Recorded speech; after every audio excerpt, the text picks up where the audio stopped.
Yeah. What up, what up, what up, what up, what up, what up? What up, though? What's popping? What's happening? What's going on? You are back in the lab with your favorite neighbor, your man Mark Nash. He is I am he. Another great episode of Breaking Beats. Gotta talk about it, man. The interview that we all been waiting for just went down in a major way. Terrence Bud Crawford just appeared on $1 million worth of game. And it was a good interview. We're going to break it down, the good, the bad, the ugly. What did you like about the interview? What you didn't like about it? What stood out? Make sure I got these phone lines open. And we're going to talk all about it. Got to talk about it. The joint was lit, man. It's a pretty lit interview. At the Mex, I saw over 13,000 people in there. At one point, it was over 13,000 people in there when I first saw it. So, excuse me. Juice, what up? Yeah, so but let this room populate. And we're gonna have a damn good conversation. Because it was a good interview. It was a lot of things we can pick up from this interview. Some good, some bad. Definitely one of the most candid Terrence Crawford interviews I've seen in quite some time. He was very candid with the way he spoke and what he spoke. Halfway through the interview, at the end, it was like, man, it just seemed like three homeboys having a good time, getting caught up, chopping it up. So definitely, we're gonna have a good time on this one.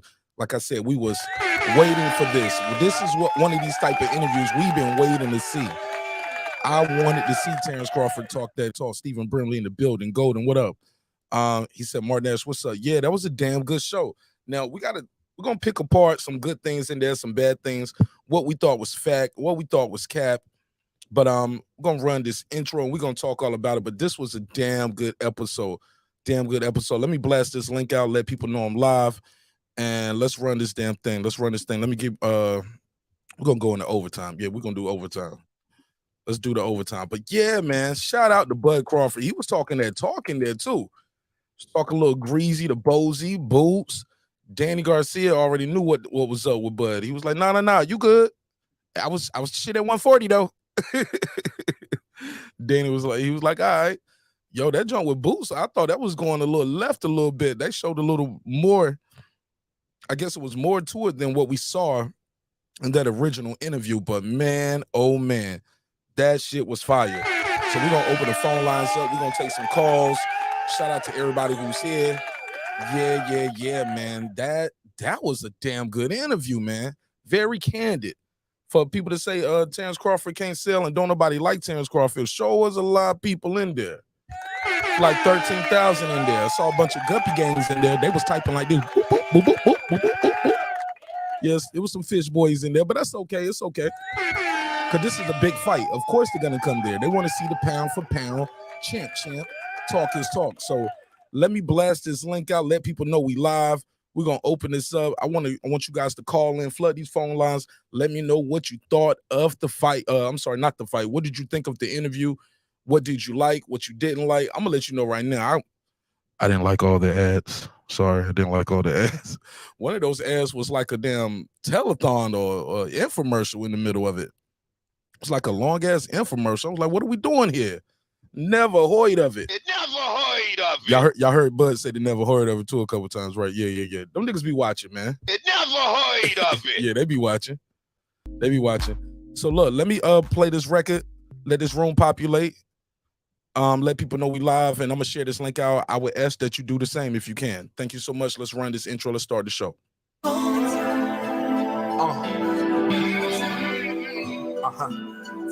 I was always told a true champion can be outpowered.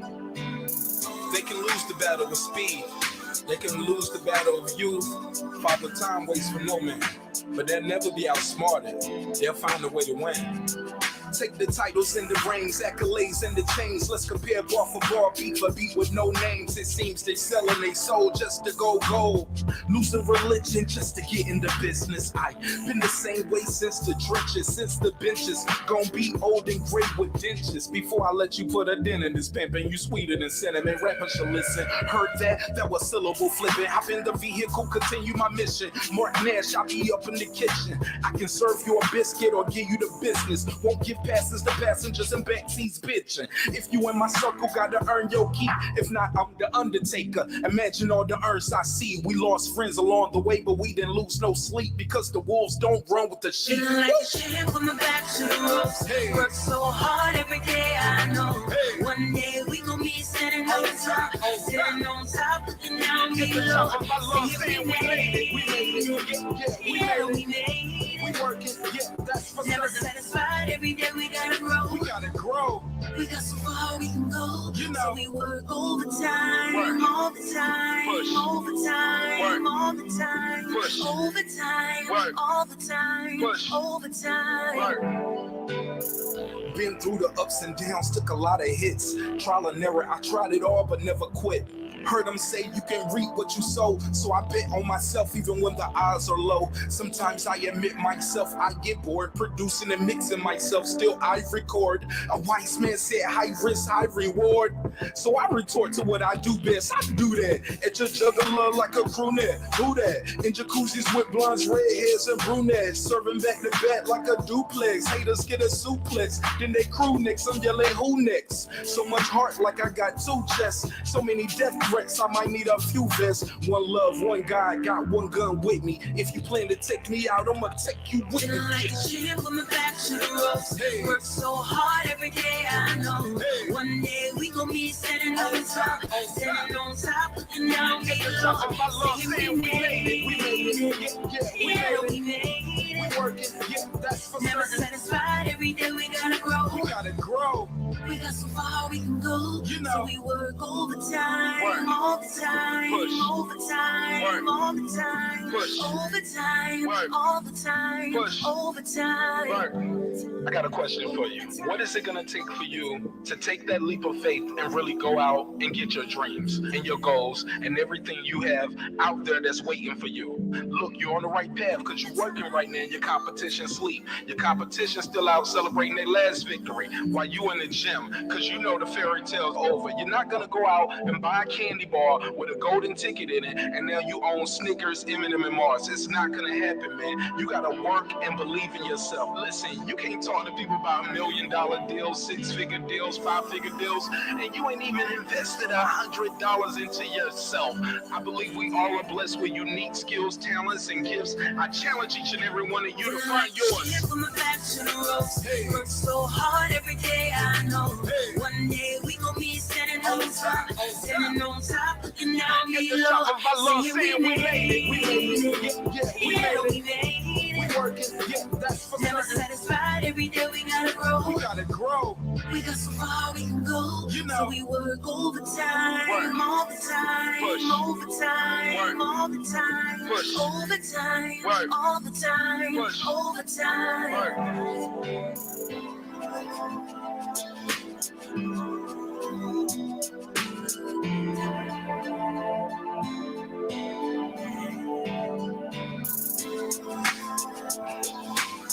All right, all right. Y'all ready? Let's start this show up, man. We got a lot to unpack. This gonna be a good one, man. Man, Nash breaking beats. Let's get it. This that squad side.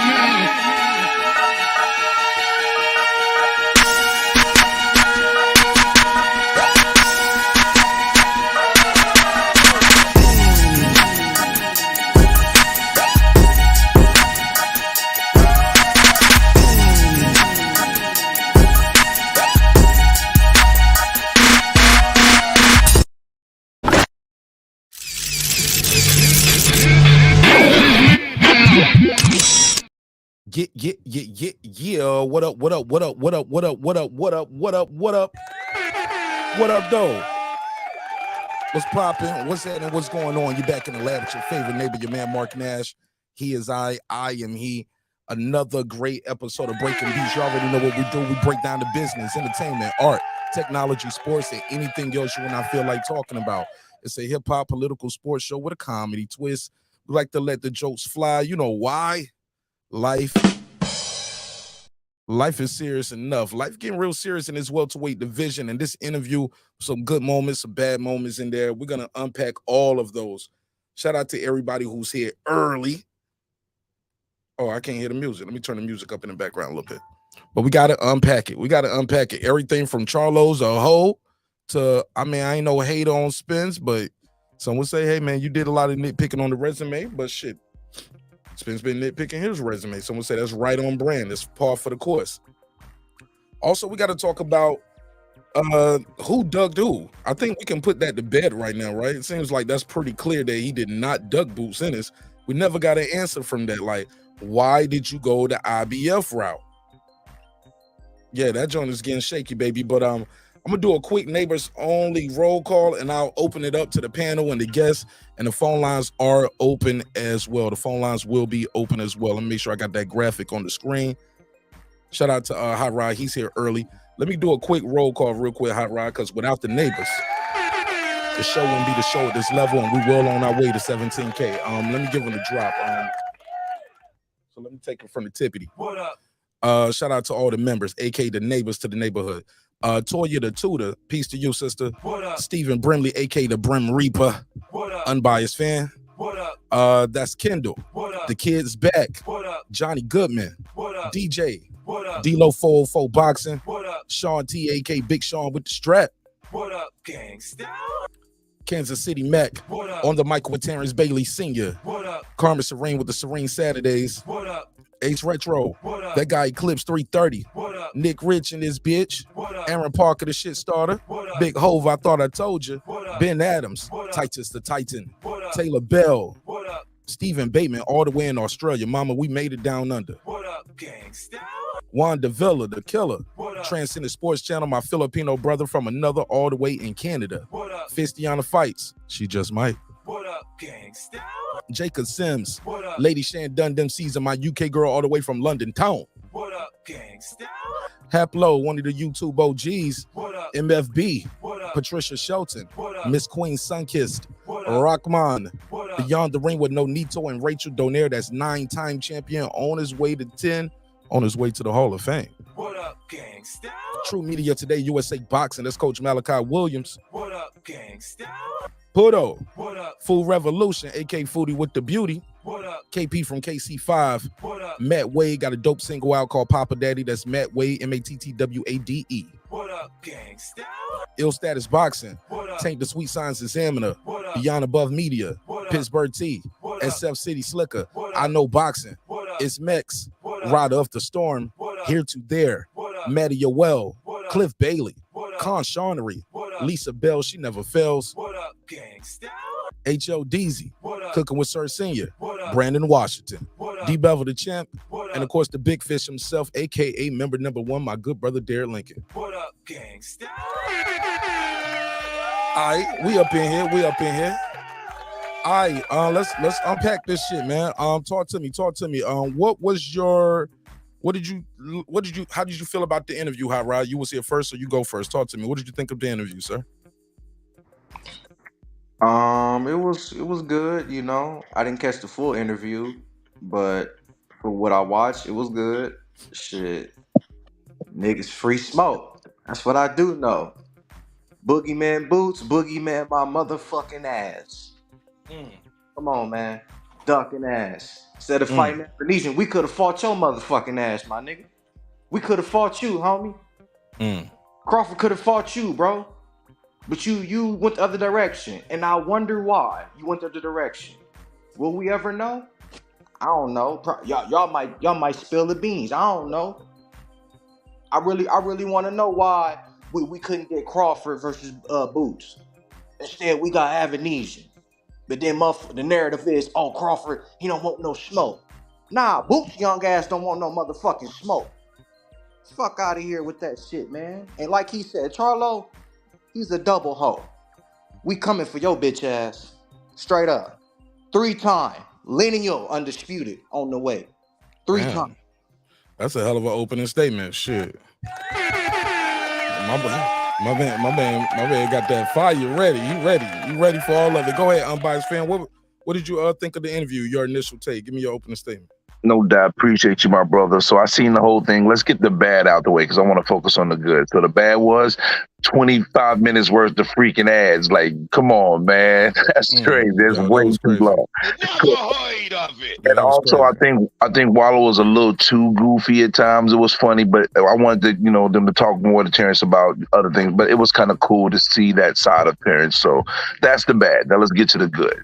Right. Good is, as much as people might hate Terrence Crawford from, Errol Spence side, people always talking crazy.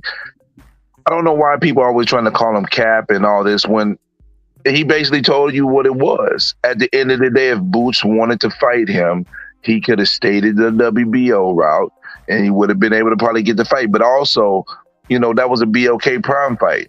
They already said they ain't doing you had to holler out Showtime. So, I mean, let's be realistic here. Boots wasn't going to be fighting Terrence Crawford for that fight. So context matters. It just wasn't happening. So scrub that out.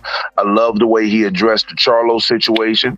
He was like, I was cool with him, but then he started jumping out the window and he mentioned other examples of how AB conducted himself and how other people he was cool with conducted themselves and saying, hey, I'm cool with both of y'all. And he even said, AB said, hey, man, I think Spencer beat you, but he just told it to him personally and kept the honor in boxing. So I appreciated the aspect, but a lot of things that people may not realize is Bud is ultra competitive, like ultra Michael Jordan type of competitive. I'm going to kill you. I'm going to take everything you got, that killer instinct. And that's the reason why I got Bud. Until before Bud fought Porter, I was like on the fence who would win between Bud and Spence. But when I saw that 10th round and when they said, hey, you losing, he said, what I'm losing. And how? He was like, how? Yeah, and when he did what he did at that point, it made me say, okay, this dude got a different type of mean streak. He's a different type of dog. And the thing is just so crazy is Errol Spence is a dog. But I just feel like Crawford got a bigger ass bite, bro. He got a bigger bite. And that's why I got Crawford. But it's going to be a good fight. I'm not going to rule Spence out and discount him because he's a great fighter. But based on the fact that Crawford's an active, always in the gym, always dedicated, and he's probably a younger 35 and Spence is an older 32 based on just circumstances, situations. But respect the Bud for showing a piece of another little side of himself, man. I appreciated the interview. All right, let's go to Hot Rod. Hot Rod, you had a rebuttal there or something? But yeah, it was a good interview, and I got some clips. We're gonna play some clips from the interview. What was you about to say, Hot Rod? You'll put something in the private chat. Go ahead. I was gonna ask the OG how, like, basically saying it's impossible for us to see that fight, but it's like if Boots petition and that shit go to purse bid, wouldn't we have a chance of seeing that fight? He talking to you, Brim. Brim Reaper, he talking to you, bro. But yes, the answer is yes. I ended up responding to a text because somebody said something slick to me, so I had to say something slick back. I'm sorry. What's up? Petty. Go ahead. What was the question again? I apologize. He talking to you, Hot Rod. I was saying, you was basically like saying like it was impossible for us to see the Boots and Crawford, and I was asking like, if Boots petition and like go to purse bid or mandatory, like isn't that network shit out the window? Like, can we get a chance to seeing that? I mean, it's possible, but again, it would have been a process, though. That mandatory situation wouldn't have came up till May anyway, which at the end of the day, Spence and Crawford would have still probably negotiated, and he still would have had to step to the side. So even if he did push for that aspect, his mandatory wasn't for 18 months, which didn't come up until May, and then with the whole Rocha situation. And once Rocha realized that, hey, they finna do this undisputed, I got to move on and have another fight. So I don't think he wouldn't have been able to get that fight like that because it wouldn't have been a mandatory. The only way he was going to be to get the fight is just like how when Bud fought Avedisian in December, the only way Boots was going to be to get that fight is if he just pretty much went to BLK and did that fight. But based on what his dad, Bozy, said, hey, they would have to involve Showtime because he's lower with Showtime, and that just wouldn't have been feasible for a company doing a first and only big card that we've seen for that probably to take. It would have been too much yellow tape to get around to make that fight in such a short time, considering, the turnaround, because Bud wanted to fight before the end of 2022. So, I think just the dynamics of everything probably would have killed that idea of Bud and Boots fighting, unless Boots just went ahead and fought him on BOK Prime. Simple as that. And why not though? Get the fight, homie. Get your title shot. That's what you want. And then you sitting on the bench waiting, looking from off the porch. Shout out to Sir Foul Player in the building. But Pac-Man ATL in the building. Shout out to Tay. But you said something earlier, Nash, on the other episode. You said about how Boots could just wait, and at the end of the year he'll get one of the belts. I think so. If that applies, then that applies there too. He didn't. I mean, he can say I want Bud, but if his camp is saying, "What's the point of us jumping to go fight Bud? We could lose." When we could just wait, and the belts are going to drop anyway. We could take the belts and then beat the newer competition. And at the end of the day, you know, their goal is to try to get their fighter as much visibility as possible. So you're going to mention the bigger names. It might be Cap, it may not be Cap, but that's just part of how the game goes. So that's how I see it. But how can you respect that though? I'm not gonna say how can I respect. I'm not listen. The game is the game. Unfortunately, it's got a lot of things we not necessarily gonna like. So as a fight fan, I don't like it, but I understand the nature of the game. At the end of the day, you're trying to get to that position. I mean, Boots hasn't even fought anybody on the top 5 level, top 10 level. So I'm not going to sit here and I can dog Boots out for the fact that he said I've been calling out since 2018 when he was going from 6 rounds to 8 rounds at that point in time. But the fact of the matter is he ready to fight Bud? I think he needs to be fighting Ortiz. He needs to be fighting Stan Leonis. Those are the guys he needs to be fighting, actually, in my personal opinion. So Fair to enough. jump up and go fight Bud, that might be a bad idea. All right, let me play this clip from the interview, and we're going to start breaking this interview down. Let's go. First clip right here. Coming out of Nebraska, Omaha, right? Right. You know, a lot of people want that rags to riches story. Everybody claim that. Even the suburban kids, you look back, you see their pictures, you be like, nigga, your pictures don't really fit the story that you're portraying. When you look at Bud Crawford's pictures, you like, that nigga came from the gutter. It was real. He came from the bottom. To be pound for pound, considered pound for pound fighter in the world. How you get here? Man, when I look at it like this. I'm an overachiever. You feel me? You know what I mean? My only dream and goal was to be a world champion. You know, everything else is extra credit.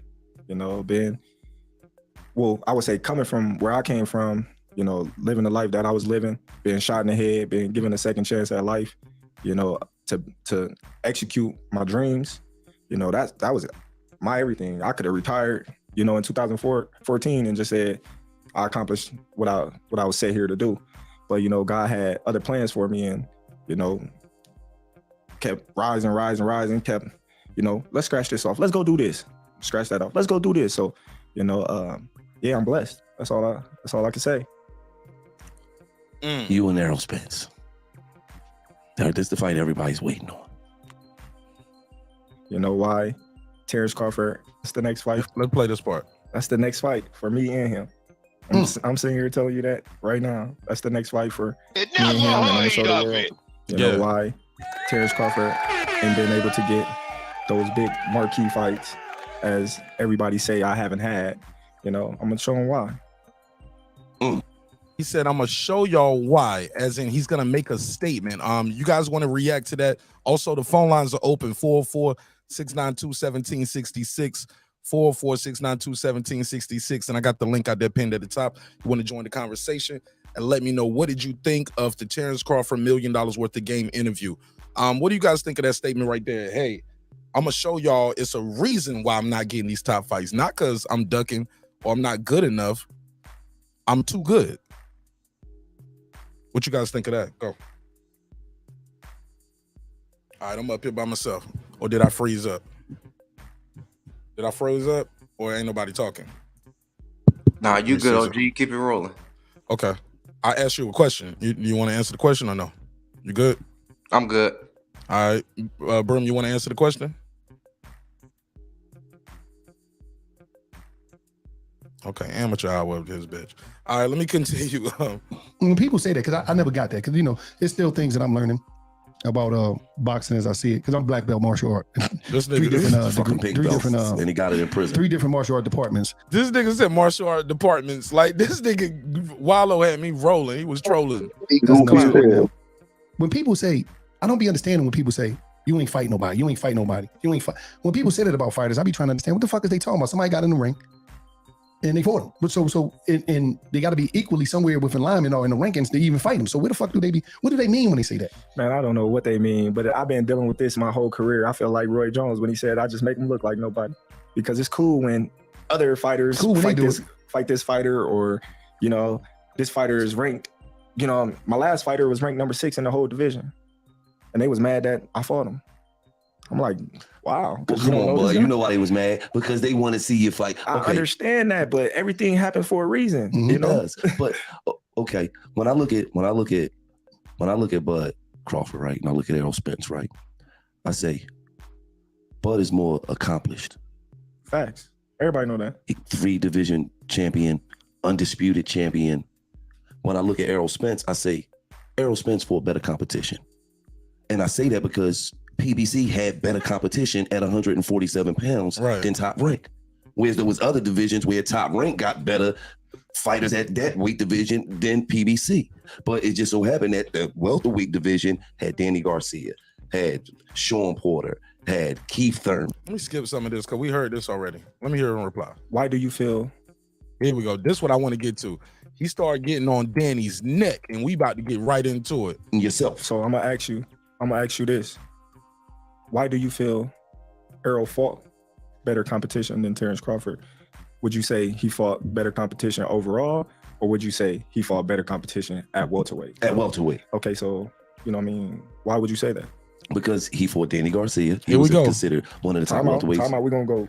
Been a champion. I love doing this. Okay, so who Danny Garcia beat at 47? Uh-oh. Put a case on it. Yep, crickets. Tick, tick.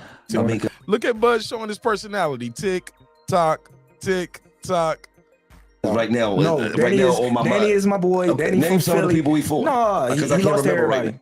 I can't remember. He lost everybody. Hold up, I know Danny. Danny didn't lose that. Ask Danny. Didn't he get a belt at 147? A given belt.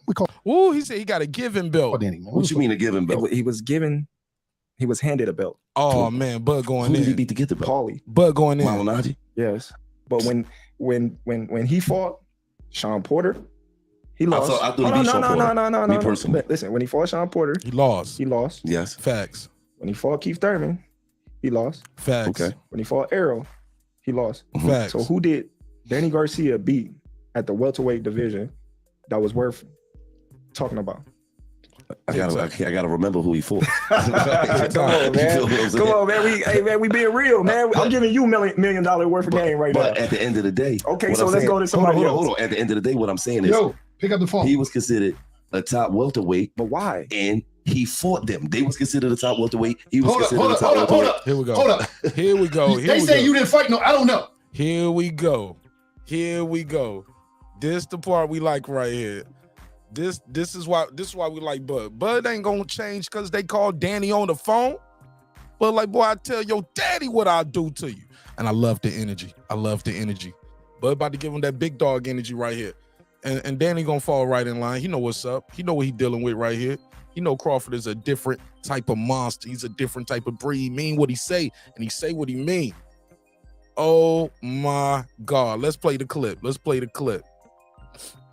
They saying T saying you ain't fighting nobody in the class. No, he ain't beat nobody. You ain't beat nobody in what class? Welterweight. Ask him who he beat. What up, Danny? Yeah, what up? Oh yeah. He trying to say, who you beat, Danny? He started laughing like, oh, he right there? Yeah, he right here, bro. Ask him. Well, I beat everybody at 140. He said, I beat everybody at 140. He said, thank you.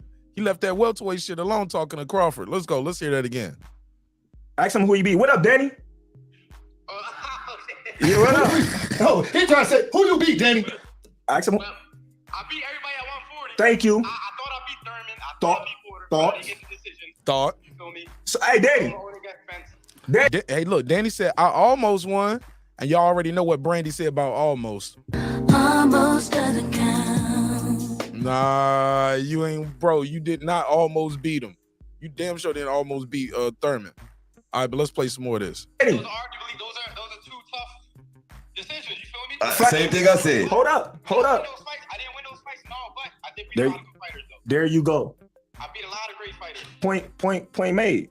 At 47, he didn't beat the guys that y'all saying to make him a threat at 47. Now at 40, he was wrecking stuff. Right. You know what I mean? But you can't say Errol. Arguably, those are 2 fights that a lot of people thought I won. Yeah, but you didn't get the victory. That's what we was talking about. But do people get robbed in boxing? I didn't get it. People get robbed, but listen, he didn't get the victory. That's what we talking about. So you know what I mean? Yeah. Oh, you got robbed. You've been robbed. Oh my God, get off the robbery. You won't rob, bro. You won't rob. Come on, Danny, get off the gas. Never heard of it. Never heard of it. Nobody walks around saying, you know, Danny Garcia got robbed against Thurman, Porter, and Spence. No, bro. You were flat-footed. You slow starter. You're not letting your hands go. Yeah. Nah, he lost them fights. Did good almost, but Almost doesn't count. don't count. It don't count. It don't count. It don't count. Let's play some more of this. And that devalue, you know what I mean? The I great. had to call you, Danny. You came out and said, "Oh, let me call Danny. I used to train him." Yeah. That nigga said I used to train him. Facts. When it's all said and done, it's about the history books. Do your thing at 54, boy. You know we room for you. You already know what time it is. My boy. Danny. All right. So Okay. So who else? Yo, and they're gonna play this game. They're gonna keep calling them, but it's like call whoever else you want to call. I meant all of this shit. I meant this shit. Go ahead. Anybody want to respond to that? Okay, no. I'm sorry. I just saw what you said. Nick Rich in the building. Shout out to Nelly to Connect. I see President Jafar. He said people forget we were calling Danny cherry picker at 140. Put a case on it, dog. Put a case on it. Modern King Boston says everyone say Danny was a good old boy. Papa Chubby in the building. Go ahead. You know how I feel about the whole Danny Garcia thing. Like, I feel like he's the ultimate tune-up at 147. Spence handled him very easily. He coasted from round 9 to 12 at 70%. So that just lets you know what I think of Danny Garcia at 147. He's a respectable fighter, but he ain't the one. And he had a chance to fight Bud. He was offered his highest guarantee, and he decided to fight Adrian Granados for 1/3 the money. So, I mean, there you go. Put a case on it. Mm-hmm. All right, let's go. Shawn Porter. Shawn Porter? Yeah. Okay, so who Shawn Porter be? I mean, he was considered. No. He had a belt. Yep. So he was. Listen, I'm not the one. Don't forget to put Mikey, because that's where you know what I mean. I'm not the one who make the rankings. I'm asking you. I'm not the nigga that make the rankings. He said, don't forget to put Mikey Garcia in there. Even your man gotta agree that he like, I'm not the nigga that make the rankings. I just know when I look at the rankings as a fan, as media, I look at the rankings, I see Shawn Porter number 4. Stop them. I see you did. Okay. I see You Errol saying Shawn Spence, wasn't? I thought number Shawn 2. was good. I see Terrence No, Crawford Shawn number definitely 1. good. I see Keith Thurman number 3. I don't He know never these fought- numbers. he never I don't fought know Keith these Thurman. numbers, but I know all of these guys was in there. When you looked at the welterweight division, He never fought Keith Thurman. they said Terrence Crawford is number 1. They said Errol Spence is number 2. Then wherever you want to put the other order in, that's how them niggas was coming. Right. Whether it was Danny Garcia, whether it was Shawn Porter, whether it was Keith Thurman, whether it was a few other motherfuckers in there too that I just ain't remembering right now. But what I'm saying is all of those guys was on PBC. No, I understand. But he's saying, that you who the say- fuck did they fight? Listen, Each other. Listen, I understand that you can say This episode of $1 Million Worth of Game was All right. brought to you by Omega. We're going to skip this part right here because they had a lot of ads, and this was a long ad. This ain't the longest ad. They're going to do a whole infomercial halfway through the interview, so y'all can thank me later. Let's get through some of this for y'all. All right, let's get back to, let's react to some of this. And it's just like that. you can sit here and say, okay, well, all these fighters was on PBC side. You know what I mean? I don't even understand or knew where the side of the street, the wrong side, was created. Right. That's some new shit. Till Terence Crawford got in the picture. So you responsible for that shit. That's what you're saying. Definitely. Well, we did his side of the street before, but not like this, where like everybody's not fighting this guy. You get what I'm saying? Like none of the top dudes from that side nobody's wanting that title. It was a time Keith Thurman was called, I call him Keith Thurman. Keith Thurman was saying the WBO was the WB. No. He loses, now he want to fight Terence Crawford. Hold up though, Nash. There's people have been saying that Timothy Bradley said it first. But I just said, oh, I know, but hold up, but the thing is, I'm wondering is somebody said that interview with Timothy Bradley was from 2019. So we need that verified. Oh, we got to put a case on it? We may have to. Uh-oh. Put a case on it. Okay. But definitely wasn't hearing it this much for nobody, though. Like, if he said it first, hey, look, Jordan wasn't the first one to dunk, but he made that shit famous, right? You feel me? Facts. Hold You never heard it until Terrence Crawford. Hold the fuck up. So you saying Terrence You Bud never Crawford heard of it is till personally responsible for niggas saying he on the other side of the street. This street is this street, and he on that street. No, nobody was never saying that before Terrence Bud Crawford. Never. When have you heard it? And you've been following boxing for a long time. But I heard this. No, What I I did heard. hear it with you, but I didn't know if that came from you. You know what I mean? I didn't know that was you. That you was the originator of that shit. But I thought if you was on the same promotion, because they try to keep in their house so the money can stay there. They do. That is true. That is true. That is true. Listen to Bud, though. And I fought people from PBC before. Oh shit! Well, they must have switched it up for him. Then. I see what he's saying. It's just, you know what I mean. When you try to fight those top fighters, they you stay over there. Now, if they felt like, you know, all they champions could beat me. Look, he about to get right into what I was saying. If they thought that champions could have beat him, they would have took the belt. He would have been an easy lick, right? And I was a cakewalk. Like, you know, when I came to the welterweight division, I was small, I was improving, and I didn't have a belt. But soon as I got a belt, they say, man, you on the wrong side of the street. I ain't fucking with that dude. Because they, as a fighter, they respect me, but you know, it's a risk. They know what's you know, up. and why we got to go over there and take a risk fighting this fighter when we got 6-7 welterweights over here. We can fight them all and we can just leave him alone. Hey man, you gonna do what you gonna do. We gonna do what we gonna do over here, and we gonna keep all the money in our house. That's all it was. You know, they froze me out, but you know, we here now, and that's history. I've been making history, and I'm gonna continue to make history in my next fight. Here.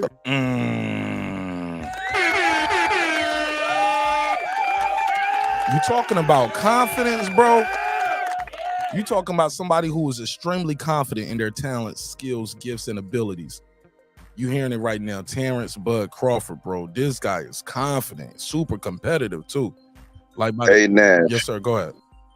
I'm sorry, but I have to add to that, you know, because a lot of people cook up. I'm about to go to the kitchen real quick, grab me a bottle of water. Go ahead. No doubt. So a lot of people who dislike Terrence Crawford or heavy Spence fans, because it's not always the same, says, well, Bud should have left Top Rank in 2018.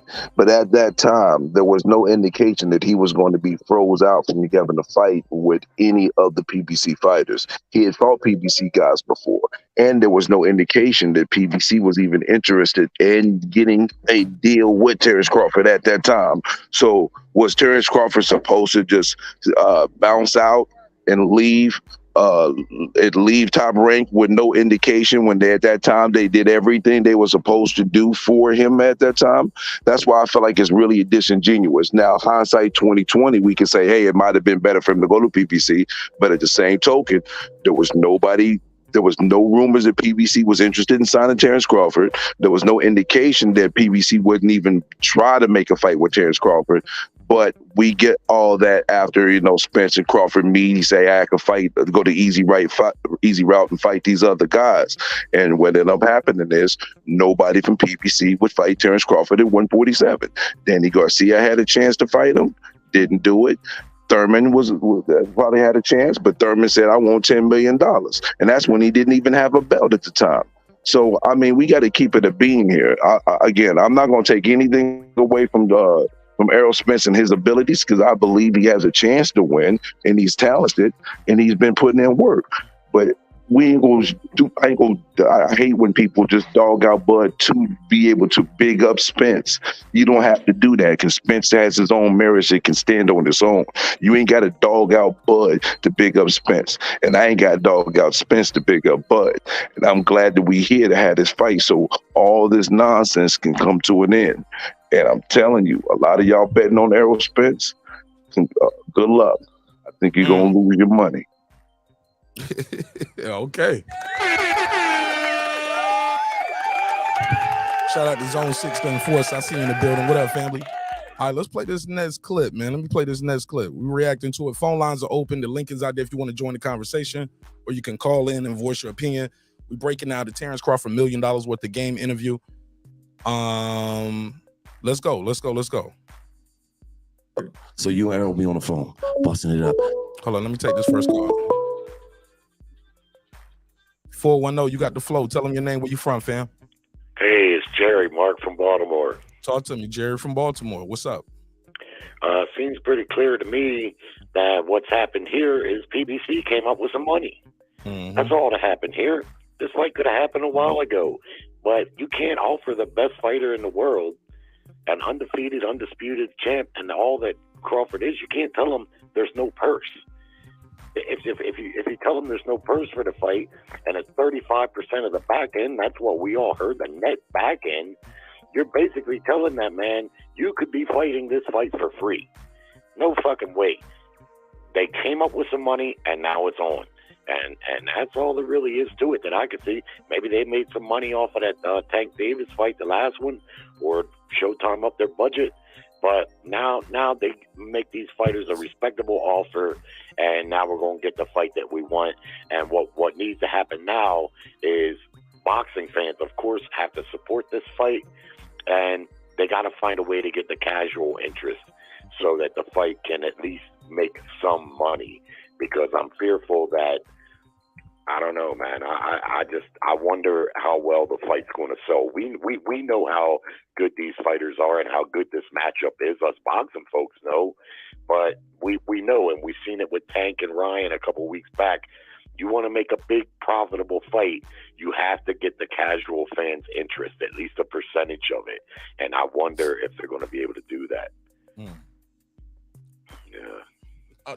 Well, this is a start, doing these type of interviews on channels and that are not primarily known as boxing channels. Like $1 million worth of game is not a boxing channel, but on that live stream, they had over 12,000 people in there interested in this fight. So you're right. You're absolutely right.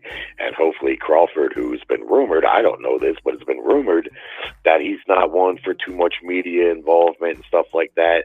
Spence seems a bit reclusive himself, but they got to come out of the closet, so to speak, and really pound the ground to make this to get that casual interest. So it can make some money so we can get these type of fights, because as boxing fans, we always sit around talking about, the fights don't get made.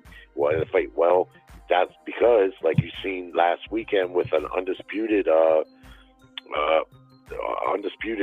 fight with one undefeated fighter and another guy, a big name, 150,000 pay-per-view, just what I said it would do.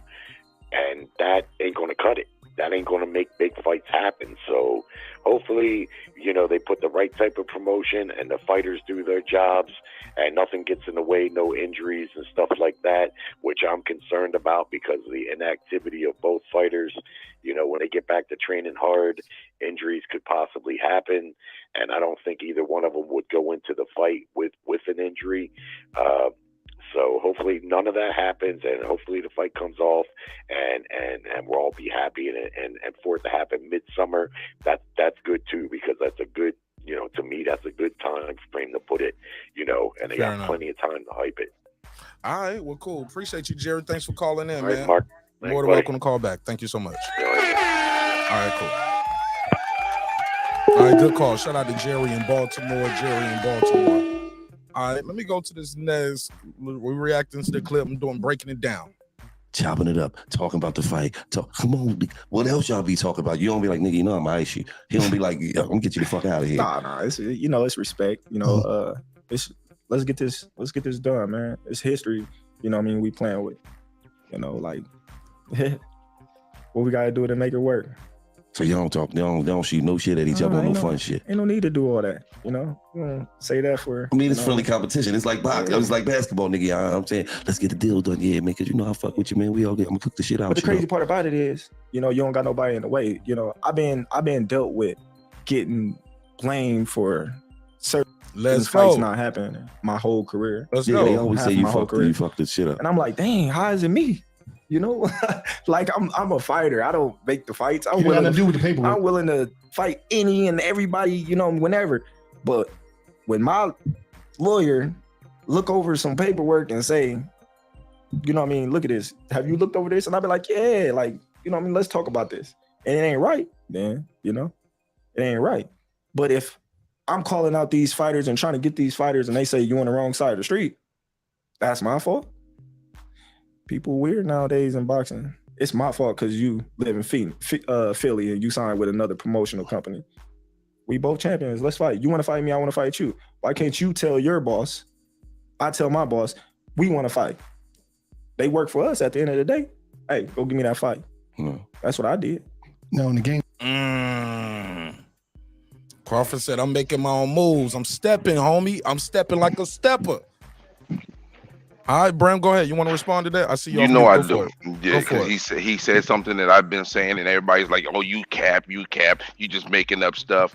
I knew that's what the case was. He agreed to the terms, but when his lawyers looked at everything after he agreed to the terms, they said, "Man, they don't want this fight. There's something wrong with this contract, yo. This is not it, bro." And he just basically confirmed what I've been saying for the eons, and everybody's saying, "Oh, I'm cap," and they'll probably still say yeah, cap, because they'll say everything that Bud says is a lie. Like at some point, you're gonna have to keep it real. At some point, Errol Spence stepped up to the plate this go round, told them to make the fight. I'm not fighting Thurman, but it wasn't Spence that didn't want to fight Bud. I don't believe that at this point. It was Al Hammond and them didn't want him to fight Bud. They wanted to keep the money in house. They'd rather have him fight Thurman. That's how they was moving. But Spence put a stop to that, and that's why he got his respect back from me, because he did what he should have done it the first time, and that's why I was tight. That's why I have a dog in the fight now, because I didn't like that. And I mean, again, hopefully some people see the light and see that and understand it for what it is. But you know, people who got confirmation bias is gonna still roll with the same bullshit and act like Bud was scared and he ducking and all that. Bud ain't never moved like he was scared. So I mean, you're like, come on, you got to be real for once in your life, man. Go ahead, Hot Rod. You want to reply to that? Probably anything you want to reply to the clip? Are you even still there? Are you alive? You still with us? I'm here, OG. Keep it going. Hot Rod, you want to reply to anything, or you just on the panel just to be on the panel? You got to talk on the panel, man. You got to reply to someone sooner or later. No, I'm not replying to that. There's nothing to reply to, OG. Okay. All right, fair enough. Let me do this drop real quick. The kid's back with the €5, $5 on the euros. Let me give him the super chat drop. Appreciate you for supporting the show in a major way. Let me give him the drop. I got 5 on it. He said the extra content. Okay, give him the drop. I got 5 on it. All right, let's play some more of this. In the boxing game. If you want to call in and voice your opinion, the number is at the top of the screen right here, as you can see. 404-692-1766, 404-692-1766. Papa Chubby in the building. What up, fam? How you doing, young man? I'm good, Mark. How are you, man? Welcome home to your home away from home. How you been? I'm good, man. It's good to be on your show. I wanted to say the panelist who was just talking about like Thurman with Spence, he's so right. Like, if you look at, and I saw someone in the comments was like, "Oh, stop capping." No, he's so right, because look what happened with Thurman. All right, he lost to Pacquiao. He left the sport for almost 2 years.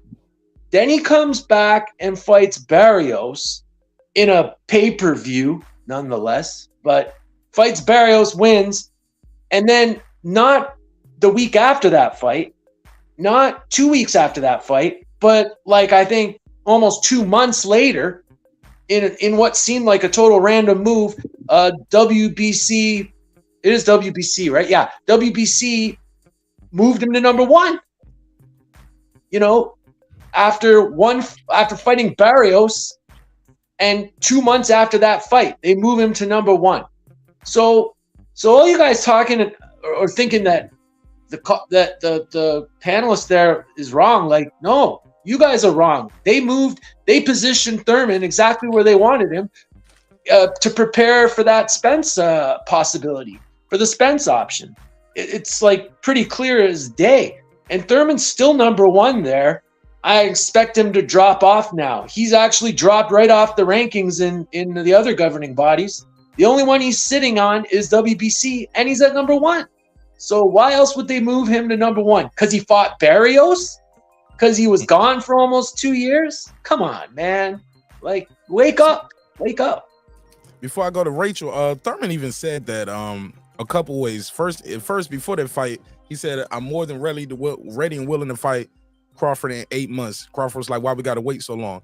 And then you see after his fight, you see him with the WBC shirt on, and they asked him about, and he had the hat, and they was like, so what's up with you and Crawford? You was talking about that before. He said, well, you see what I'm wearing right here. Obviously, I'm going the WBC route. Up until that, nobody was even calling it routes. He created that, the WBC route, the WBA route, IBF route. He said that. Then in a recent interview he did with Ellie, he was talking about the whole fight and what happened. He said back in December, we was trying to put the, quote, political squeeze on Spence. We was trying to put the political squeeze on Spence to get that fight. So, yeah, that was pretty prevalent. But go ahead, Rachel Donaire is in the building. What up, fam? Oh, Rachel Donaire? Go ahead and continue, because I want to be up here because you guys were trying to go over a bunch of points, but me clicking in and stuff like that was taking a bit. So continue. I'm gonna drink my coffee, and then if I have anything to add. All right, cool. I'm breaking down this interview, breaking down some things that were said in this interview. But go ahead. Somebody was about to say something. Mark, can I just one more thing about Thurman too is, upon his return, like, is it just me that felt like the division had kind of moved on without him? Like, there really wasn't room for Thurman. Like, we didn't need him. We had all these great contenders and prospects. The division with tons of potential for amazing fights and try and bring these contenders upwards, but instead they bring Thurman back, and we want to put Thurman back in the ring all of a sudden. I didn't even see any space for him at 147, to be honest with you. I mean, maybe fighting contenders or fighting prospects as a gatekeeper or whatever, but as a champion again, I don't see it. All right.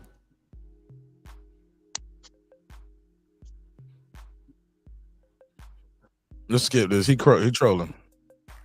Let's skip it because they're gonna talk about what happened with Boots, and Bud is gonna say what happened with that fight, why he didn't fight Boots.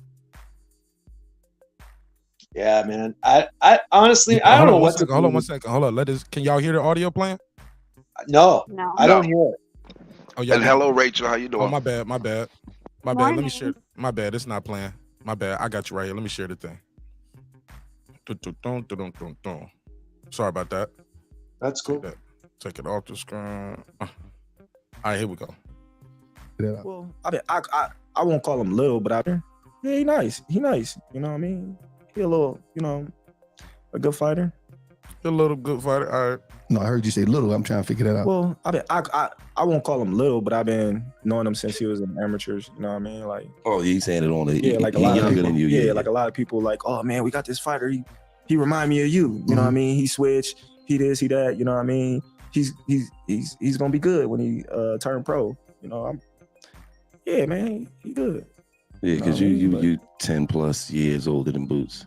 I don't mean nothing. I'm just saying. Don't do that about my youngin. I'm just saying. Don't do that about my youngin. About my youngin, he different. Gillie. You different, he different.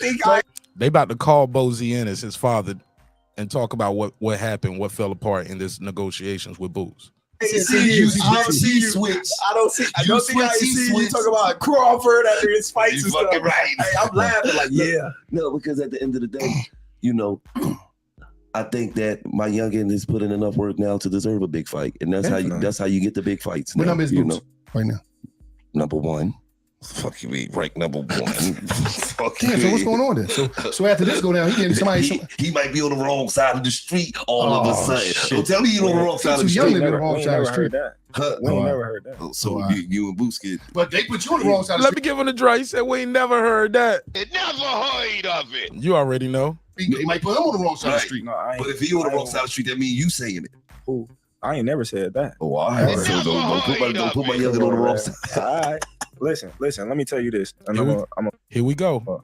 We gonna put this right here. I like it. He said we're gonna put this all out right here, right now. What else say? What else say? A nigga move his ass cheeks to the seat. He might say some shit. What else say on the last? They say boost this. They say boost that. But you know, they say Virgil Ortiz this and Virgil Ortiz that. But Virgil was my mandatory, and he gave his spot up. You know, for Shawn Porter, I believe. And then after Why that, he give his spot up? You asked him. No, he might have been giving some take walk side money, man. Never. I ain't never paid nobody no step. No, not you. The promotional company might say, man, we need to go ahead. Never. It never So, hurt man, tell me up this. Then Boots. Nigga, you not about to say Boots walked away from nothing. You better check the history. Don't you say it. Don't you do that. Call Bozy. You know he like to talk. You know Bozy like to talk. Say why y'all go to the IBF? Why y'all go to IBF route and not the WBO? Hold up. Here we go. Don't tell me my nigga Boots turn. Don't tell me Neff turn no smoke down. He is not turning down no smoke from nobody. I trained him. Wallo said I trained him. He said I trained him. Y'all see me train. Come on, man. Tell him that phone. I want to see what's his reaction and what's his answer to that. Why you didn't stay in the WBO? You could have had the title shot. It could have been Crawford versus Ennis instead of Crawford versus Avanesian. Damn. It could have been Crawford and what? That ain't come across my desk. Sound like I said that. Yeah, I don't remember. See, I be in the gym, so I don't be in the lawyer. For that, that's some lawyer.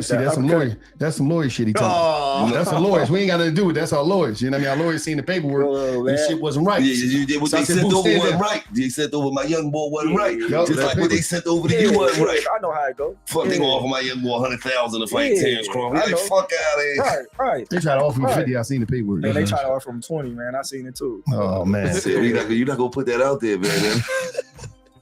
So damn, I can't believe they not answering right now. This is crazy. Fighters, I don't. Here we go. And Virgil Ortiz, man, listen, man.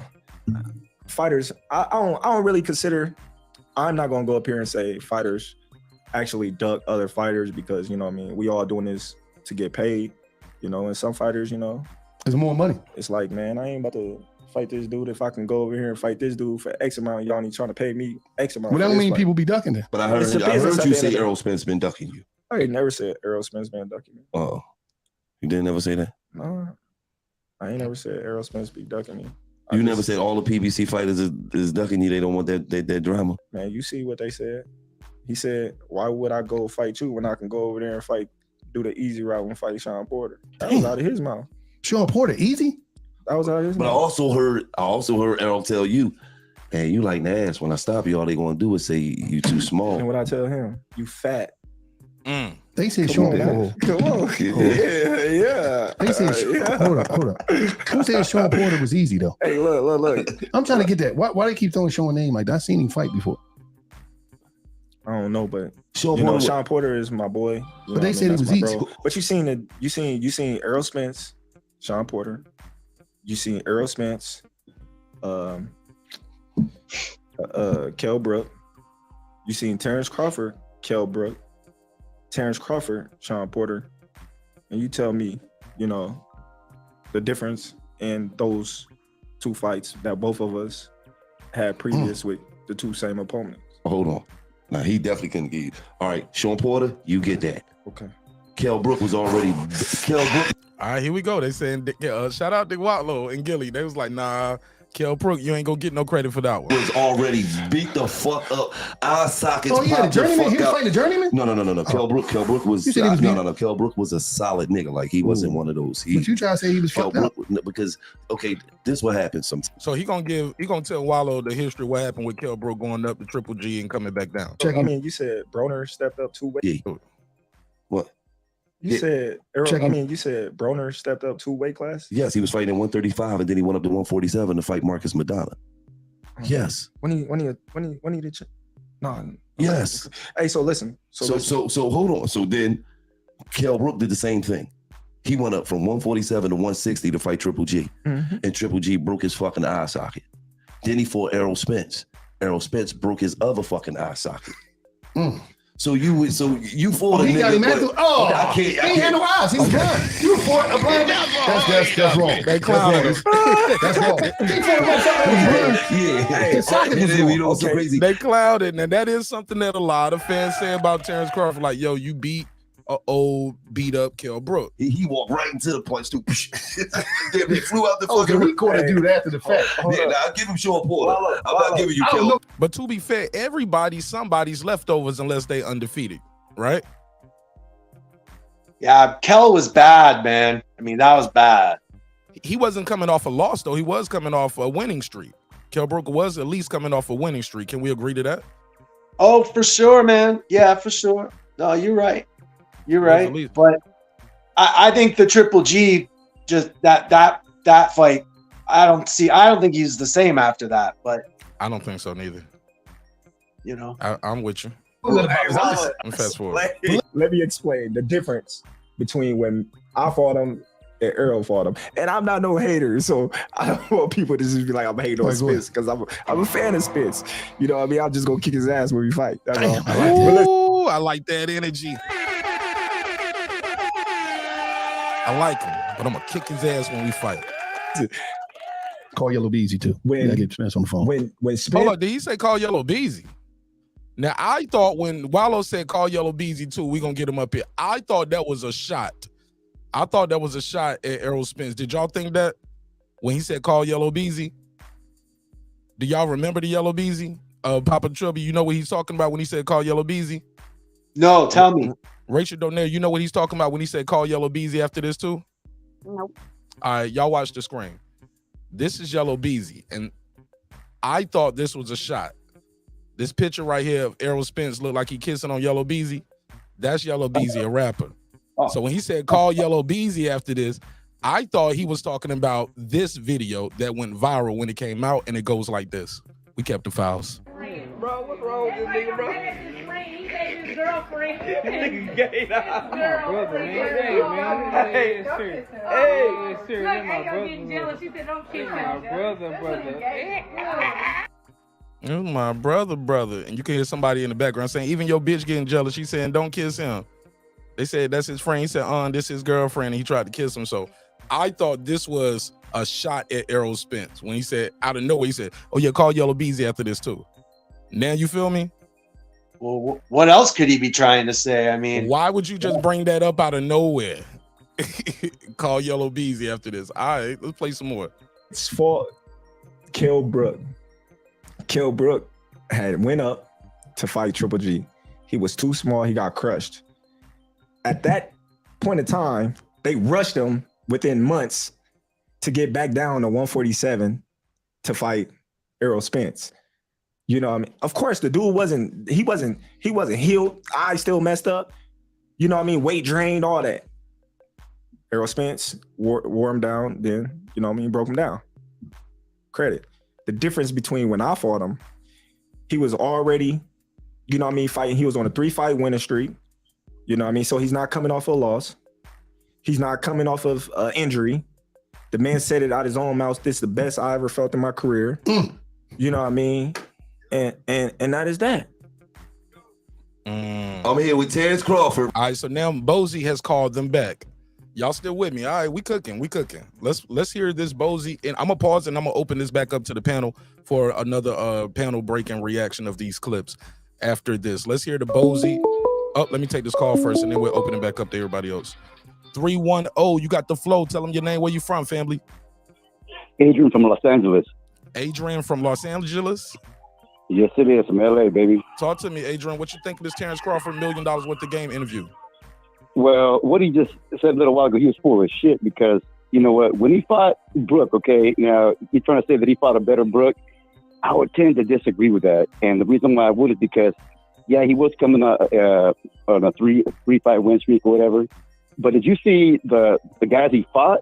They were jokes, man. And matter of fact, if you look at one of the fights, the guys we fought, one of those English bastards, and even the announcers were saying, man, he's really getting Brooks really getting tagged here. I mean, I thought Brook would be doing a lot better right here. Kell Brook was not good. He was not good during that 3-5 win streak. So when Bud got him, I don't think he was even close to being as good as he was when he fought against Spence. You know, he just really wasn't, man. Straight up. I mean, I agree. I smoke a bag of that. Yeah, that's what I'm saying. I mean, but don't get me wrong, Bud's a damn good fighter, and I look forward to the fight. The fight marinated a little bit too long, but it's all good. But we're getting it now, so it's all good. But I just want to, just drop in and leave that little thing in there right there. Just call Bud on that because I didn't agree with what he said right there about him fighting a better Brook than Spence did. He didn't, and he didn't fight a better Shawn Porter either. Because Shawn Porter had one foot out of the ring, 1 foot in the ring. He was going to retire anyway. I gotta stop that right there. I gotta stop the cap on that. I gotta stop the cap on that. I gotta stop the cap on that. I gotta stop the cap on that. You can reply to the caller afterwards, but I just want to say I can't give you that one because Shawn Porter, prior to the fight, said this was the best Shawn Porter we gonna get. He trained hard, he made weight, he got paid, he was in shape, he got his ass in there, and many people prior to him getting stopped said Shawn Porter was winning the fight.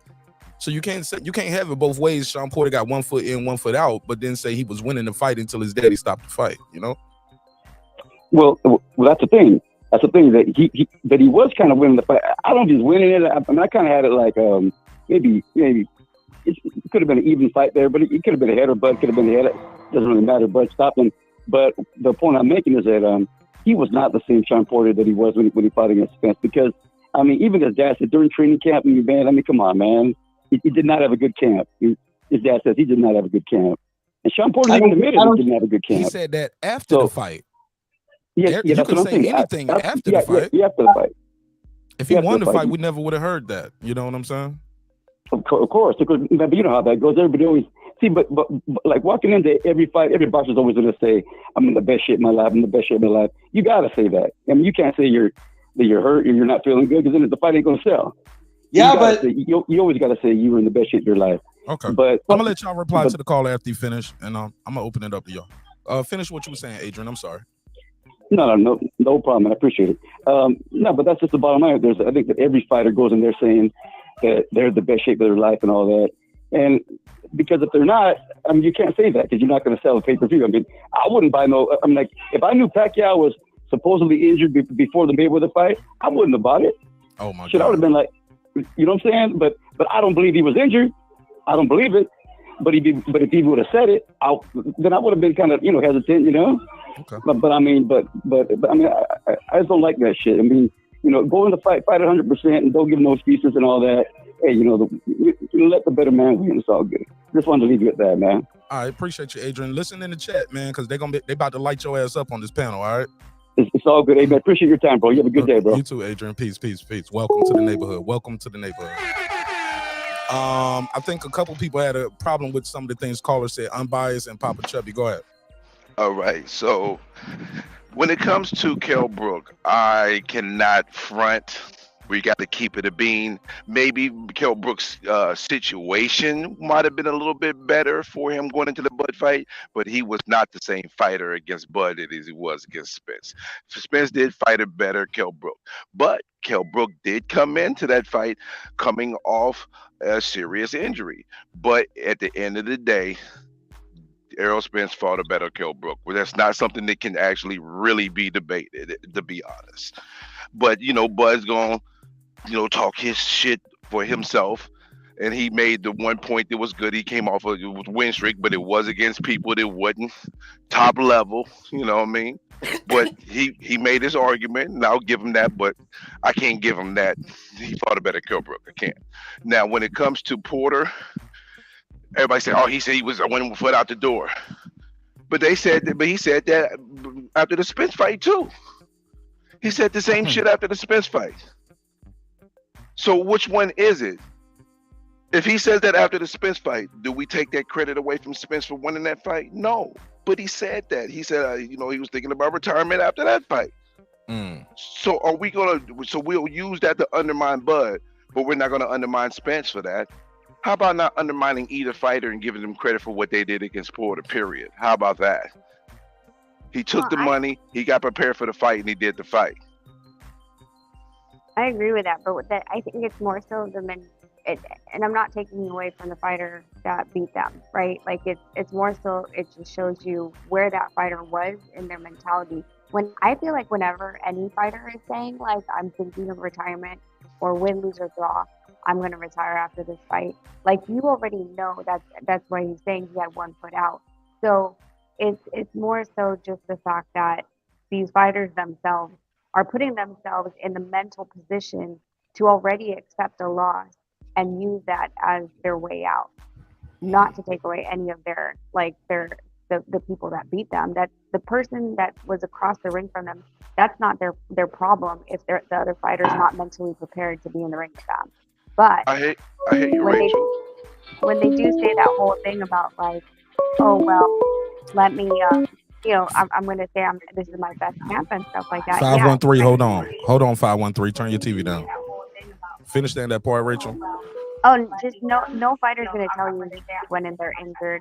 No fighter's going to tell you that they have a bad camp or anything. The only thing, Rachel, though. Hold on, fam. Okay, I got. Let me turn it down. Fam, I gotta take this call. I gotta take this call after this. Okay. Hold on. 513. What's your name? Where you from? This is Cooley from Cincinnati, Ohio. Shout out to Cooley from Cincinnati, Ohio. Talk to me. What's on your mind? Yes, sir. A lot of people, when they talk about the Spence and the Porter fight and the Crawford and the Porter fight, now, Porter was actually winning the fight. But at the same time, at the end of I think about the 10th or 11th round, they both were swinging, and Spence happened to get there first. Porter didn't actually go down, his glove touched. And so that's where Spence got his victory. But with Crawford just beating. Now, I'm a boxer myself, and I used to box years ago, and I understand competition. But you can't say one was better than the other. They came the best they could those nights that they fought. And so Crawford is a more skilled fighter. Spence is a more aggressive fighter. But like with Bulldogs, you can take two different styles, and the one with the best style tend to beat the one with all the brute. So you can't say that Spence is going to smash Crawford. You can't say Crawford's going to smash Spence. It's just who come with the best that night. If Crawford is conditioned as well as Spence, Crawford more than likely will get the victory. But if there's one thing, hold on, fam. I got to get the callers out of here. So once I get the caller off, y'all can reply to the caller. Let them finish his call. Go ahead, wrap it up, caller. Yeah. If not, when we'll they keep the say call up that here and we'll with just be going back and forth. With Kell Brook, he came as a lesser man than when he fought Spence, than when he fought Crawford. You really can't gauge it like that. And then Porter is younger than Crawford, so you can't say he was an older fighter. Crawford's just a skilled fighter. You got to give him his props. Spence is a skilled fighter with less skills, but he's just like a machine. But Crawford is a machine with more buttons to push that he can use. And so the best man that night, who's in the best condition, is going to win that night. Fair enough. Appreciate you, man. Tell them your name again. Where you from? Cooley from Cincinnati. Cooley, Cincinnati. Don't be a stranger, all right? Yes, sir. My man. All right. You have a good one. You too. Papa Chuck, what was you about to say? You was trying to reply. Go ahead. Yeah, sorry, bro. You good. It's like the last caller too, like talking about Porter, the last caller was saying like, that maybe it wasn't the best version of Porter, or he wasn't 100%. But I mean, really, like most people thought he was ahead on the cards anyway. And when they finally stopped the fight, also, I mean, he looked like he had a lot of stamina. He was super energetic. I mean, he looked pretty damn good to me. So the thing I want to say about that fight to the last caller too is with Crawford. Sure, Crawford's a good fighter, solid fighter, but he's much more than that. And one of his greatest attributes is he eats pressure for breakfast. I mean, look what he did to Porter. A lot of people in those first 3-4 rounds, it was the optics of it with Porter putting so much pressure on and just instigating all the action.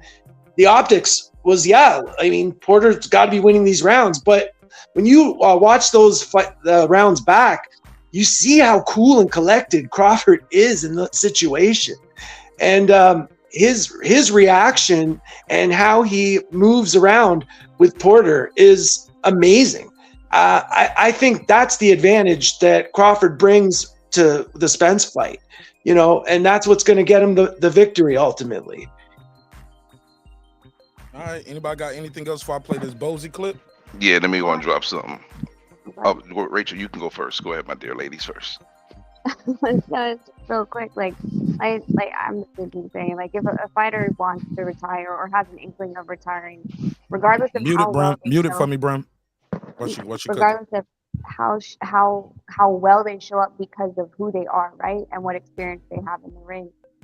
If they're deciding that I'm done with this sport, like, they're done, and that's why we haven't seen them come back. Like, I agree, like, that fight was, I don't know why his dad threw in the towel.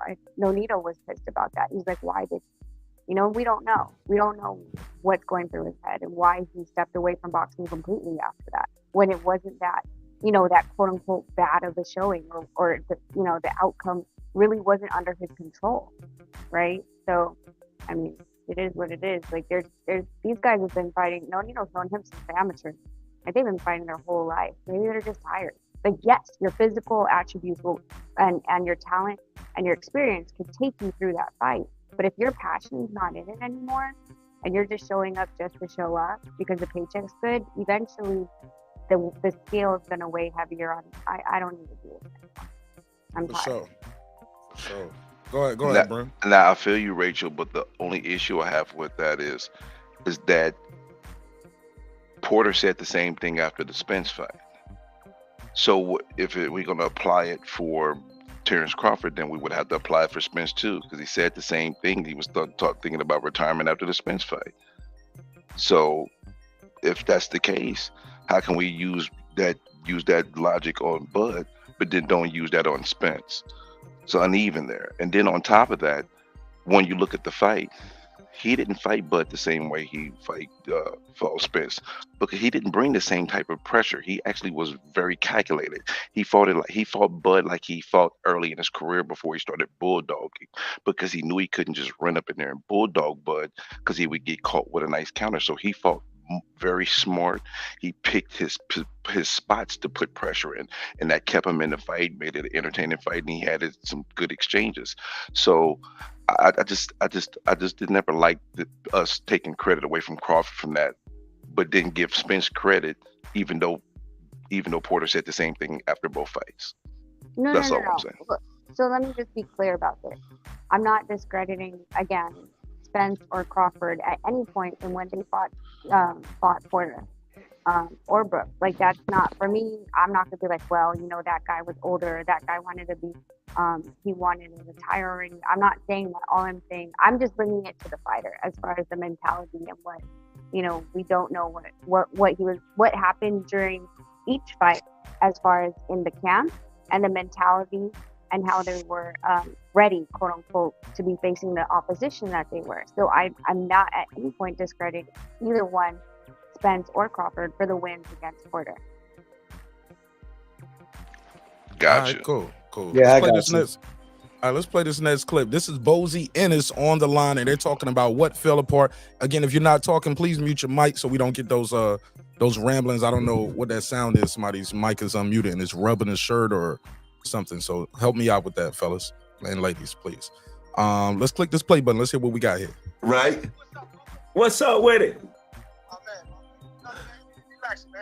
And he said, call Bozy. I said, hold the fuck up. You know I will call Bozy. We train together. He sat here and told me and Wallo that Neff ducked the smoke. No. You know, they must don't know that. Blue Blood Sports had called me. The dude Blue Blood called me. This what happened. He had called me. When he had called me, he said, Bo. I said, what's up, Blue? Because he's coming out my gym all the time. Shout out to Blue, though. People always say he lying and capping, but sounds like Blue was in the mix trying to make that fight happen. He did make the call, so I got to give him props for that. And I wouldn't have been mad at Blue Blood if he was able to pull off that Boots versus Terrence Crawford. I would have had to give him props for that, and y'all would have had too. He said, you know, I can get that fight with Terrence and Boots. I said, well, make it happen, man. I said, but you got to go do Espinosa sometime, you know, because that's what I deal with. He said, oh. Then he said, well, let me talk to my guys. Matter of fact, I'm going to talk to, what's his name, the BLK, the top guy, whoever he is. Desmond. Him and Zab Judah. All of them was on the phone, so we talking. And they said they was going to make it happen. So they said they were going to call Espinosa. Espinosa said they talked to him. He talked to him and everything. And they said they was going to get back to him, but never got back to Espinosa. So when they put that stuff up, we only feed you that stuff when they put that shit up here. You know what I mean? But I knew what I said, and I told Blue Blood, y'all can make it happen. Let's make it happen. Okay, so first and foremost, we did talk to Espinosa. So whoever said that is cap. It's cap. So they were trying to make this Boots Ennis fight, put a case on it. And I told Wallo and I told Gillie, I said if Boots want to fight Terrence Crawford, call Bozy and Boots and ask them why they took the IBF route instead of staying with the WBO when they could have been my mandatory. No. We never was your mandatory. You could have been my mandatory. Coulda, woulda, shoulda. I trained that boy. He ain't ducking that. Wallo trolling, but nah, let him answer that. He ain't ducking that. We've been to ask to fight you a long time ago. But what I'm saying is, why did y'all leave? So they been asked for the smoke though. So y'all trying to save him. He said, why did y'all leave the WBO and go to the IBF? See? They know, because I trained him. All the top guys, because we was ranked right up there. So you could have picked us. You had to pick Avengesia or Logia or whatever. See, we don't even know his name. He went down Mexico. Bozy, send that shot at him, Bozy. Send that little shot at him. You could have picked us, brother. You could have picked us. You ain't have to pick him. Hey, look. Yo, you my man. Listen, it's all about business, man. Definitely. But we went to fight y'all a long time ago. Why? If y'all want to fight me a long time ago, why I'm just now hearing about this? You remember when you came to Boots fight, and my man came to you. That's the fight he want to see. He said that's the fight in the future he want to see. He didn't say y'all was calling me out. He said it right. Listen, and then I said, yeah, that's the fight we want. You was right there. In the future. But y'all didn't say we want you right now. Y'all could have easily, I'm right in front of y'all. Y'all could have easily said, hey, we want to fight you next, nigga. We gonna beat your ass. Yeah, Bud said, yeah, you could have been talking that talk. You guys weren't talking that talk like y'all wanted to scrap. Nobody. I trained him. What's his reaction and what's his? Hold on, my bad. Let me go back. It didn't? No, I was trying. You did. I know. I don't know how I got some skipped off. fighters, you know. Spence on the phone. When Spence fought. Hold on, let me get it. Everybody said only way. To touch my pride. Hey, we want. I didn't say we want you right now. Y'all could have easily, I'm right in front of y'all. Y'all could have easily said, hey, we want to fight you next, nigga. We gonna beat your ass. Huh? You probably wouldn't even took the fight like that at that time. Probably not. I had bigger fish to fry on the table. That's real. I probably would if you would have touched my pride. I probably would have been like, let me fuck this nigga. He said, I probably would have been like, let me fuck this nigga up. Let's go, bud. Pride right there, Bozy. Yeah, that's right. Fuck you, bitch. Let's get it. We don't talk like that. No, we playing, dog. You know we playing, OG. Everybody said only way Terrence will fight Boots. That's what they were saying. If Boots called Terrence a pussy or a motherfucker, I said we don't even talk like that. Right. That's right. We don't. You're smiling now, Terrence. So that means you must have said that. No. He said you means you must have said that. I ain't never said that, but shit, okay. I don't take disrespect lightly. That's just me. Woo! Y'all hear that boy from Omar? Y'all hear that boy from Omar talking that talk? Talking crazy. I like it. We need to hear more of this. We need more of this type of Terrence Crawford. We need more of this. Shots fired. Cue the soldier boy. On the screen. Shots fired. Bow, bow, bow. Let's go. Don't talk like that, though. Yeah. You come from the martial arts background. Shut the fuck up. You know what I mean, Bozy? That's right. We come from martial arts background. We got respect. Let him know. That's right. We got respect. We ain't with that shit. Tell him I'm a part of the training crew. Tell Terrence I train Boots too. He got me fucked up. He told me, I don't train him. Hey man, why you pointing at me? See, now he won't fight me. Now he pointing. He telling. No, he listen. telling Hey, Bozy. He telling. Hey, Bozy. Hey, Bozy. Tell him I put him in the Cobra Crush and break his leg. He won't be able to fight. Don't listen. Tell him. The Cobra Crush. Yeah, Bozy, we just wanted to hit you up, man, because he said call Bozy. I Call said, Bozy. Yeah, we call him Bozy. Yeah, man. I mess with him, man. Definitely. Definitely. But you said the same thing. The paperwork make the paperwork. If it ain't because now I understand you saying what you said, but they probably try to give him some dumb shit. And he probably like, man, I'll wait it off. And he got a right to because he gonna get all the fucking money. But he left the whole WBO early like that. And Wallo doesn't understand that. And we never got that answer because they was just cracking jokes and talking over that point. They never let Bozy answer that. Hey, he said I probably wouldn't even took it. So, I just think, my fight. You'll see him later. You'll see him. We're gonna have to spar. Who? Me and you karate. No, you don't want to do that. You don't want to do that. But this nigga, he got. But here we go. They about to get back into some more trolling shit. But what do y'all think of that conversation? What he said about to Bozy about why did Boots lead the IBF? It's a good question because actually someone had called me. I can't remember which YouTuber called me, but they were asking me about the business and the ranking and the moving. And I said something, and they're like, well, Boots just, he's moving in the IBF. I go, why the hell is he moving in the IBF? He wants to corner Crawford. Like, I wouldn't try to corner Spence per se because there's 3 sanctioning bodies you have to deal with, right? So unless you're the top of all 3, it's really difficult. But I thought the Crawford route was the easier route because it's 1 belt, and he was number 1. So I was like, if he becomes interim champion, and I had to explain this to him, like, if you become interim champion in the IBF, you're done out of the WBO. They'll take you out. Not take you out, but they'll, either take you out or drop you significantly because you're already considered a quote unquote champion in another sanctioning body. But I do remember that conversation, and I couldn't answer it for myself why he did that. I didn't agree with that move. All right, anybody got anything else they want to add to that before I play a next clip? I'm gonna run my mouth real quick. Sound like a duck, talk like a duck, quack like a duck. It's a motherfucking duck. I ain't hearing none of that bullshit. Like the Hall of Famer, Miss Rachel Donaire just said, they could have cornered this man and could have forced his hand. Either you gonna fight Boots or you gonna drop the motherfucking belt. And what they do, go the other direction. I ain't trying to hear that boogeyman Boots bullshit. That nigga's a duck, man. I'm gonna do it a little softer than that. It's clear that he had the opportunity to be the mandatory. Now, the caveat about this is though, even if he did land his mandatory, he wouldn't have been able to get a Bud fight until May, and knowing what we know now, he would have been on the back burner anyway. So as much as I can dog out Boots and say, hey Boots, you went a different direction.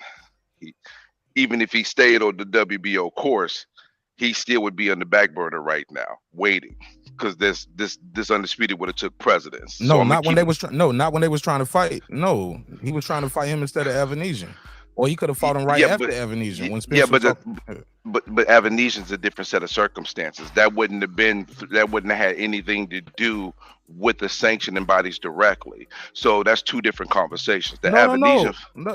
Regardless, it would have been a title defense. David could have won the WBO. Boots could have won the WBO. Boots had more of a right to it when Virgil declined. He could have said, let me petition to be the mandatory since I'm number 2. No different from what Shawn Porter did. You are correct. So I stand corrected. The only thing about that though is in regards to fighting Terence Crawford in December, that would have had to been through BLK Prime, and that means that Bozy would have had to not have Showtime involved, and he's already stated that he was going to be dealing with Showtime. So that was probably going to be out of the question because Boots is a Showtime fighter per se, even though he said he has no contract with them.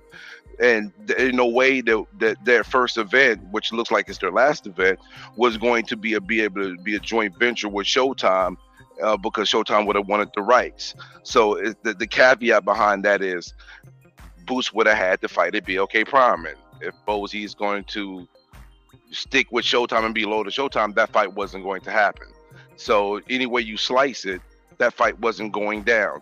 So I think the reason why he deserves the heat is because they mentioned in Crawford's name so much, but knowing the circumstances and the set of situations, based on what they're doing and based on where Crawford was at, the fight wasn't going to happen. So you up here running your mouth about Crawford's name, knowing damn well you're not going to be in position to get in the ring with him because you're not going to do it based on the terms that were involved. All right, Sheldon Moore joins the floor. What's up, Sheldon Moore? Welcome home. My people. What's happening, everybody? I love the interview. Love the interview. Love the energy. Love the. My one point was when he they asked him why he had beef with Charlo. He said, "Because Charlo's a hoe." Oh yeah, we ain't got to that part. That's why I get fuck into with it. That's why I fuck with him. He's out. He got involved in something that didn't concern him. And then when they asked him about fighting me, he said, "Well, why don't you go fight Errol?" So he's a hoe. So after I beat this dude, he got to see me. I love it. I love it. All right, let me play this clip right here. They about to get Boots on the phone. I think that's your TV in the back or something, Sheldon. Let me play this clip. Oh, let's hear it. Here we go. Boots, we know you probably jogging right now. Man, he's slick. That nigga slick. What? Come on, Boots. Get up, man. I told you we don't sleep in my training camp. He know he ain't supposed to be sleeping. No, Boots. Terrence had said something, but we talked to your pop. They got it straight. Man, they know what's up. That's right, champ. I told him that. That's right. Who he say though? What we know? I know everything. I don't know. Boots like, hold up, man. They know what's up. Boots probably already talked to his dad. You know what I'm saying? Before he even called back. Who he say though? What we know? I know everything. I don't know nothing. I'm trying to find out what I know. Enlighten me. What you mean enlighten you? You for Devanese and you could for me. You jumped up out of my sanction body to go fight in the IBF. So what I know? What you mean? What you mean? What I mean? Would you rank that in the WBA or not? Yo, it don't even matter. Yo, Oh, now it don't matter. Now you heard that, right, Rachel? He avoiding that question. My sanction body to go fight in the IBF. So what I know? What you mean? What you mean? What I mean? Would you rank that in the WBA or not? Yo, it don't even matter. Yo, all right, catch up, little homie. Catch up, man. If it don't matter, catch up. Yo, he picked catch up. Was way under, you just said it don't matter. Catch up. I'm talking about before that. He not about it. We already know he's not about what he's talking about. I'm not about what? I'm not about what? You don't want to fight. You said I'm not about what? You don't want to fight. Man, go to sleep. Go to sleep. Go ahead, you dreaming, man. You talking to your dreams, man. Fight. Yeah, we asked for that fight plenty of times. Yo. When? Plenty of times. What's plenty? When? Boots totally evaded that why he left the WBO and went to the IBF. Of course he did. You front. You front now. Don't front for Gillie now. No fronting. All right. Keep it again. We asked that fight plenty of times. When? That's what I'm saying. When? You keep saying keep it a buck. I'm saying when. Now you saying one thing and your dad saying another. So when? What you mean? You saying one thing and your dad saying another thing. So what is what? I've been asking for that fight since 2018. What are you talking about? Since I was a baby. You been asking to fight me since 2018. All the top guys. Man. Cut it. You believe that? You a fool. You believe that? You a fool. He's drunk. He's sleepy. Good night, sir. Continue with your Z's, because you know what I mean. You must have had a long night or something, because you been asking to fight me. No, because he trained 3 times a day. That's all you do. Yeah. All right. That's all I do. I support you, Boots. I stay in the gym. I stay. I support you, Boots. Yeah. I support you. I support you, man. At the end of the day, you or Errol going to see him. That's it. Y'all going to see him. Y'all going to see Boots. And we can't wait. I can't wait. You rubbing your stomach. I'm gonna be right there. On the video, Terrence, this is at the 1 hour and 3 minute mark of the video. Terrence is rubbing his stomach like food, like yummy. I'm gonna eat him up. He's food. Y'all going to see Boots, and we can't wait. I can't wait. You rubbing your stomach? I'm gonna be right there. You gonna eat? What? Hey, Boots, love you, Def. They gotta see. And Boots can see him on the camera doing that because they got him on FaceTime. So they showing they got the phone up showing Terrence, and Terrence looking at Boots on the FaceTime, rubbing his stomach like, you fool. We right there. You gonna eat? What? Hey, Boots, love you, that. Got him out of They there. gotta see Boots. Y'all gotta see my y'all gotta see my fight. It's gonna happen. Hey, I support Boots. All right, Boots. It's gonna happen. It's gonna happen though. All right, Y'all so know back, y'all gotta see. So back to what we were saying before we was rudely interrupted. By all right, come on, Nebraska. Young pup. Woo, he said before we was rudely interrupted. Anybody want to respond to Terrence Crawford and Boots having a confrontation about what happened and why Boots left the IBF? I mean, why he left the WBO to go to the IBF? We never got an answer from that for Bozy or Boots in that exchange with neither gentleman. What do you guys say? Go ahead, show more. We know what happened. If you wanted to fight this man the way you said in all those videos you made, you knew Virgil left. The Karen fight you did not have to take. You could have fought in the WBO, fought a title eliminator. Bud has to defend that WBO strap or unify every 18 months, either or. You could have forced Bud to fight you in May or June of this year, but you chose to do something else. Simple. Anybody else want to respond? I have a question. For who? Just for the panel, because I don't know the answer, so that's why I'm asking the question. So, the Karen fight was in January, right? That was on the Tank card, right? If I'm Yes. Okay. Yes. So, as far as I remember, in October when they were the negotiation was failing, but Boots was supposed to fight on the undercard of Bud and Spence in Right. November. Who was the actual scheduled opponent then? Was he already? We never found out. Okay. We never knew. It was never announced. Okay. Go ahead, Brim. You want to add anything? All right, let me do the super chat. Super chat. Juice Lee said, "Damn, Boots went from top contender to microwave dinner in one podcast." All right, let me give him a $5 drop. Let me give him a drop. I got 5 on it. Bud was big dogging him, man. He said little pup. Wow, it was hilarious. Now let me clear something up for you though, Mark Nash. Yes, sir. I don't think Boots is afraid to fight anyone. I don't put this on Boots. I put it on his team because they knew that they could have forced this fight with Crawford if they chose to. Either he had to fight Boots if Boots would have stayed in the WBO and fought an eliminator and beat the shit out of Rocha or whoever it was, or they had to unify. But he chose to go the IBF route, knowing you're not getting a Spence fight. Because no matter what you say about Spence, Spence told everyone, I don't want to fight anybody but this guy.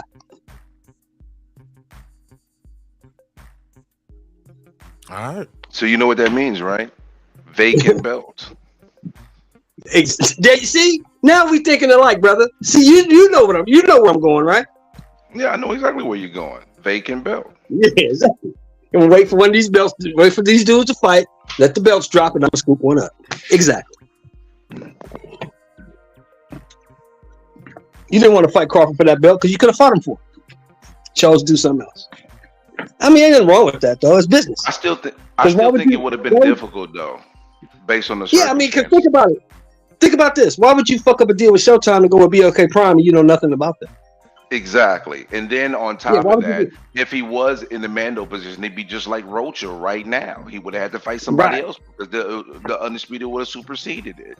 That's why the only reason why I dog Boots out a little bit about it is because him and his team was talking so much. Exactly. That's my point. But if they was quiet, then it would be like, okay, based on the circumstances and when we see this full picture now, I'll give you a pass because the dynamics, this is what it would have been. But you was talking, you had Crawford's name all in your mouth, knowing damn well you wouldn't go to BLK to Prime to fight him. And that was my argument with all people was getting on him about fighting Avanesian. But if you look at the top 10, the only two fighters he would have been able to get a fight with in a short notice like that would have been Crowley. Rocha and Avanesian, right? No, it was not even Rocha, because Rocha would remember Rocha. This was a BLK Prime fight. Rocha is a Golden Boy fighter, so it would only Oh, been that's right. it would have only been Crowley or Avanesian, and Crowley still has some ties to PBC. So Avanesian was the only clear path for an easier fight to be made in a short period of time.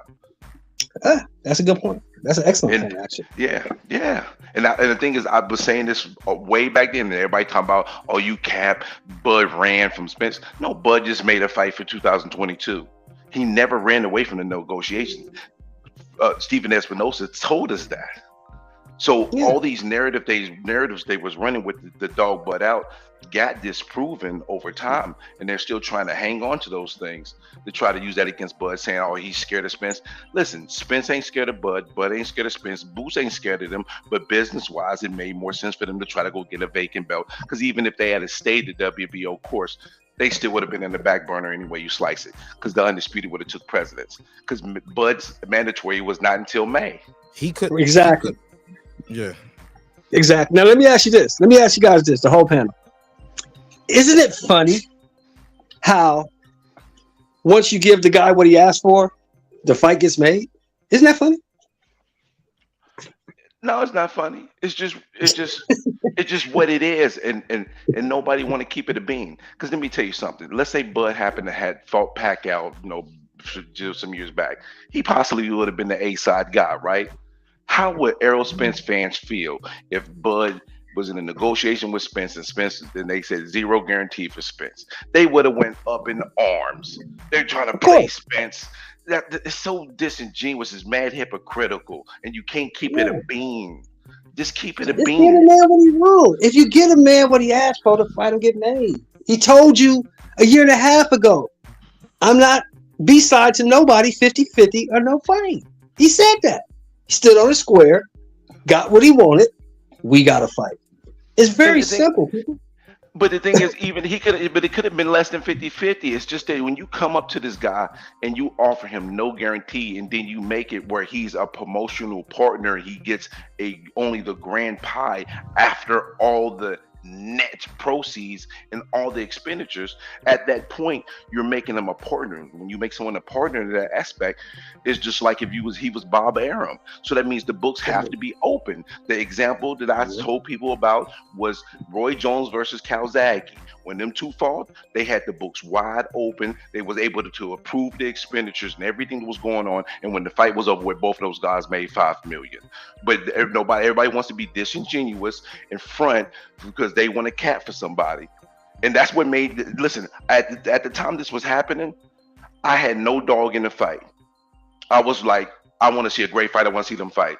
But between Spence hiding behind PBC, letting them do that type of deal and not standing up to them at that time, and then how the fans act, I want to see Bud put them on the ground now. That's what ended up happening. Because I saw the fugaziness. I saw it, and everybody want to cap. But I see the fugaziness. Rachel, you still there? She had to step away for a second. I just came back and I just heard someone getting put on the ground, so I have no idea I what you're wanted- talking about right now. I wanted to ask you, how do you see this fight coming to fruition? How do you see it from a business sense? Because you got more business sense in boxing than any of us up here, because you're in it. What do you How mean, do you like see it? how everything went down?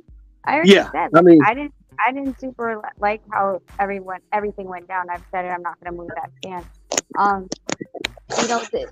The whole thing about like if we were to break down like what Crawford had said on his Instagram live, like when he was saying like, oh, well, there was this guy that was representing me that I didn't know who it was. How is there? First of all, nobody just gets to Al Heyman. Let me just put that in air quotes since you guys can't see me. No one just Rachel, gets turn to your Al. mic up if you can. Can you turn your mic up some? Is this better? Perfect. Okay, sorry, I'm on a headset. That's why. Yeah. So no one just gets to Al Heyman. No one in this business goes around. For example, no one's gonna call Richard Schaefer and be like, "Oh, I represent Nonito Donaire," without Richard calling me and being like, "Who's this fool that's calling me saying that he's representing Nonito?"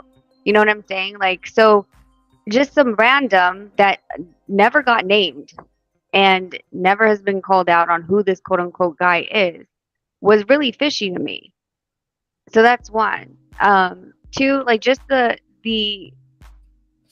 I would say the lack of experience as far as, you know, I want to approve expenses, et cetera, was for me it was just weird, like to throw those things into a conversation when the money gets shown after the money comes in, right? So you're gonna have your books as far as the gate and the TV when it's done. I mean, there's no use opening any books for TV or tickets before the fight. You can't see anything. It's gonna be a running number. So it was a weird play that I didn't know who advised him to negotiate that way. But I didn't fully agree with. Like, that's not how the business is done. It's never been like that. So I don't know who put on their negotiator hat and was like, I'm going to negotiate one of the biggest fights that we have right now, and feel like that was going to go the best way. Well, what I said earlier, let me do this. Go ahead. Yeah, let me do this 2 super chats real quick. Modern King Boxing said, looking kind of shaky for real, show and more. Let me give him a drop. Give him the $2 drop. I'll give you the $2. You give him the $2. All right, pay him the $2. Oh, pay the $2. And Virtuoso said, Bud made Boots go on a store run though, huh? All right, let me give him a drop. I got 5 on it. Appreciate y'all supporting the show in a major way. Go ahead, and I got another clip queued up. Okay, I was just asking Rachel this before you came back. I said it seems funny to me that when you give a guy what he asked for, the fight gets made. Do you agree with that, Rach, or you think something else was in play? Say it again. When you give a guy what he asked for. Yeah, you give a guy what he asked for, the fight gets made. I mean, to a certain extent, not everybody's going to get what they want, right? Like, you could give someone everything, they're going to find something else to like argue and pick and choose. And considering that this is a business, you're not going to get everything you ask for. He can't ask for 50 million as a guarantee, you know, like it's just not real. And so with all that being said, like, I think it just, you have to come, I think from what I perceive, Bud came back to the table because he knows this is it's the biggest fight right now. Like anyone else, Bud's fights, okay, we took the Aphrodisian fight on our chin, right? We're like, fine, go and fight him since you want to fight him. But like, you know, for fans, it went from demanding to pleading, like, please just freaking fight, because this is what we want to see. Fans want to see this. So I think given the options, right? The other option was Rocha. What was that going to accomplish, really? Besides, you know, possibly just doing your mandatory, get it out of the way. But I mean, at the same time, like, Golden Boy was playing their hand. All of these guys play their hands. Like, it's not like PBC only does it. Every single one of them plays their hands. Golden Boy said after their meeting that he would give him Rocha, which was his mandatory, plus another 2 fights. And he was trying to say that he was going to be, Oscar said that he was going to be able to negotiate the Spence fight. Well, now you're with another promoter that's going to take X amount percentage from your purse, in addition to wanting his things that are need to be happening for his promotional company, and whether that's bringing in the zone somehow or what. So there's another, you know, hurdle that they would have to overcome. But that all just means to say that every single one of these guys are going to want something, because this is a damn business. Oscar wasn't just going to give him anything for free.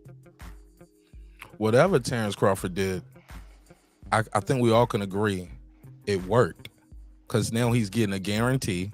It's 8 figures. Both of them getting a guarantee. It's not no long contract. I got a rematch clause. It ain't just no one-way rematch. And far as I know, he got everything he wants. As far as we know, he's still gonna be able to approve those expenses. Like, he gonna get to know what's going on. You're not just gonna be able to hand it to him. Or maybe he sacrificed that for the guarantee then. Like, okay, somebody got to fix that wumping. Somebody got that wumping. I don't know who that is. I was gonna ask you a question, Rachel. Oh, go ahead. No reason why, I think he might have traded that off for the guarantee, though. You get I what I'm agreed saying? a But lot with what you said, Rachel. But the one thing that was in question for me is that when he was negotiating with him first, I do believe that he didn't have the wherewithal to negotiate properly, and I think that played a role with the issues. That's why I gave Bud some accountability for what happened with the first set of negotiations. But correct me if I'm wrong. When you make someone a promotional partner, right? Isn't that basically like effectively making him like a Bob Arum, just like any other brand of a Top Rank or the Zone? So at that point, then you do have to open those books up because you're doing a joint venture. No. Just like what I mentioned with Roy Jones and Calzaghe, when them two fought, they had the books wide open because there was no promotional company. It was them two getting together. It was square ring with Roy Jones and Calzaghe by himself, and they opened the books completely and they approved all the expenditures together, and they made the fight, and then they got paid. I understand the fix your audio again for me, Rachel. Sorry, my bad. I just keep letting go of my mic. I understand the comparison, but like you said, it was Roy Jones and Calzaghe themselves, right? When you sign with a promotional company, then you're signing their contract. It's not a joint venture. You're under them. Yeah, but it was giving him only 30% of the net to treat him like a promotional partner. It wasn't like he was just getting a boxing contract deal. They were treating him like he was his own promotional brand. They was giving him 30% of the net. Yes, I understand. So That's not a regular how would you know what contract. the net is if you don't know what was made and what was spent? The net will be after the fact. What we're how would talking we about know are two. though? But how would you know what was? Because you got to know what was spent to know if you made a profit. Correct. Which would be it would be, but we're talking about two different things, guys. What we're talking about is net is after the event, right? After Even all after the money. fact. Let me say this part. Let me say this. 'Cause I've been holding it. Even after the fight, you got to know profit and loss, right? Correct. If I don't have access to that and you just give me a check telling me this is 30% of the net, how do I verify that if I don't have access to the information? Mark, I understand what you're saying. What I'm saying is you can't give me a profit and loss until after the event, correct? Yeah. That's not what he was saying. He wanted approval of expenses prior to. Okay. Because he wanted to know where the money is being spent because they're treating him like a promotional partner, like He might he's say, a I top don't rank. need a $3,000 soda machine over here.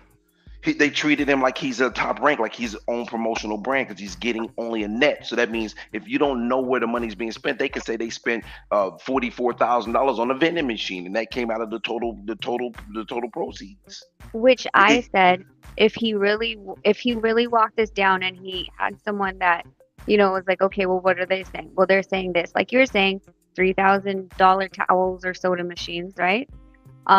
Then what he could have came back with is said, okay, well, running expenses on a promotional company is X, usually around this X dollar amount or this percentage of the profit margin. So he could have came back and said, okay, well, I don't want any of the expenses to go over this dollar amount based on what you've done that's before. thinking the worst right there. I think that's the worst right there we thinking. We just thinking, but I get where you're coming from. But let's say this, and we can move forward because I got to play some more of this clip because the bottom line up front, whatever he did, turns out he did the right thing. Because Spence got into another car accident. They both are getting a guarantee that wasn't getting a guarantee before. So now they're both getting a guarantee. They both have a rematch. It's not a long contract. He is out here promoting the fight already. He was the first one to start promoting the fight and has been doing the most promotion for the fight. Even from the graphics to the clips of the interview dropping to the IG post where watch me fry this fish. The kid is doing everything he said he was going to do. And he's talking so far. So whatever happened for a reason. And it obviously worked. Last thing before you go to the next clip, Mark. The thing is, when we were talking about this back in August, when they were talking about they was going to be negotiating and talking, the deal that's in place now was the exact deal that I was saying they should have made then. Now, that's the numbers that's out now and how the fight is structured and what it is. That's exactly what I felt like it should have been offered back then. I was thinking 8 to 10 million for both guys, rematch clause. That's what I was saying back then. And that's what got me upset about the whole situation. because that's what they should have offered back then. They're not going to That's all. offer fair. Let me just be clear. I They're figured never that. going to offer fair. And it just is what it is. And this is not just in boxing, guys. This is in all In businesses. business and life, yeah. Yeah, and it's your I deal with it job every to day. negotiate. Yeah, it's your And I got job to somebody else on the negotiate panel I your gotta get in. salary and everything. Anything that you want, it's up to you to negotiate it. So, I'm glad that I said the same thing you did, but you have to have someone that understands, they're going to lowball you, you're going to highball yourself. You're supposed to be somewhere in the middle. That's what I always do in negotiations. I completely, highball it because I know where I'm comfortable. Where he's Gotcha. gonna So you can at, find a right? happy Fam, medium. fam. So Bud I make the got- right. I'm sorry. Yeah. Let her finish because I got to get King Asian Math, and like I said, I got other clips I got to play too. Okay. I want to get through these, and then we can open it up. But I want to get through all these clips. King Asian Math, bear with me. Let me play this clip. Yes, sir. Salute to the panel. Salute to everybody in the chat. Ashley, go ahead. What did you want to chime in on real quick? Because this next segment, he's going to get to talking about Shakur Stevenson and how he has Shakur over everybody. Did you want to chime in on any other thing before I go to that? Oh, no. Yeah, y'all pretty much touched on everything. I was sitting back watching. Everybody had their perspective of what the negotiation should have been, leading up in the past 4 years. And, it's kind of like just being rehashed, beating a dead horse. We here now. So we're just going to see what's getting on. So let's see what he had to say about Shakur coming up in the other fights, and then we'll chime in from there. All right, let's go. What my favorite fighters of today is your number one? My guys, man. And why did you say Shakur of today is your number one? Give me the game on Shakur, man, he's just so talented. From the first day I seen that little dude, And you whooped his ass. No, he came up to me, told me I shit. know. This He before. told us. He told us on the show. Man, whoop your ass. I'm like, little dude, I'll beat your ass. You better stop playing with me. He like, no. But for real, man, I want you to come and watch me fight. He was like, man, I'm about to win this whole tournament, man. Man, they can't mess with me, man. He was like, watch me. I want you to come and watch me fight. I'm like, all right, little nigga, I'm gonna watch you fight. I'm gonna watch you. You watching? Yeah. So I'm like, I gotta watch this little dude because he talking stuff. I'm gonna make sure I watch him. You know what I mean? So I goes over there, and I'm like, I'm in the corner. You know what I mean? Devin was in that tournament too. You know what I mean? I was like, all right, let me see what this little dude about. He looked at me and he was like, gave me that little nod. I was like, God damn, this little dude cold. He whitewashed everybody, him and Devin. I was like, yeah, them two dudes. Let me ask you a question now on top of that. In the order you gonna put it, who would beat who? Out of these three, who's beating who? If you put Shakur in there, Shakur beating everybody, man. Devin, Tank, Shakur. I just told you, man. Shakur beating everybody. All right, but between Devin and Tank. Man, Devin and Tank is a toss-up, man. Now that I had Devin winning, but from last night, how he getting hit with them left hands, you know what I mean? It's a different type of style though, too. Styles is different. It definitely is. You know, what I when mean? you black, you used to fight motherfuckers that's on it. But Tank, one thing I can say about Tank is he's smart. He can box. Yes. And he explosive. So, you know what I mean? I see that being Shakur's toughest fight because of the power. You know what I mean? Who the most powerful out of them three? Tank, hands down. Okay. Everybody know Tank punching. You know what I mean? But I'm saying skill-wise and in the mind, smart. I don't think neither one of them can outthink Shakur. Out of them three, what fight would you want to see out of them three? All of them. No. Man, flip a coin. No, I'm talking about which two out of them three you want to see the most. You got to be one the most. Flip a coin. No, you got to pick one. You got to flip a coin. Pick one. I can't. You can't pick one. They both all great fights. I can't. You know what I mean? Because Devin's my guy. You know what I mean? Shakur, that's my little brother. You know what I mean? Like, I don't rock with Tank like that, but I respect Tank's skills and whoa, you know what I mean, what he doing in the sport right now. But you know what I mean? They all talented. They all skillful. They all, you know what I mean, know what they doing in the ring, you know, boxing. But all three of them can box. Mm-hmm. Yeah. You know what I mean? So it's not like, let me outbox this dude. You know what I mean? They all got they attributes that suit them the best. Mm-hmm. Tank, powerful. Yes. He might be shorter than them, but he punch harder than them, and he's more explosive than, you know what I mean, both of them. But like reflexes, Shakur, hands down, reflexes is killer. Now Devin, he's bigger than them. You know what I mean? He's taller, he's longer. You know what I mean? He's good at boxing. He's a boxer. You know what I mean? But like I said, all of them can box too. Now, all right. How does it? Anybody want to respond to that? He said, "I got Shakur for everybody, no matter how you mix it up. Though I got Shakur beating them all, but they all will be good fights." Who anybody want to respond to that? Him picking Shakur, Ben Israel, or King Math want to go first since y'all just got here? Yeah, you can agree with it. All those are pretty much 50-50 fights with the exception of Tank having that X factor over both of them, which we all know what that is. And at any given time, you blink, he got you. So with that in the equation, kind of like gotta lean the Tank as far as, you know, all them fights. But I think the most impressive, well, the most intriguing rather fight would probably be Tank and Shakur, because those are two styles. Like, Tank would really have to work to get that shot. And no disrespect to Haney, I know Bill will pull up. We done spoke before.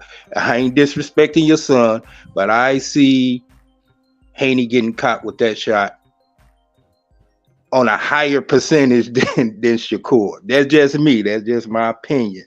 I don't know. He could prove me wrong. But Tank would really have to work to get that shot off on Shakur, because Shakur is just that slick. He's just that gifted. He's just that talented, and he got, you know, a lot of arsenals as far as his defense goes. You know, he's the total package. So, go ahead. All right, go ahead. Go ahead, Ben Israel. What's your take? You know what's my take, Shalom, though? CEO of Breaking Beats, everybody on the panel. You know what I'm saying? The Queen, Rachel Dornell in the We got business. 100 people in here, man. We don't need all that, man. What's your take on the topic? You gonna sit there and coach for me? I don't need no coach, my G. All right, this about to be the shortest one ever, bro. Like I You know said, what I mean? man. So, you know, it ain't gonna be the first time it been the shortest one. But no, real talk though, man. People sit there and give their assessment, whether it's Shakur, whether it's Tank, whether it's Devin. But you know, until those fighters fight, you know what I'm saying? Just like with the Terence Crawford and Errol Spence. This dude been ducking all these years. You know, fuck all that shit. Asian Man said he got Tank over everybody. Other dudes say he got, well, you got motherfucking Terence Catfish Crawford. Your phone is staticking, bro. You staticking. All right, yeah, you gotta fix that audio, Ben. Staticking. That's why I told him, get to your points. I already know your shit gonna start staticking. You got a bad line, and you waste your time with all the good audio with all the shout outs. Go ahead, show more. I agree with what Crawford was saying. I think Shakur is the most skilled of all three. I think Tank's the most powerful. I think Devin is very, very, very good. I just don't think he has enough speed and reflexes to get away from that shot from Tank, because you saw Lomachenko was touching him. And if Tank touches him like that, I think it's a short night. I just think that Shakur has the better defense and he has better reflexes. I think Shakur beats all three of them. All right, anybody else? Shout out to Food Revolution. What up? Unbiased fan, you got a take on it? Rachel? All right, cool. I'll go to the next one now. Let's see. Here we go. Humongous. Well, let me go back. That's the first question in the decade. I mean, but like I said, all of them can box too. Now, how does it feel knowing you're about to be a part of the biggest fucking fight probably of this decade? This shit's about to be humongous. That's the first question. And how you gonna win? Is it gonna be decision? Is it gonna be knockout? How is it going down? You said how I feel? Yeah. Well, I don't ever get excited until everything is signed, and you know, we get to that moment where, you know, it's like, man, I'm about to make history again. You know, he said again, I'm about to make history again. Yeah, like I don't know like how to feel about it, because I've never been in a fight where it was so much on the line, but at the same time, history in the making at this level. Yeah. You know, yeah, beating Ndago, becoming, you know, undisputed, you know, was history. You know, I was the third person besides, you know, Bernard Hopkins and Jermaine Taylor, you know, to do so. So yeah, man, I'm excited. I'm excited. And how I'm gonna beat him? Being myself. Just be me. I don't go in there look for the knockout. I don't never go in there looking for the knockout.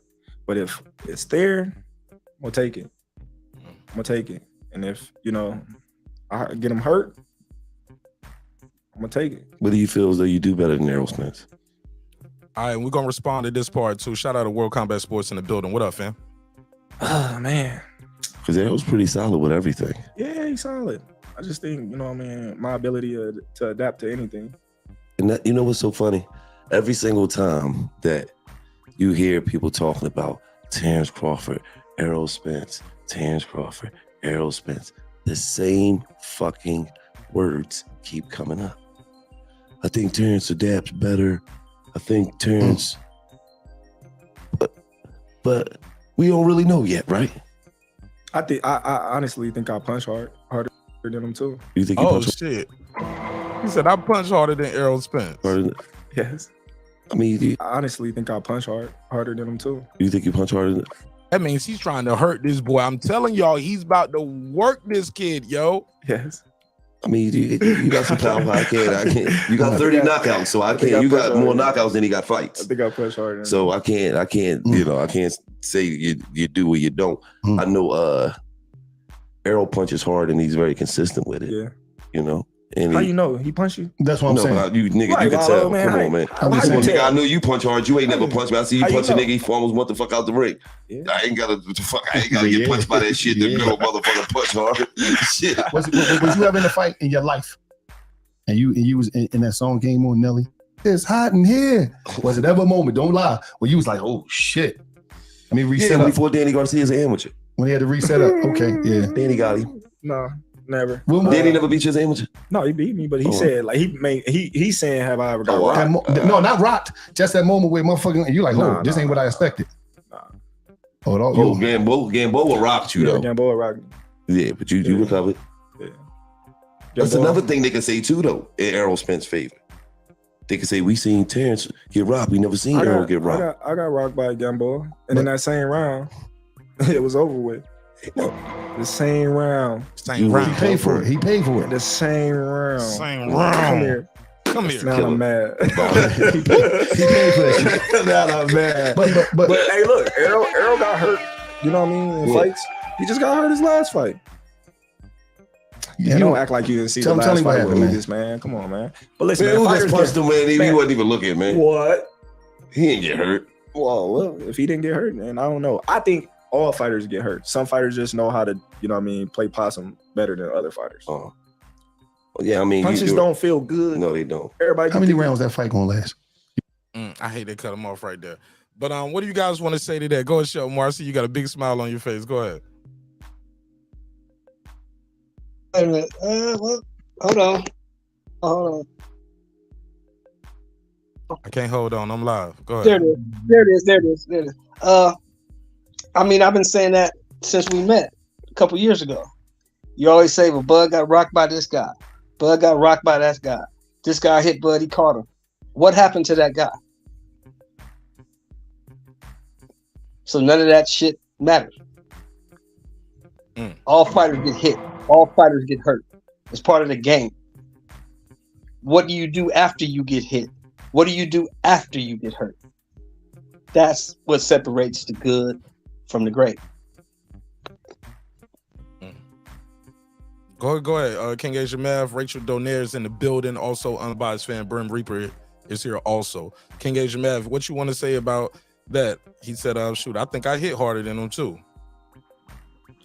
That's what he's supposed to say. It's subjective. I mean, looking at the eye test, basing them from 10 years that I've been following both of them, I got to give the edge to Earl. But they both, I think Bud done grew into his grown man strength, as you want to call it. You know, he's truly acclimated to the welterweight division. I think he's the more natural welterweight. but that doesn't mean he's punching. I think his punches are probably more effective as in the timing and the angles. But I think if they just gauge it from punching a punching bag, got to give it to Earl. But I think Bud can find shots that will have more effect, on any opponent, because he's just that guy. He got that tool in his arsenal to where he can find the angles, and he's gonna have to work to get those angles because that pressure coming. All right, Rachel, you want to comment on that as well before I play the next clip? No, go ahead. All right, Brem. Go ahead, cool. Brem, you got anything you want to add? Phone lines are open too, ladies and gentlemen. 404-692-1766, 404-692-1766, and it's at the top of your screen if you're looking at the phone. It's at the top of the screen in the yellow letters. You can definitely call in and voice your opinion. Go ahead, Brem. You want to jump in, or I'm gonna play the next clip? I missed the last little bit, bro. Some at work. So. He said he punched harder than Errol Spence as well. He said, I think I punch harder than Errol Spence. It's not just I adapt better. I think I punch harder. Well, it's a debatable topic considering he's knocked out his last 10 opponents. I might say Spence could potentially be a stronger puncher, but he's an accumulative puncher, and Bud is a more precise puncher, and it catches you with shots you don't see, which affects you more on the short term. So, it's something that can be debated. I'm not going to disrespect Spence's power because I do think he has very strong hands, but he's not a one-punch knockout artist. So it's an argument to be had. I think Terrence would have slept Lil Mikey if he fought him at 147. Maybe, but he would have beat him up. Yeah, but you remember styles make fights, and Mikey did a great job of, surviving. After the second round, he fought to survive. He wouldn't have been able to survive for this boy right here from Omaha. Let me play this next clip. Let me hear this. Some better than other fighters. Earl. I don't know. He said, how many punches don't feel good. No, they don't. Everybody. How many rounds that fight gonna last? Earl. I don't know. I ain't no psychic. I don't think it go the distance though. I don't think it go the distance. Whether it do or not, I'm gonna be undisputed. I'm gonna be undisputed. I'm sitting here telling you right now. What's the issue between you and the Charlos, man? The Charlo brother. The Charlo I don't brother. know which one it is, but I know y'all be going back and forth. Oh, let me stop it right there. Let me get y'all take on that part. He said, how many rounds you think this fight gonna go? He said, I don't know. I ain't no psychic, but I will be undisputed. Sheldon Moore, real quick, how many rounds will this fight go? Before I play the next clip about Charlos. I know that's your favorite. At the shortest, 9. At the most, 11. Okay. King A. Jamel, how many rounds this fight gonna go? I know you got Errol Spence winning. How many rounds this gonna go? I take it. It's gonna go to the deep waters, but it could be short as 5. Fix your mic. I don't know what you did with your audio, but your audio changed. Hello, can you hear me now? There you go. Say it again. Yeah, I got in my car and it connected to my Bluetooth. I say it could go as long as the late rounds, probably 10, 11. But it could be short. If it's short, it'd be due to Spence power just being too overwhelming. That's like 4th to 5th round. All right. Green, how many rounds this fight going? I say about 7 or 8 rounds. Crawford by violent stoppage. Rachel Donaire, how many rounds this fight is gonna go? In your opinion? Sorry, I probably didn't know Nino. It's all good. Tell the champ I said what's up. I said hi. And ask him too, how many rounds this fight gonna go? What's popping, Nonito? Okay, so she's talking to him and we'll come back to it. Haplo, how many rounds this fight gonna go? Unmute your mic, Hap. All right, we're going back to the show then. Let's get back to the audio. All the fucking time, and I'm just like, is he going? Okay, go ahead, Hap. How many rounds this fight gonna go? Okay, I'm gonna play the audio then. Going once, going twice. Oh, you can't hear me? You can't hear me? You can't hear me? I can hear you now. I'm sorry. It's going to go anywhere between 9 and 12. Deep waters, knockout or decision. Knockout's going to be between 9 and 12, or it's going to decision. Okay. Haplo, anybody else want to give me their take? How many rounds this nigga gonna go? Going once, going twice. We're gonna get to this clip right here. This part is gonna be viral. A lot of your favorite YouTube daddies gonna be talking about this part right here. Let's go. It is, but I know y'all be going you in the Charlo. They're gonna ask him about the Charlo brothers. He gonna call Jamel a straight hoe. Oh, man, mute your mic if you're not talking on while I do this video, okay? While I do this drop, and then I'll go to y'all right after the clip. I'm sitting here telling you right now. What's the issue between you and the Charlos, man? The Charlo brother. The Charlo I don't brother. know which one it is, but I know y'all be going back and forth all the fucking time, and I'm just like, is he going up to 154 to get some smoke? Definitely. After I handle my business right here, and he's still champion, he got to see me. Charlo big, bro. I know. He said, "Oh, he got to see me." Like he's a big. Was you coming back down to see Boots? I can do that too. Yeah, don't run up out of here. Don't get it. I'm just making sure. Man, listen, he said that he do this, he go to 154, so that he leaving the boots, he leaving the belts for Boots. Oh, he said, I ain't fucking with Boots. He young, I ain't fucking with young niggas. He leaving the belts for Hey, Boots. Boots got other problems. Whoa. He got Stanley Onis calling him out. Oh man, come on, man. He got Stanley Onis be stanky on this because he be fucking dead somewhere fucking with Boots. Hey, look. Fuck wrong with you, stinky man, Onis. Hey, man, I support the young fella, man. But yeah, man, listen. Punching. You punching? Just saying. Boots, now come on, nigga. We know Boots punching. And who he fought that was punching? Boots get hit too? Don't never say who he fought, because they be trying to say that about you. He don't get hit like that. He get hit like he get hit too. Fuck, he don't. He get hit too. No, he don't. What fight you watching that he don't get hit? You saw a nigga catch him 2-3 times the last fight. That shit don't count. Everybody get hit that many times in the fight. I'm just saying, I seen you get hit a couple times in the fight. That shit, I never see you leave out the ring with your shit like this, though. All right, then you in a fight. A motherfucker, another grown ass man who trained for all these weeks is throwing fucking punches at you too. So you gonna get hit. I never see you leave out like this. At the press conference, yeah, that was a rough one tonight. You know what I mean? I just want to say, if you like this, that's because the nigga ran his head into your shit. We ain't trying to do that. No. Sock and boppers. Right. So at the end of the day, y'all niggas don't get hit like that. No, but Charlo, and that dude a hoe. Like where did this all start from? Damn, I ain't expecting me to go there with it. I say that because he was cool at one point in time. You know what I mean? Like me and Charlo was cool. Like his brothers, all that. You know what I mean? Like I always was cool with this guy, him, his twin, and his older brother. But like for some odd reason, once I moved up in weight and you know what I mean, started calling out Spence and you know what I mean, that's his stablemate.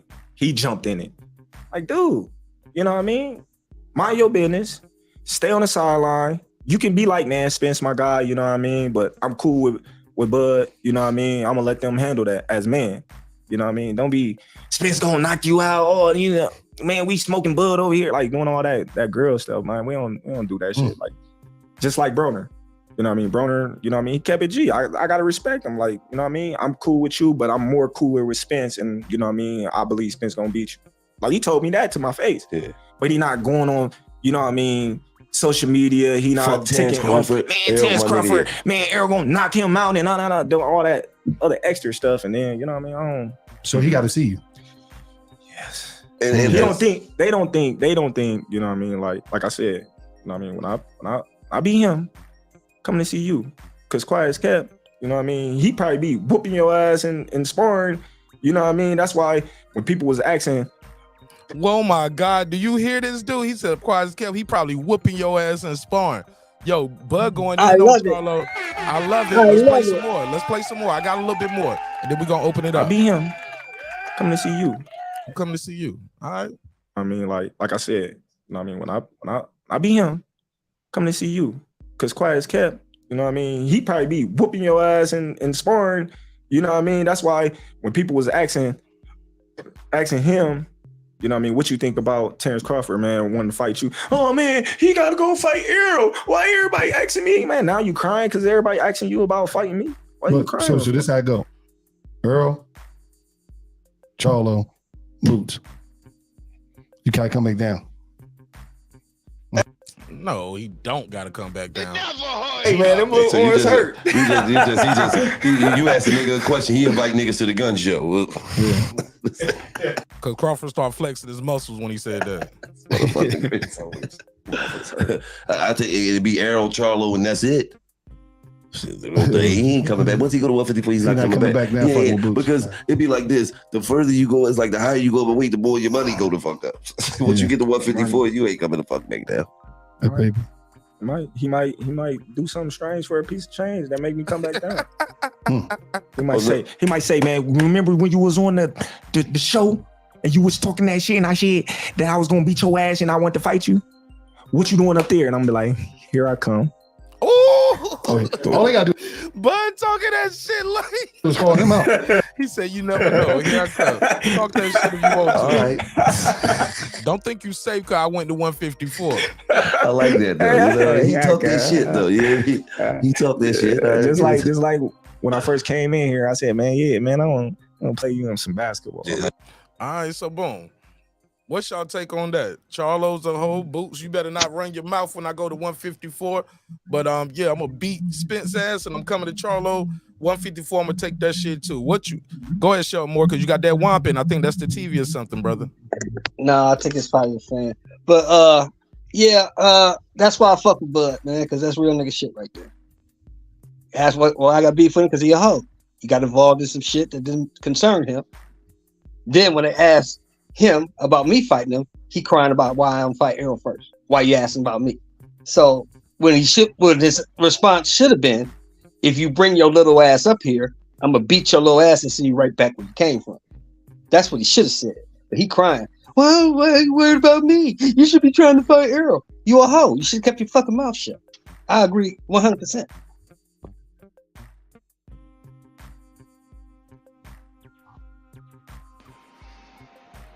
Anybody else? Oh yeah, I love the smoke. Free Smoke Senior, man. Seriously, it's enjoyable. It really is. And I heard that Charlo used to he gets Spence be whooping his butt and sparring. I've heard that before. That's not the first time I've heard that. And I mean, we got to expect Wallo the Superman cape for his boy Boots. I mean, it's expected. It made it funny, but I've been saying this. I've never looked at Bud as the type of guy that would duck anybody, and I think he's Free Smoke Senior, and he carries himself that way, and it's not surprising to me. That's all. Well, I guess it brings it to me. I'm just hoping that dude ain't writing checks his ass can't cash, because that's a tall order, and that's a lot on his plate. What you mean? Come on, man. You just heard the menu. Charlo, Spence, Boots. That's a tall order. That's an order from the 80s. Well, I mean, listen, that's what real G's do. Okay, I'm not questioning that. That's not a question. Yeah, we know what real recognize real on that. But real G's walk it, not just talk it. So we don't want to be here. Hold up, fam. Let me dock my yacht. Let me dock my yacht. We don't want to come here. It is 2026, and it's what happened is, and like you said, we're playing a replay, and yada yada yada. Because Boots got on and said what he said. We know what Charlo been vocal with and all that. So it's we done heard all the talk. So strap the Boots up and get going. We don't need to take as much time as it took to get to the Spence fight, and we ain't gonna redig and all who fault it was and all this, that, and the third. Last time I checked, Top Rank was a $250 million company. Y'all didn't have the budget to give Bud to make that fight, but according to Bob Arum, he didn't want the fight. But I don't know what was true and what was capped. We here now. So I got a 2-fight deal. Charlo could be into that 2-fight deal for this year, 2023, or early 2024. Well, hold up 1 second. I gotta slow your horse down a little bit. Add a couple of dynamics here. Well, first dynamic is if let's say he beats Spence the first fight, unless he beats the living daylight out of Spence, I believe Spence got pride. Ain't no way Spence gonna let him get away. He gonna want his lick back. So that rematch is gonna be reenacted. They're gonna fight again for 2023, right? But then even if he did beat Spence, let's say he whooped Spence's ass somehow and knocked him out in the third round in a bad knockout, right? and Spence doesn't do the rematch. Charlo got some other things he might have to attend to, or he gets stripped off a couple of them belts, because he got a zoo problem. There's a No, wild fam. zoo. There's a wild zoo running loose. It's a mandatory. Right. No, you just said it earlier. Real G's talk real shit. Charlo, that's a two-way street. When he just talking about what Bud said, Charlo said a whole bunch of shit as well. So no, he ain't gonna have time to be backpedaling. Let them fucking belts go and weak like that. This about pride and legacy now. I feel you, but I think he need to fight Zoo though, and just go and prove that point, keep them belts. In my opinion, unless he's Well, moving up. it's time in between to get to that. Yeah, we got time on our side for that. Zoo looked good against Harrison. Zoo looked good against Harrison. I don't believe Charlo. Go ahead. that Bud will be fighting past 2024. 2025, he'll be retired. I truly believe that. I don't think Bud gonna hang around 37, 38. For what? I That's agree. when I dudes think start next year is getting- his last start year. taking acid. I think he got 4 fights left. 4 fights left. 2 this year, 2 next year. I don't think it's that's 4. it. I think he's got 3. You think? I think it's 3 at the max. I think he'll fight 3 more times and he'll retire. That's what I believe. Very Then plausible. why he just didn't say that in the interview? That why do the Sean Porter thing? Retire, announce your retirement. No, because that's not what he's doing. That's showing Moore's opinion of what he thinks. Oh, okay. He just thinks he only got 3 fights left. He just think he gonna. Yeah, he just think he got. If he fights Spence twice, he got 1 fight left him in 2024, and that's it. I think he would fight twice in 2024, in my opinion, and I finish it just out. don't see Bud. Look, this is why I'm saying that. The man is 35, 23. A very By young 2025, he'll be 37.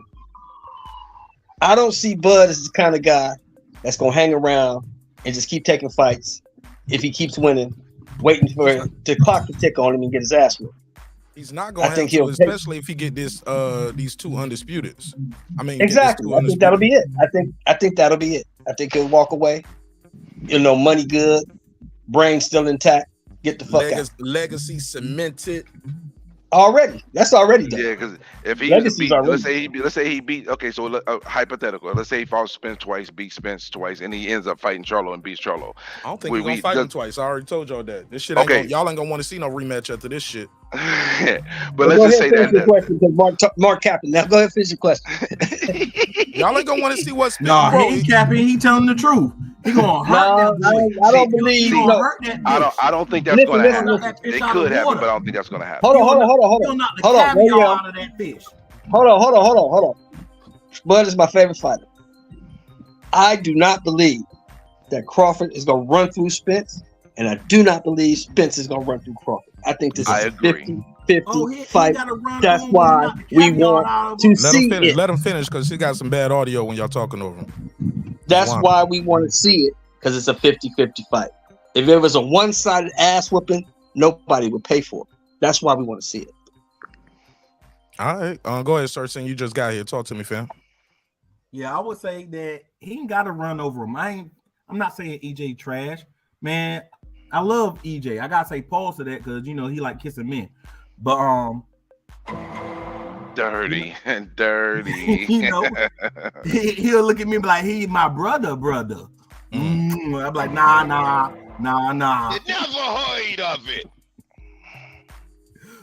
But all jokes aside, EJ a good fighter, man. He's a real good fighter, but Bud is going to knock him out. So EJ, all he has to do is keep his mind right and heal up good. The next person who fight EJ after Bud knock him out is going to get the pain. Because EJ going to take all that pain and frustration out on that next dude. Hopefully that's not Charlo. Because after Bud knock out Charlo, or, then EJ knock out Charlo, that's going to retire Charlo. And I like Charlo too. You know what I'm saying? I may not like how he do, outside the ring, but I like Charlo as a fighter. But Charlo know what he's doing. He's staying away from EJ and he's staying away from Bud. But now he done talked himself into a hole. He done said that he'll fight EJ if the money right. That was stupid. He done talked junk enough to piss off Bud, so Bud coming for him. And EJ and Bud want them belts. So whoever can get to him first, taking them belts. So we probably won't have a undisputed fight again. If EJ can get to him first, he move up to 54 first, or if Bud move up to 54 first. The next man is going to be either EJ or Bud. We'll have an undisputed fight again. Let's go. I want to see it. All right, go ahead, Brian. What was you trying to say?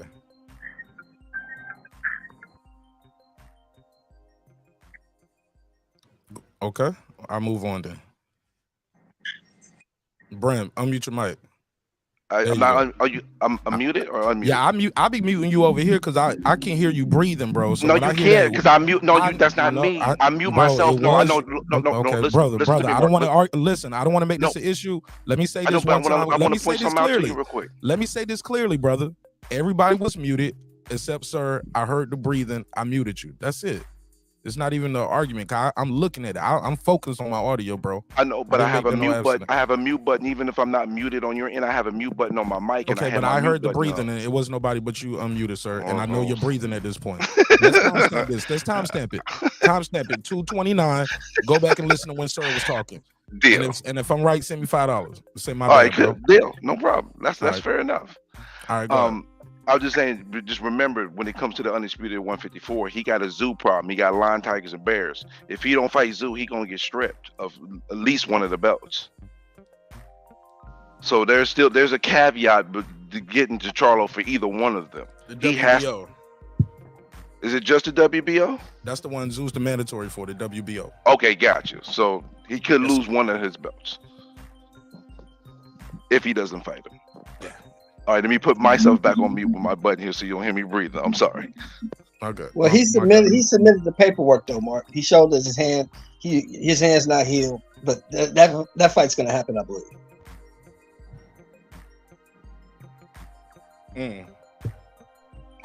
Yeah, that's what I'm about to say. I think that zoo fight is. I mean, it's just a matter of once he get healthy, he get cleared, it's gonna go.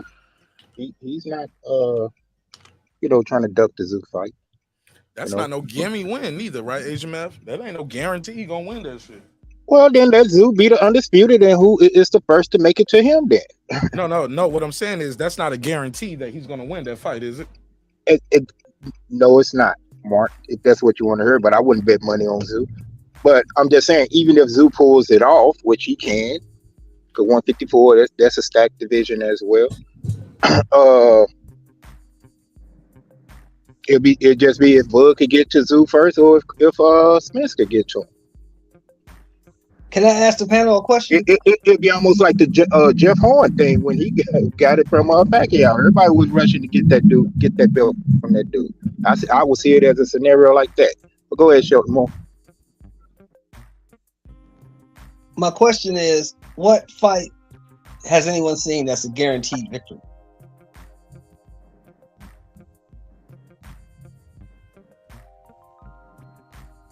I don't think there are no guarantees in boxing. Anything can happen. Some of these fights, going into it, who gonna win the fight. You know the names when you hear. You know who gonna win when you hear the names announced. Well, exactly. I knew Jeff Horn wasn't gonna keep that belt. If you talk about a Crawford Avenesian or a Spence, Mikey Garcia, it's a guaranteed victory. But that's what I'm usually saying. Fights are, just something can happen. Tim Tszyu for Charlo is not an easy fight. I think he'll win it. I think he's the better fighter, but I don't know who'll win because Tim Tszyu can fight as well. And Tim Tszyu is active. Charlo's gonna be off a long layoff when they finally do fight. That is a fact. Super long layoff. All right. Sir Senior, talk to me. What's your take? Yeah, I think Tim Tszyu might get him for the simple fact that he is on this long layoff. He'll be coming off an injury. And he's been having problems or issues outside of the ring. So you got to look at that as well. So that might play a part inside of the ring, dealing with somebody who fights as good as Tim Tszyu. Now, if he was fighting somebody else, I'll be like, man, Charles gonna come back and get his little warm-up fight. But this is not gonna be no warm-up fight, man. Tim Tszyu is like that. So he's definitely not no pushover. All right, Green, talk to me. What's your take on Bud saying Charlo Ho and he coming for him too? What's your take? I like it. After July 29th, when Errol Spence is successfully defeated, if he chooses his rematch within 30 days or not, Charlo next, I like it. dismantle the whole Derrick James camp, at least the guys with belts at this particular time, and then look for another big payday fight, because I do believe that Bud will stay active as long as he's presented with a substantial amount of money to fight, because he's a contract killer. Once you put the money down and the contract signed, he's coming to do work. That's my thoughts. Anybody got anything else for this? Because other than that, man, I think that's pretty much the end of the interview. This last part of the interview, they were just talking like about other bullshit. They was all over the place. All right. But for the most part, man, that's my my breakdown of the interview. How would y'all rate this interview 1 to 10? Matter of fact, did everybody see the full interview? I know some people just, they already knew I was going to do a breakdown after, so they pulled up for this. The link is pinned at the top too if you're trying to pull up.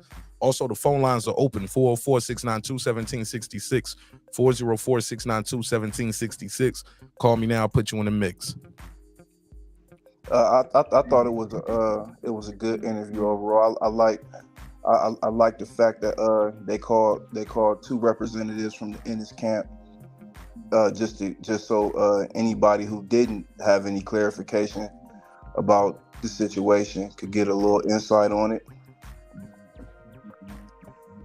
And then for him to announce that him and Errol Spence will be fighting next, I think that was great too. It had a comedic atmosphere to it, and then they addressed Crawford addressed some of the talking points that a lot of people use to talk condescending about his career, which they didn't really go into context. I wish they had went into context about how Victor Postal was running all the PBC fighters out at 140, but I did like the fact that Crawford did say he fought PBC fighters before, and if anybody's been paying attention to his career, they would know that that's a fact. He's fought PBC fighters before. It was just certain PBC fighters at 147-pound division that they didn't want to match him up with. All right, go ahead, Shell Moore and King Age Math. Both of y'all was trying to get in. Whoever's first. I just like the fact that Bud showed some personality, and you got to see him, in an environment where he's comfortable, and he opened up a little bit and addressed some of the issues that we've been talking about for 2 years. For sure. Go ahead, Agent Math.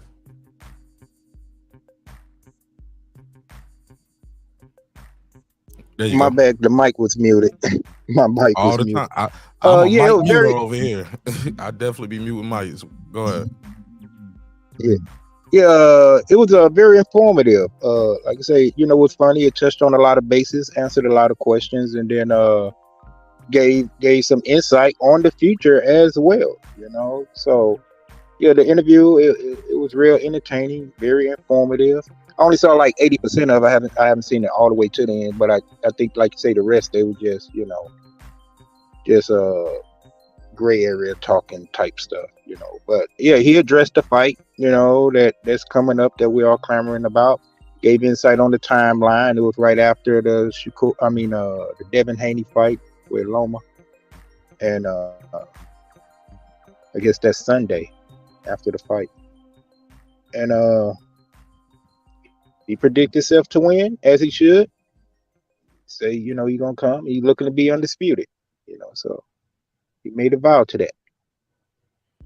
So overall, get an interview like I give it out of 9 out of 10, definitely a 9. Go ahead, pass it around.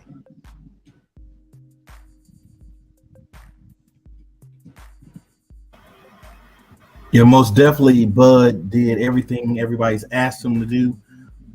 He answered the haters, he answered the fans, he answered the intermediate people, the famous people. He definitely told you what it was and where he's at with it. And I appreciate he was able to be his authentic self and let you know that after he beat EJ, let's go, Charlo. And if Boots, want to make some noise, he'll come back and handle Boots. So I respect the fact that he's not playing no games. He's telling you that he's ready for war, and let's go. We got to fight, baby. Absolutely. Green, where you rank this interview at? I know you watched it, right? D Luckett in the building. What up, fam? I give it a 10 out of 10, man. Due to the fact the timing of it, it came out right after we had that great fight with Devin Haney and Lomachenko. It was great timing. It was informative. Like I said, it had comedic appeal, and but he addressed their hometown guy, Jerron Ennis, and let him know that I'm a puncher. So if you get in this ring with me, we both got an exceptional set of skills. But when this fight break out, I'm gonna beat your ass. Yeah, it's gonna be bad, man. It's gonna be bad. Go ahead, Brim. You still there? Want to jump in? Give me an assessment of everything overall. Yeah, I give it an 8.5 out of 10. I think it was a pretty solid interview. I think they should have digged a little bit deeper with Crawford. They did get a little bit off topic, which was funny at points, and then the long, Wallo was bugging a little bit. It was funny, but it took a little bit away from the interview. That's why I can't give it a 10. So I give it an 8.5 because it was a good interview overall. Yeah, you're nicer than me. I'm gonna give it a 7, man. It was a good interview, but the long ads, and then that one interview, bro. They did an interview in the middle of the interview. It was like a whole break. They call it. Maybe that's something they do all the time, but I thought they could have made an exception for this one. Like, this was major, bro. And like, I don't think we needed that interview in the middle of that interview. And it just took so much away from the interview. It was such a long break. It was almost like 20-25 minutes before we got back to the interview that we all been waiting to see for a week now. So I just thought that part could have been fixed. But also it was a part in the interview where we was trying to get some answers and they would just be joking a little too much, where couldn't even get the answer out. The whole point of calling Bozy and Boots was to ask, why did you guys get out the WBO and go the IBF route? We didn't get that answer. And I thought they was actually trying to protect their relationships more in that situation, like just trying to make a joke out of it, like, because he be training. Or, man, hey, man, they sent him a bad contract. They didn't say that. And even then, that has nothing to do with getting out the WBO, going to IBF route. All we heard was Boots say, man, don't worry about that. Don't worry about that. Nah, fam.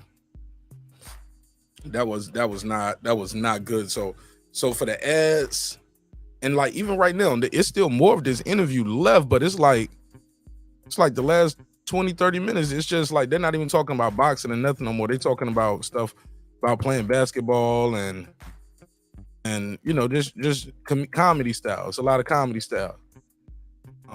Yeah, I got to give it a 7. I thought it could have been a lot better, and they missed the mark with a couple of these moments. I like to give a shout out though to Steven Espinosa, because when I was leaving the Benavidez plant fight, me and Santos, I told you, Mark, we talked to him for about 5-6 minutes walking through the casino, and me and Santos both asked him about this fight. He was like, we heard the date was at that time, the tentative date was like June 18th or something like that. We was asking him, was that true? Because we're trying to get our reservations, get our plane tickets together. We want to do the damn thing.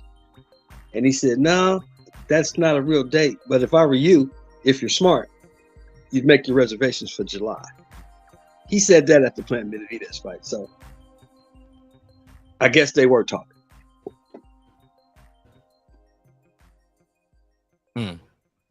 They never did. I don't think they ever stopped talking. That's the whole thing. Steven said they never really stopped talking.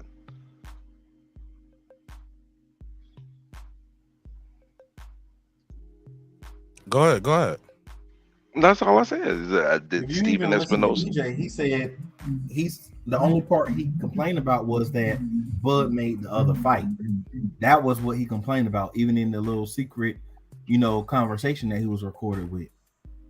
So he was like, well, he should have just told us and I would have let him do it. What you mean let him do it? That's what he said. That was his. I know, but I'm just saying, like, you can't but let what do him. you mean? You can't let him do anything because he's not signed to you. So you can't let him do anything. That's exactly my point. I And then the agree with thing is, that, the but and the that's what caveat EJ is said, that you know. Errol Spence, Bud told Al Heyman, who is Spence's advisor, I got to fight for 2022. I need to fight once for this year. If he told him that, then what else do you want from the guy? He's not obligated to tell you that, hey, someone else has offered me a fight, and y'all dragging your feet and offering zero guarantees and not putting it all on the table. So I'm not gonna say it's Spence's fault, other than indirectly not putting his foot down with his team. But Bud told him what it was, and he did what he told him he was gonna do. He was gonna fight for 2022. So what's the big deal? That's why even with that rematch, you got 30 days to say you want a rematch, and we fighting again this year. And we ain't pushing this shit back. I got to stay active. Yeah, and Bud, to my knowledge, correct me if I'm wrong, but he's the only guy on the PBC banner now that's got a 100% guaranteed rematch. If we're worse to happen, he lose. But I've never seen any of the guys that's been signed to PBC. Your Danny Garcia's, your Dennis Ugas, your Shawn Porters. None of them get a rematch in close fights. So this is definitely something transcendent for the guy that everyone knocked his business practices, and and this is something that I've been telling everybody, and we're gonna go along with this. If you're a supporter of Crawford, that the PBC now stands for Premier Bud Crawford. That's his house. That's his side of the street, and he's the best fighter that they have on their roster since Floyd Mayweather Jr. I love how you started that right there. Well, yeah, I agree. I agree to most of that, but the best fighter on their roster, that remains to be seen. We'll find that out. We'll find that out on July 29th. We'll find out who's the best. Hey, Brandon Washington on that gas, boy. He was like, don't nobody care about Bud want to hear you talk. Bruh, at one point we had over 166 people in here. You know what I'm saying? Doing a recap to an interview. I think that's cap. On a Sunday night. Nobody wants to hear Brandon talk. That's what it is. Ooh. Booyaka, booyaka, booyaka. Shots fired. Hey, look, he said the interview, he said that shit ain't gonna do 30,000. I'm looking over here right now. The interview already, let me do this. The interview is already past 30,000. In fact, it's at 68,000. 67.8. So it's on its way to 68,000. Brandon, so you're already wrong and wrong. People care, bro. It was like 12, 13,000 people on that damn live watching that shit. So you're wrong, brother. You sound like a hater, and I guess I could get it, but guess what? You've been wrong. Yeah, bro, you wrong about this one, bro. That narrative ain't matching the numbers. He's just emotionally invested. He got his emotions tied up in this shit, Mark. That's all. Emotionally invested in his Terrence Crawford hate. Yeah, should have heard him day before yesterday. Ridiculousness. Man, he just scared. Y'all lay off him a little. He just scared. It's finally here. He know it's only a month or so away, and his boy gonna lay out, you know what I'm saying, in the middle of the ring in front of everybody in God and country. And he's like, dang, EJ is gonna get knocked out. I can't talk junk about a man who just got knocked out. He gonna be looking like the flapping fish he is. All right, here we go. Man, let him defend himself. There you go. What's up, B-Dub? Brandon Washington, salute. Brandon Washington. B-Dub. Salute. What up? I just woke up because I didn't give a fuck about no Terrence Crawford interview. Why would I listen to Gillie and Wallo and they don't even know shit? Like, they don't know shit about boxing. Gillie so damn dumb. He bet most of his money on Danny Garcia to beat Earl and was really waving the flag. It was a Philly versus Dallas thing. So I don't give a fuck about nothing that Gillie, what will I watch the interview? I might skim through it, but I mean, it ain't nothing interesting. I bet you that interview don't do more than Errol talking to his girl, and this girl got a new channel. Like, don't nobody watch Bud. Dud. That's why Nobody watched Errol's girl either, bro. So nobody watched that. You don't know what you're talking about. You don't know what you're talking about. See, you don't know what you're talking about. Go, tell Mark, just like he went over on $1 million worth of game, go on Errol girl, brand new channel, and watch how many views. I bet it got more views than that $1 million worth of game shit. We'll revisit this in 3 weeks then. No, don't revisit. Hold on. Her I'm talking. Let me say something. Y'all gotta let me speak my piece. That video's been up for 3 weeks and it has 202,000 views as of right now. So shout out to her. Brand new channel. Brand new channel. And she has brand new channel. Yeah. And since that video came out, she's gotten at least 2 or 3,000 subscribers. Since I think that video she only had came out. 1,000 when that thing started. Mark, how many she got? It was now? it was like 2. She had 2 and some change, but she had 5 now. She had 5. That ain't 5.3. bad. That Not ain't bad bad. for one video, because it ain't like she got working over there. But let me be quiet. Yeah, but 3 weeks though. It's been up for 3 weeks. So let's see if it do in 3 weeks. Does that interview have 202,000? Right? That's what you're putting on it, right? Yeah. We ain't got nothing else. I'm just making up stuff here. I just want to be fair. I'm just saying the motherfucker's gonna have more than 202,000 on that video because he was talking some shit. Bud ain't popular. Nobody give a damn about no Nebraska. Yes, he is. Cause PBC, he was signed to PBC. Al Heyman about to make him a star. That's what y'all told him to sign with Al Heyman. They gonna make him a star. It's too late. It's too late. No, Al Heyman gonna make him. You can't say it's too late. Y'all just said you need to sign with Al less than 7 months ago. I didn't want him to sign with Al. I want him to sign the contract. I don't give a fuck. We know that. We know you didn't want him to sign with Al because you didn't want to see your boy get his ass whooped. But after he get his ass whooped, then what you gonna have to say? He's gonna get his ass whooped. Hater alert. Hater alert.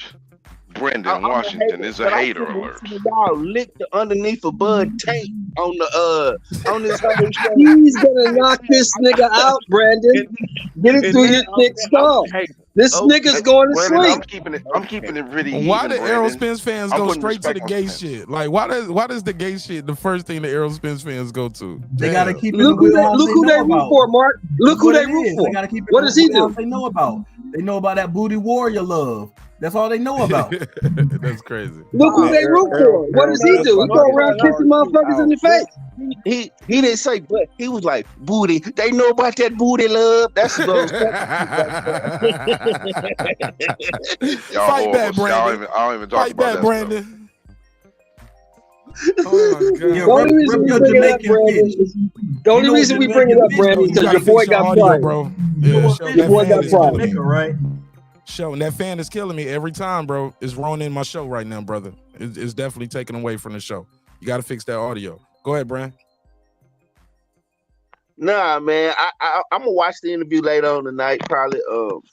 And I'm gonna see what old Dud talking about. I mean, he needs to do something to hype the fight. You know, hopefully we can get Dud on another show. What about Spence? Can we get Spence on another show? Outside of the comfort of his house? Y'all just seen the interview with him and his girl, damn near 2 hours long. That was way better than this shit. That get way better. How was how you say it way better? You haven't even watched it. You haven't even watched it. You said you way better. You haven't even watched it and said it was way better. Your hate is showing. I'm gonna tell you how I know. I'm gonna ask you one question and then it's gonna answer it all and then we can move on. Did Bud talk about his 6 children and go in depth about how he raising them? Yes. Yeah. Yes. Okay, cool. Good shit. Yeah, he did talk about his and he even talked about like how he doesn't he be fucking during camps. He was like, yeah, they was like, yeah, they definitely talked about that because while they even asked him like, do you have sex during training camp? I heard that's bad for your legs. He said every camp, every time.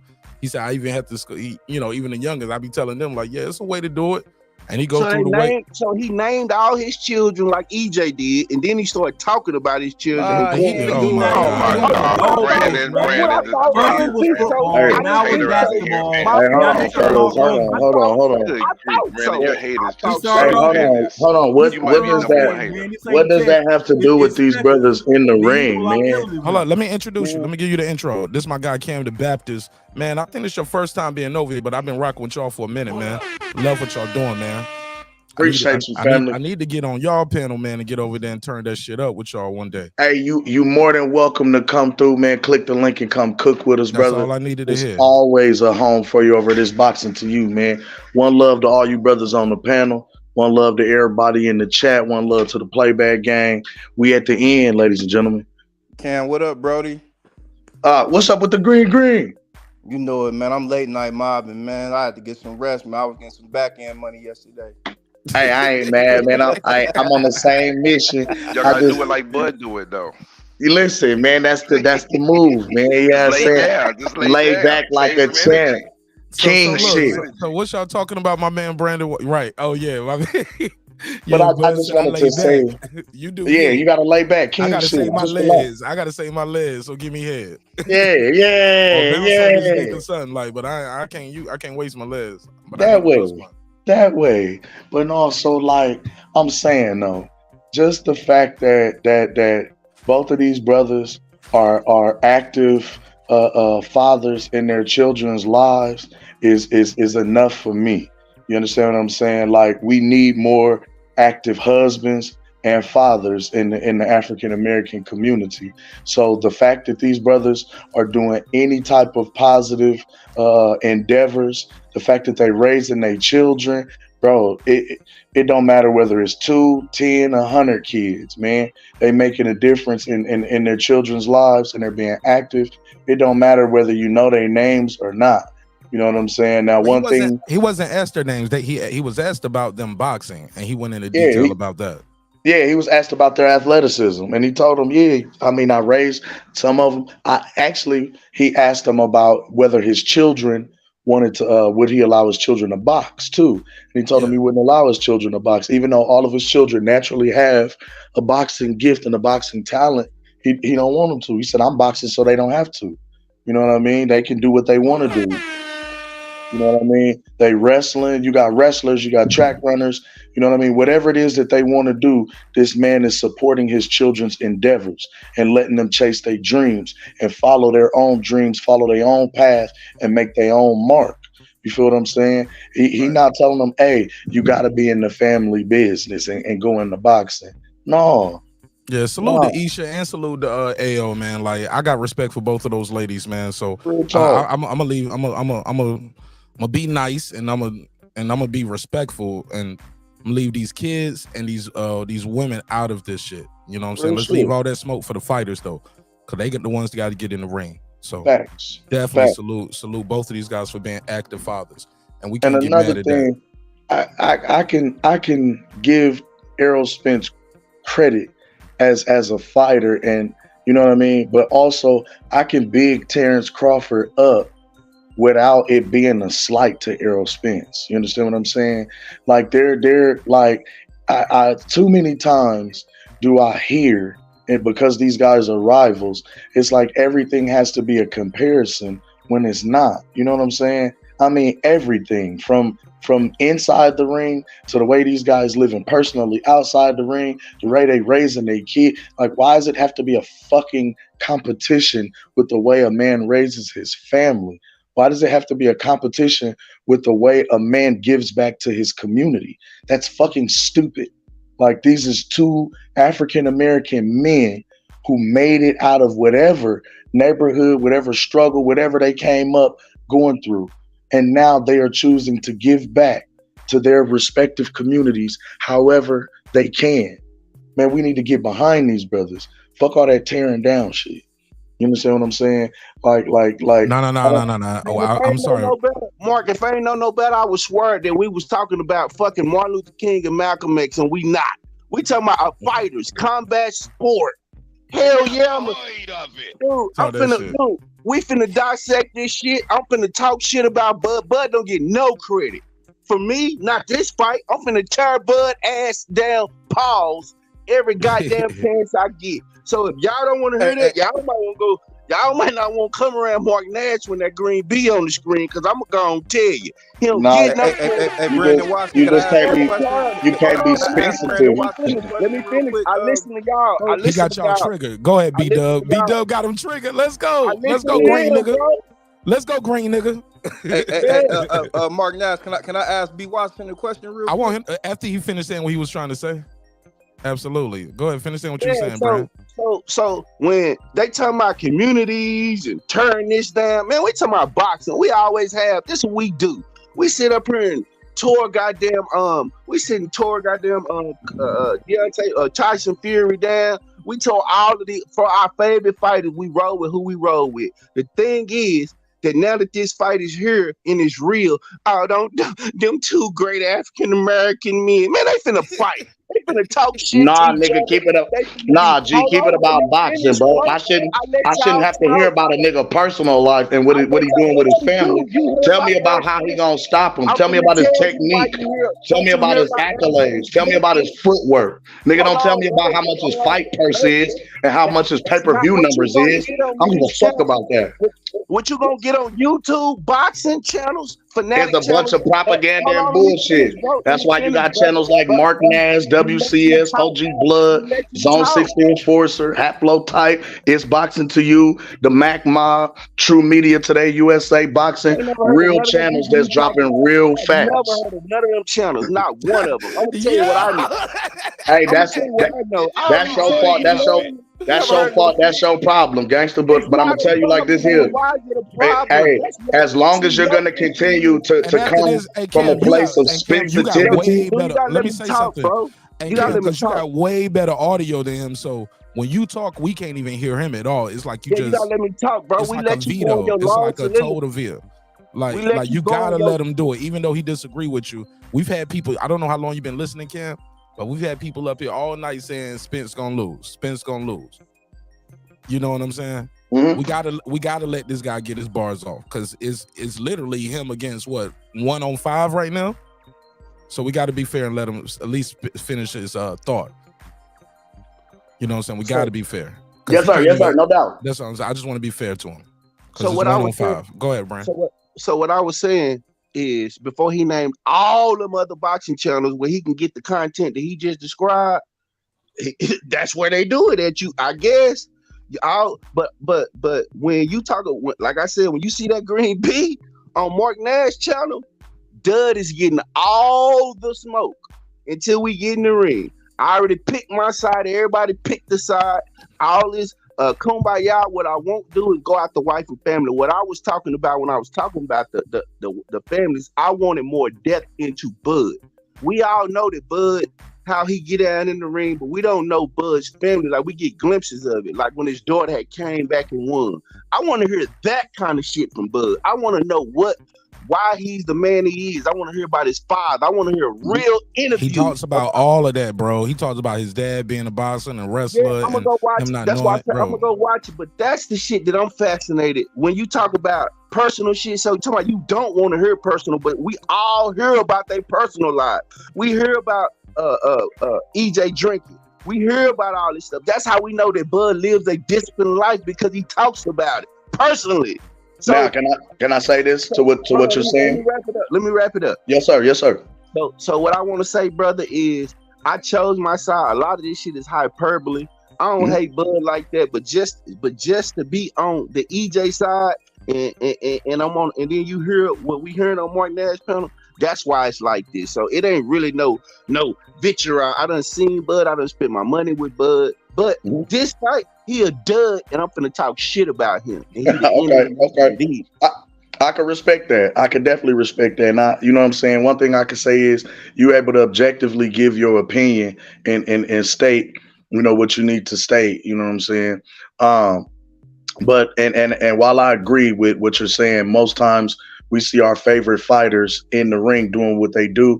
We don't ever really get to see a behind the gloves look at interviews, so we can kind of get a feel for them, the individuals, the personality, they, kind of what they do outside of the ring and stuff like that. So I get that. He did briefly touch on it a little bit, but what I'll say is, in this, they don't really highlight the black family and both of these gentlemen being active fathers. They don't highlight that. They make the selling point on negativity and controversy. You understand what I'm saying? They don't, as much as we know Terrence is a active father of 6 children, they'll talk more about him being shot in the head at a dice game over 10, 20 years ago. And they'll still bring that up in the media and try and highlight that, as opposed to talking about the things that he may actively do in his community as a fighter, as a father, as a, you feel what I'm saying? And the same with Errol.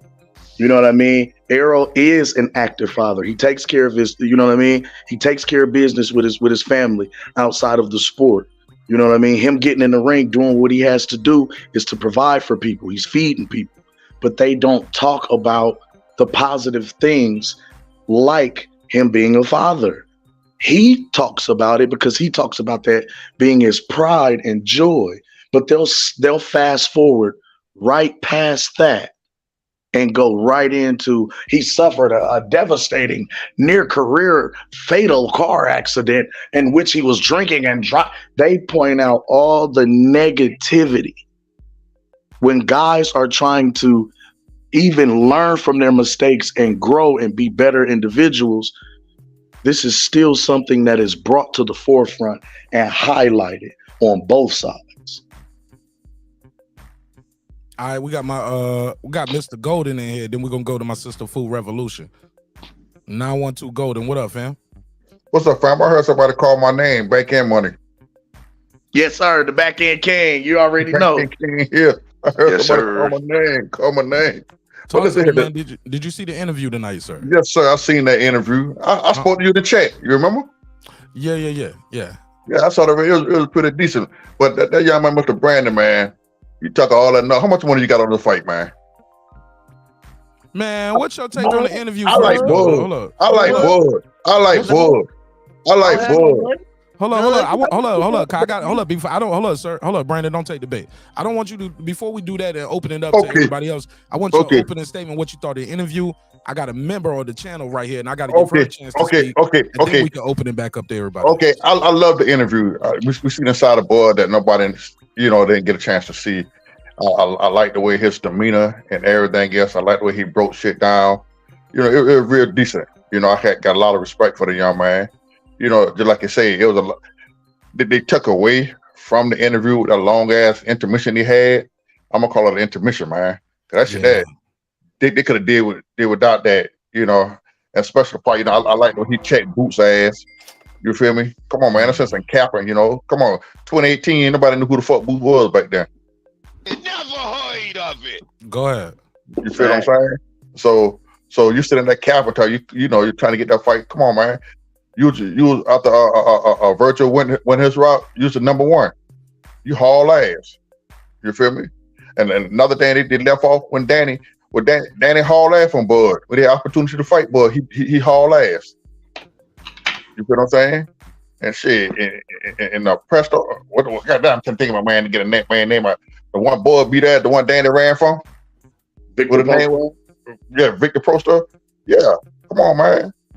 They tell me who Bud fought. Man, come on. That man fought a lot of good fighters. I don't give a fuck what nobody say who it is. Everybody that called Bud name out, Bud stepped to the ass. You feel what I'm saying? They're like, oh boy, asked them about Boots. Okay, after you fight Earl, you go be a Chalo. And Boots coming, Bud's a shit. You talking that shit, I'm coming for him. Gotta let you know. That man ain't thinking no smoke. He gonna fight. That's why I like a body. They talk about that one-legged nigga. He fought that nigga chased Bud for 2 years. Bud tried to spare that nigga ass. Jose, he tried to spare him. Jose ran that man down for 2 years. He got what the fuck he asked for. How many legs? I don't give a fuck. One leg, no leg. He got his ass. Well, he should have stayed his ass out the ring. And after this, we got to go to Foodie. Well, he can go ahead on. You go ahead and pass it, bro. Go ahead, get your mama, bro. And then we can open it up to everybody. Food Revolution. How you doing, my sister? Welcome home. It's always good to have a lady on the panel. What up, Mark? Can you hear me? It's staticking. Hold on, let me fix my. I gotta take these AirPods out. Hold on. Mm-hmm. One love to the Queen, Food Revolution. Make sure you're not on the Safari too. You got to make sure if you're on an iPhone, you got to use Google Chrome or Firefox or another browser. Cannot use Safari. Oh, that's loud. That's loud, Foodie. You got to mute it. Got to mute it. Oh, that's bad. Can you hear All it? right. Yeah, we good now. We good now. Yeah, turn the earbuds off. They don't like my AirPods for whatever reason. I'll stream y'all. It is what it is. Yeah, I like the interview for the simple fact that we got to see a side of Bud that we don't normally get to see. He's very private, and I respect that, because in this day and time with social media, especially when you have a big family, you don't want people looking at your family like that. You know, you just want them to focus on you and your career. I always wait when I'm watching $1 million worth of games, since they got all of those in-show commercials. I always give it like a 20-minute lag, because so I can fast forward. I don't really care for that shit, so I didn't get to watch none of that bullshit. But otherwise, I think it was good. I think the questions were decent. They could have done a little bit better. It would have been better if Wallo were a little more educated about boxing. Then he wouldn't have had to rely on his, sometimes corny little jokes. I like that Bud touched on all of the shit that goes on in YouTube boxing and all of the things that people say, speculate, or whatever. He kind of addressed everything, and he wasn't disrespectful to Errol at all, I don't feel like. But he feels like he's gonna win. He's very confident about that. I like that. So yeah, overall, I think it was pretty good. All right, this open to everybody. Go ahead. Hey, I got a say quick hi to question. Foodie. Yeah, can I get Brandon to answer my question real quick? Come on with it. Yeah, because you came in with the insults or whatever the case may be. I believe I heard you say something about it being a combat sport, correct? So that means, so in your opinion, would that mean the gloves is off then, right? To a certain extent, I'm on to go so far. Okay, no, I say that to say this because you had a nickname for Terrence Crawford. You called him Dud, right? Amongst others, I call him Runaway Bud, Dud. Yeah, I know that's like the default Errol Spence sexual disrespect package. I say that to say this. He could wait. Would you call him those names if he was face to face with you? Absolutely not. Okay. At least he honest. That's classic. You the damn fool in it. Yo, what's the time mark on that? What's the time step on that, Mark? You need to cut that. That's a classic. Hey, crazy ain't stupid. So I respect it. I respect the realness. You feel what I'm saying? Because he basically I'm gonna talk my ish on here, but I ain't gonna tread them waters. So if you keeping it G, I can respect it. Bud to see all my teeth, and I'll be sticking my hand out. Hey, I feel it. Hey, I respect it. 100. Right, that's a professional. I don't respect it. That's some bullshit. That's some sucker bill shit.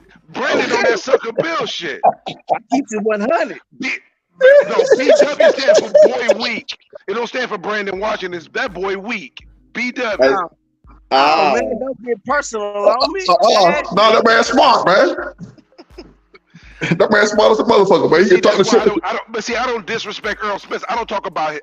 Only way I talk about Errol Spence is the accident was his fault, even though he went through it. But I don't talk about any of that other stuff. I don't talk about because that Brimley.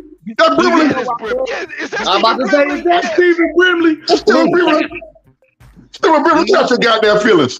Do y'all know where the fish fry comes from? I just don't disrespect Errol Spence. But do anybody know where the fish fry come from? Why Bud said that? Do you know who the author of that is? Who? Mark Nash. The fucking panel he's sitting on. Well, shout out to Mark Nash for coming up with a great phrase. He's the big fish. Fry the fish. Listen, on July 29th, on June, no, it's not. That's not that big. That's just regular trash talk. That's regular trash talk. That's regular trash talk. I'm not a buddy. I just think Bud's gonna win. Oh, you know you're a damn buddy.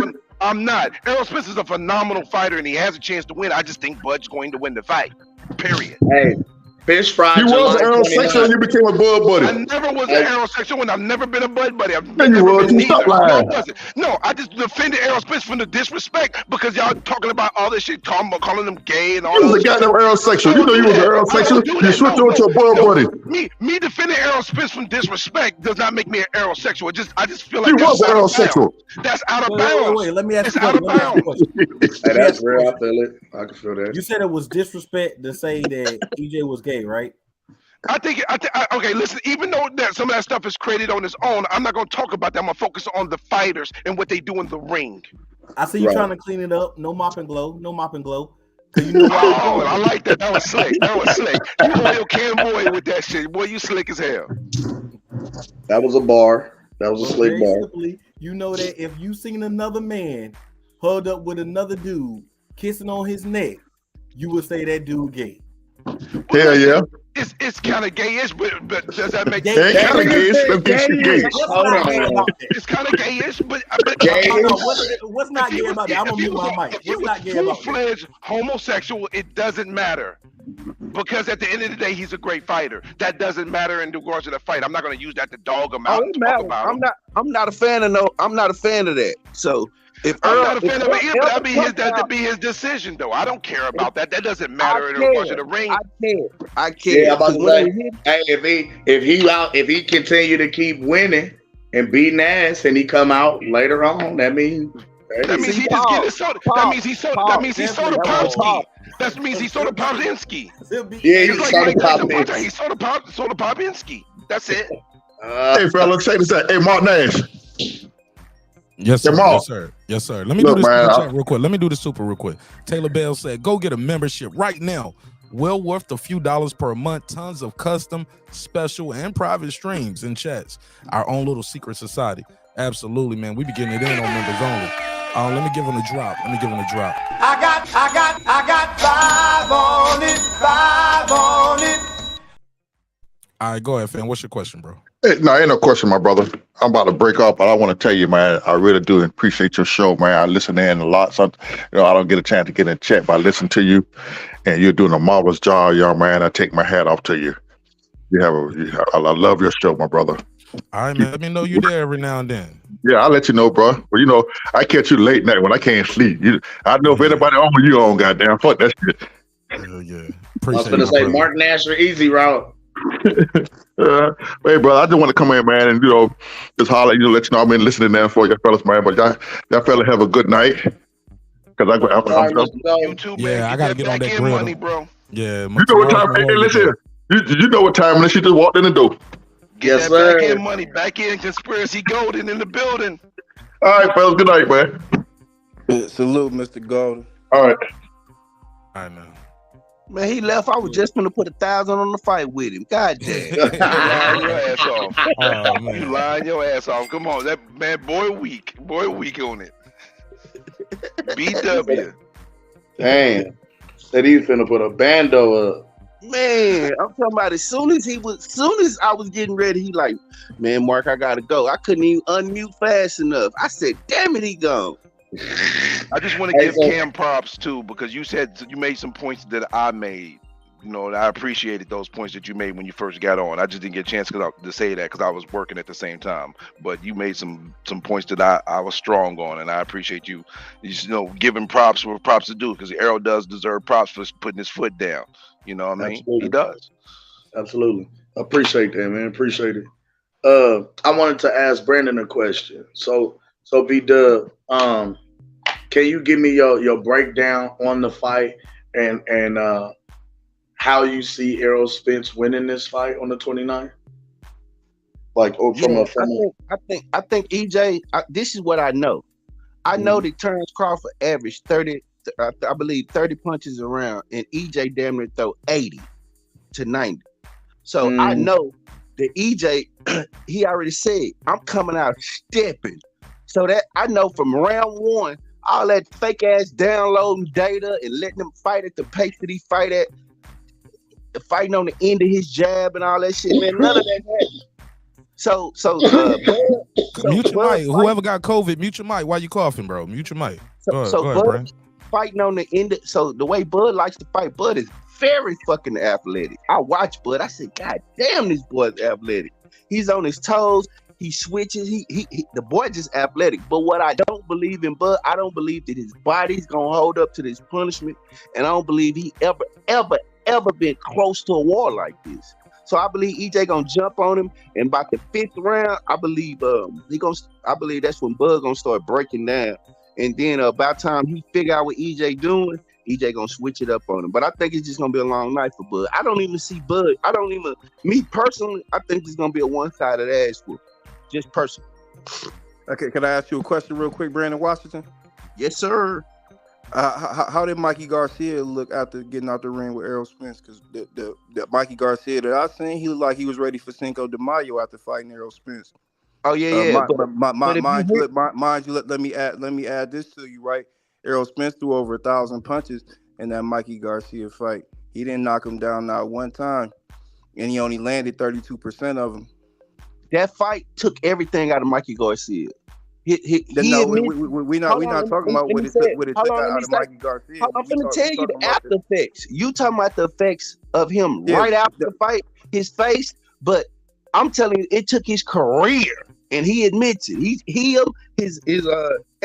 Robert Garcia said that he should have stopped the fight damn near in the 9th round. So I understand that, Brandon Watson. So he took a beating. No, that's cool. That's cool. But your prediction was that he's going to start breaking Crawford down, as if Crawford couldn't make any adjustments, or as if Mikey Garcia didn't come forward at times in that fight. Yes, it was a one-sided fight, but that's how I think he's going to look. Like that. Yeah. I'm telling you, I believe it. I just believe Bud is gonna be in a shell shock. Can I ask you this? How do you throw over 1,000 punches in a 12-round fight and not hurt a guy coming up his first fight at 147 from 135? He admits to being hurt. Not only did he hurt him, he retired him. The boy only fought 2 times after that. He admits, he said that Errol Spence fight basically retired me, took a lot out of me. And his brother, Robert Garcia, said, I should have stopped that fight in the 9th round. So when you talk about, you just don't see the internal, the way he was beat up, his body was beat. It damn near took Mikey, how many months to come back from that fight? I just think Bud finna get beat the fuck up. I do. I don't think this gonna be one of them shining moments where Bud is on his toes and he boxing, and I don't see that. I see Earl on him from round 1 to however long this fight lasts. I just can't. Hey, B-Dub, what's your favorite kind of hot sauce, bro? Shit, what we eat there? Louisiana? Okay. So make sure July 29th, you bring you a big bottle of Louisiana, because we're gonna have a fish fry. And just like Jesus took the 2 fish and 5 loaves of bread and fed 5,000 people, we about to cook the big fish. And we're gonna cook the big fish. Hey, Brandon Watson, and feed the nation. Did you see Errol Spence versus Ike Larte? How many? What fight was that? How many fights was he in his career? I have to go back. It was early. It was an 8-rounder. If it's that one punch that Mark Nash be showing, I've seen that one punch. I've seen it. Yeah. Are you factoring in the account that Errol will most likely be fighting Bud while Bud's in the southpaw stance? See, that's what we don't know. We don't know that. We just assume Bud is really gonna be in southpaw. We don't know that. Seriously, because how long did it take Bud to get to the southpaw stance in the Gamboa fight? It took a while. It took 5 rounds, didn't it? You do know he was initially trained as a southpaw, because that's how niggas in Omaha fight, right? No, what I'm saying is y'all looking for Bud to just come right out and switch. I don't believe Bud is just gonna come right out and switch. He didn't come right out and switch in the Gamboa fight. It took him damn near 5 rounds. 4 rounds. He started off against Felix Diaz, who is a southpaw in the southpaw stance. No. So what I'm saying is, the way y'all banking, even if he come out in the southpaw, that's fine. But I don't believe that Bud is gonna come out right and start out. I believe he gonna try to do something to confuse Earl or to throw Earl off. Earl know he switches, but don't nobody know how he coming. Me personally, I believe that'll be a little wrinkle in this game where he gonna come out. The Gamboa fight is like gonna be 9 years old at that point, though. No, Brandon. I'm saying 9 years. A lot more championship experience since then, bro. No, I'm not. 9 years. I'm basing it on how I think that his game plan. What's gonna be the wrinkle in his game? But that's all I'm just saying. But never forget, 9 years, almost a decade ago, is the fight that you're bringing up, sir. But now a big part of this, where you talk about breaking Terrence down, a big part of Errol's breaking down is going to the body, which all of that starts from him working off of his jab. Now, you do realize that Terrence Crawford has the ability to take his jab away from him. So what other tools in the toolbox are going to get Errol to that point where he could get those body shots off if the jab is being negated? You know what's gonna get EJ close to Bud? Bud got what this is Bud's flaw, and y'all all know it. Bud got machismo in that ring, and he got what you call I gotta get my lick back every time. So what's gonna happen to Bud? Bud is what we gonna see, because it happened in the Green Machine fight. Bud was just able to overcome it. It happened in the Benavidez fight. We saw it. Every time he get a good lick, somebody get a good lick, Bud want to start exchanging, lick his tongue out. So I'm banking on Bud being Bud, and his. This is what I'm really banking on. I'm banking on Bud corner, the weakness of Bomac and all his 6 trainers, because they ain't shit. I'm banking on that. I'm banking on them not putting together a game plan. I know they not. I watch Bud fight. Bud in there by himself, fighting on all athletic ability. All that's Bud in there. What? And I believe Bud. And I believe athletic ability. Yeah, really? I believe that's all him. I don't no believe experience, no adjustments, no ring. I don't believe right? Bud. I don't believe that's walk Bud in there and just start swinging like a fucking girl in 8th grade. That's Bud, not Bud. So you don't realize. So you don't give credit to any of his 3 coaches. No, I mean we always hear Bomac as the head trainer, but you don't give any credit to those other 6 eyes standing outside the ring watching. Nope. That's interesting. Yeah, so Brandon Watson, in your opinion, what makes Derrick James a better coach than Bomac or Saul or Red? What makes Derrick James a better coach than them? What makes Derrick James a better coach is that he puts together game plans, and he is an excellent trainer when it comes to adjustments. Why you think everybody's running to him? Why you think they are going to him? Because they see. So what happened with Jamel Charlo versus Tony Harrison? I didn't get to answer your question.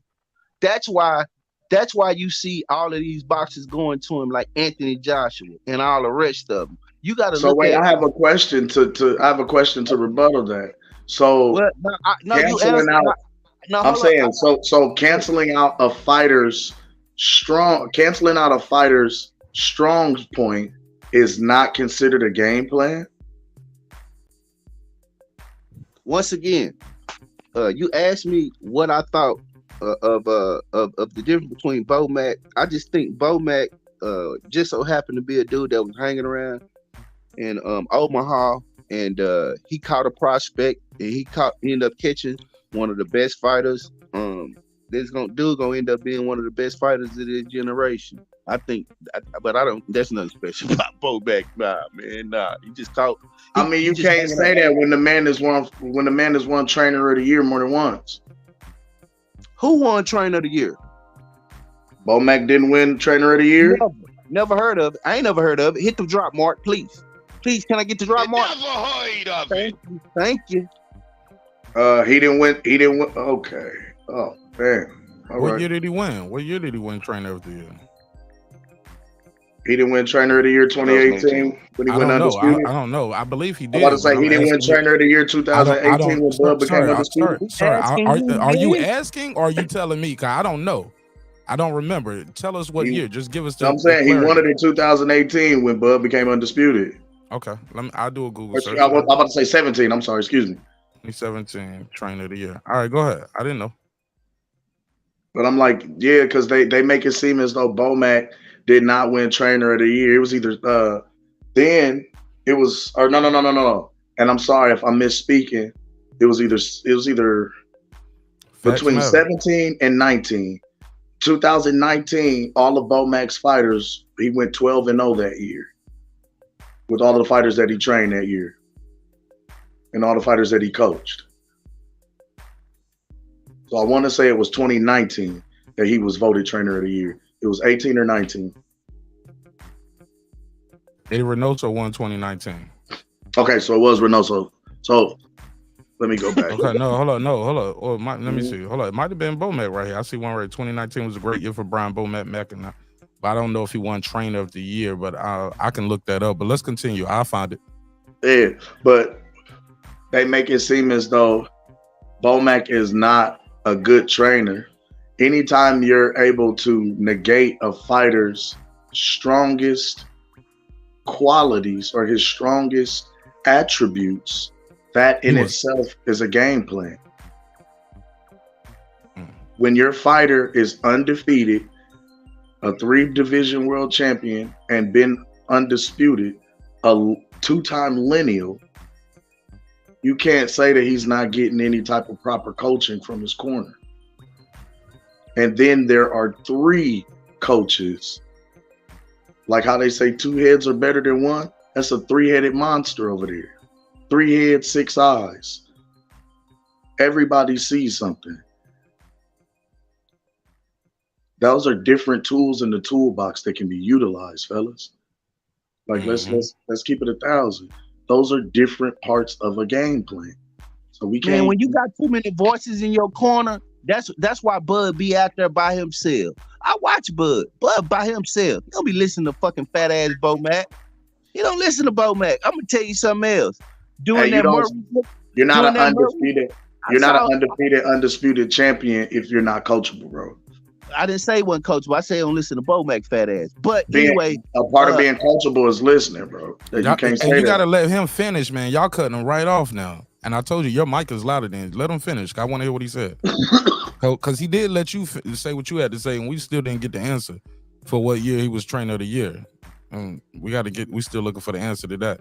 But go ahead, Brand. Let Brand speak too. Like I said, he's one man against 2, 4, 6 people. We gotta be a little more lenient to him and let him speak. Go ahead, Brand. I was saying that I saw something in Bud to let me know that Bud. This is what made me know that damn near Bud be putting these damn game plans together and doing this by himself. And I think Bud was coaching Maurice Hooker. He basically told Bo Mac to shut his fat ass up, and he jumped up there and started coaching him. He was like, nah, do this. And I was like, there it is right there.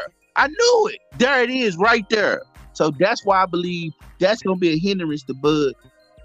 His people not gonna be with him. I just seen his boy flapping his gums on somebody's channel. He wasn't being so damn disrespectful. You talking about me disrespectful? Go listen to Bernie the Bee talk. You talking about me? Go listen to him talk.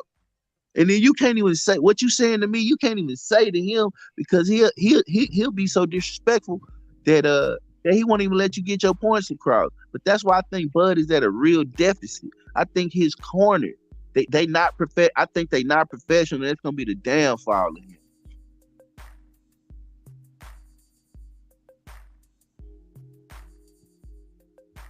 Go ahead, y'all. It's open. I think Bud's experience really speaks for itself. I think no matter what we think as fans about their corner, they're paying these dudes and they trust them. And bottom line is, both these dudes got an O on the line. They got to go. So it don't matter what you really think about their trainers. They think that they doing their job and they keep paying them. And I like in the interview how Crawford was saying, he said sometimes your trainer will say, yeah, it's time for you to rest, or sometimes he'll be like, yeah, I want to go. He got to rest, or he says sometimes they feel like they can go a couple more rounds. They can train a little more. So it's a relationship, and the fighter feels comfortable with whatever relationship they have with the trainer. I can't say nothing. I can't say nothing about that shit. Okay, I got this. I'm at the archive for the Boxing Writers Association. I don't see Bomac as a winner since 1989 when they start giving out the Eddie Futch Award. And those years in question, matter of fact, I'll pull it up. Let me take this call. 330, you got the flow. Tell them your name, where you from, fam. Yeah, you know who the fuck this is, man. This is that guy Eclipse, man. Coming live from motherfucking 330, man. It's Ohio versus all y'all, but I spread love to my neighbors. What's happening, Mark Nash? How you feeling tonight, my nigga? What's up, man? You got the floor. Man, you know what I'm saying? First of all, I heard a goddamn Guppy doing all this goddamn fish talk. And it felt like, you know, it just was like smelling real salty, you know what I'm saying? I was like listening to the show, but I was moving and grinding. You know, I ain't even going to lie to you, you know what I'm saying? Like, I'm feeling real good right now. And so, you know, I just want Brandon Washington to know, man, like, you know what I'm saying? You need to relax, little buddy. You hear me, little Texas? You need to go on and relax, and you need to go and put respect on Terrence Crawford's name, because he's about to cook your little fish. Your little fish about to be on a skewer. July 29th. Are you going to be there? Are you going to be there to see it personally? You going to be like motherfucking Mr. Steven in Django when that white man shot Calvin? You going to be like, Calvin! No! When that fish is flopping on the canvas? Huh? Talk to me, little nigga. Hey, I'm calling in because I was asking you to drop the motherfucking link. Nigga, I'm drunk, man. Goddamn it, we gonna talk this goddamn smoke, man. Don't do too much Rob G now. Like, I don't need that now. I ain't gonna come Rob out G here shit. too in now. Listen, I ain't gonna walk in shooting it up like Yosemite Sam. But listen, I might just have to cap a nigga, cut a nigga smooth, cut him long, cut him wide. I'm gonna cut him every which way but loose. But you know what I'm saying? I ain't gonna disrespect, you know what I'm saying? I know you gotta run a respectable establishment around here. So I'm gonna do it in the alleyway. I ain't gonna do it at the bar. All right. You feel me? So go and drop that link. Let me get It's it. pinned at the top. I didn't see it. I looked at it. I'm all in that bitch. Yeah, it's pinned at the top. Oh, But man, all right. I'm seeing double. Hold on. Yeah. All right. Pull up. Yeah. All right, go ahead. Hey, Mark, I want to say something real quick. Sometimes it be pinned at the top, but for whatever reason, it be hiding and disappearing or something like that. I heard you throw me some shade the other day talking about, oh, well, I'm going to put it in the chat, but for all the people who can't see it pinned at the top. I was hitting that motherfucker, but it wasn't That's not letting me shade. That's I the was people can't hitting see. it, but it wasn't There's letting me thousands in. of people that watch the show, man. Y'all gotta stop being like that. Y'all think I'm talking about Okay. y'all all the time. You are. Like, You were. no, I'm I was not, the only man. one I ain't asking that petty. for it. Like, no, I'm We were in just, the but I'm members making an only. announcement for everybody else, though. Like, it's not like that. I ain't on it like that. Trust me, it's not that. Okay. Because when I'm on it, y'all know it. Y'all can hear the voice change, the drop. Like, yeah, I'm on it. When I'm on you, I'm on you. And nah, I won't fuck with you like that. I promise. Just make an announcement for everybody else. It's all love. But and what I did realize when I pin my products to the top, when I pin the products to the top, I think that takes over sometimes too. If y'all watching on your phone, as y'all can see, sometimes I'm pinning products like my shirts, my hats, and other things like that. So Did you show your shirts in your ass? What you said you have your shirts in your what? I ain't even about to reply to that, dog. I ain't even about to reply to that. Your what? Nah, I ain't even about to reply to that. Hey, at least it's a woman playing with you like that, though. I ain't about to play. Nah, she ain't about to play with me like that neither. Fuck you, mean? Like, my name is my name, dog. Get out of here with that shit. Brandon Washington might want you to play with his booty hole like that. That nigga think that shit cute. I'm straight on that. See how you do, bro. See why they say, bro. I mean, you was That's all some for it. Well, at Sun least City it's shit. at least it's a woman playing with your booty, oh. That's okay, ain't a mark. Hey, Nah, man. nigga, never hoid of it. Never heard of it. See, when I'm on you like that, foodie. Like, that's it. But yeah, that's neither here nor there. That's neither here nor Nah, we were having a conversation offside and I couldn't get in. Let me And I pin think the link. Fitz- Let me Fitz drop the had link said again, though. Something. He's like, hey, Foodie's trying to get in. And you're like, okay, for all the people who can't get in and can't see the link at the top. I was like, okay. I definitely didn't say it Maybe like it's that. time for me I to take a definitely nap didn't say then. it. I need to go to sleep then because did I not can't say it see like the that. God damn. I did not say it like that. I know I didn't. For all the people that can't see that lane, you blind motherfucker, you blind bitch. Nah, I ain't do none of that. Stop it, foodie. I ain't even on it like that. I got love and respect for you. But I dropped the link again. There you go. I don't know what clip's on, but goddamn, somebody need to tell Ohio to put the bottle down. Goddamn. I don't know what he on. He's slurring. He's saying, "Hey, Mark Nash. Hey, let me tell a guppy." Son sounds slurry, bro. I'm worried about him clicking his link. We're gonna see how this go. Not well. We can already tell. Yeah, we're gonna see.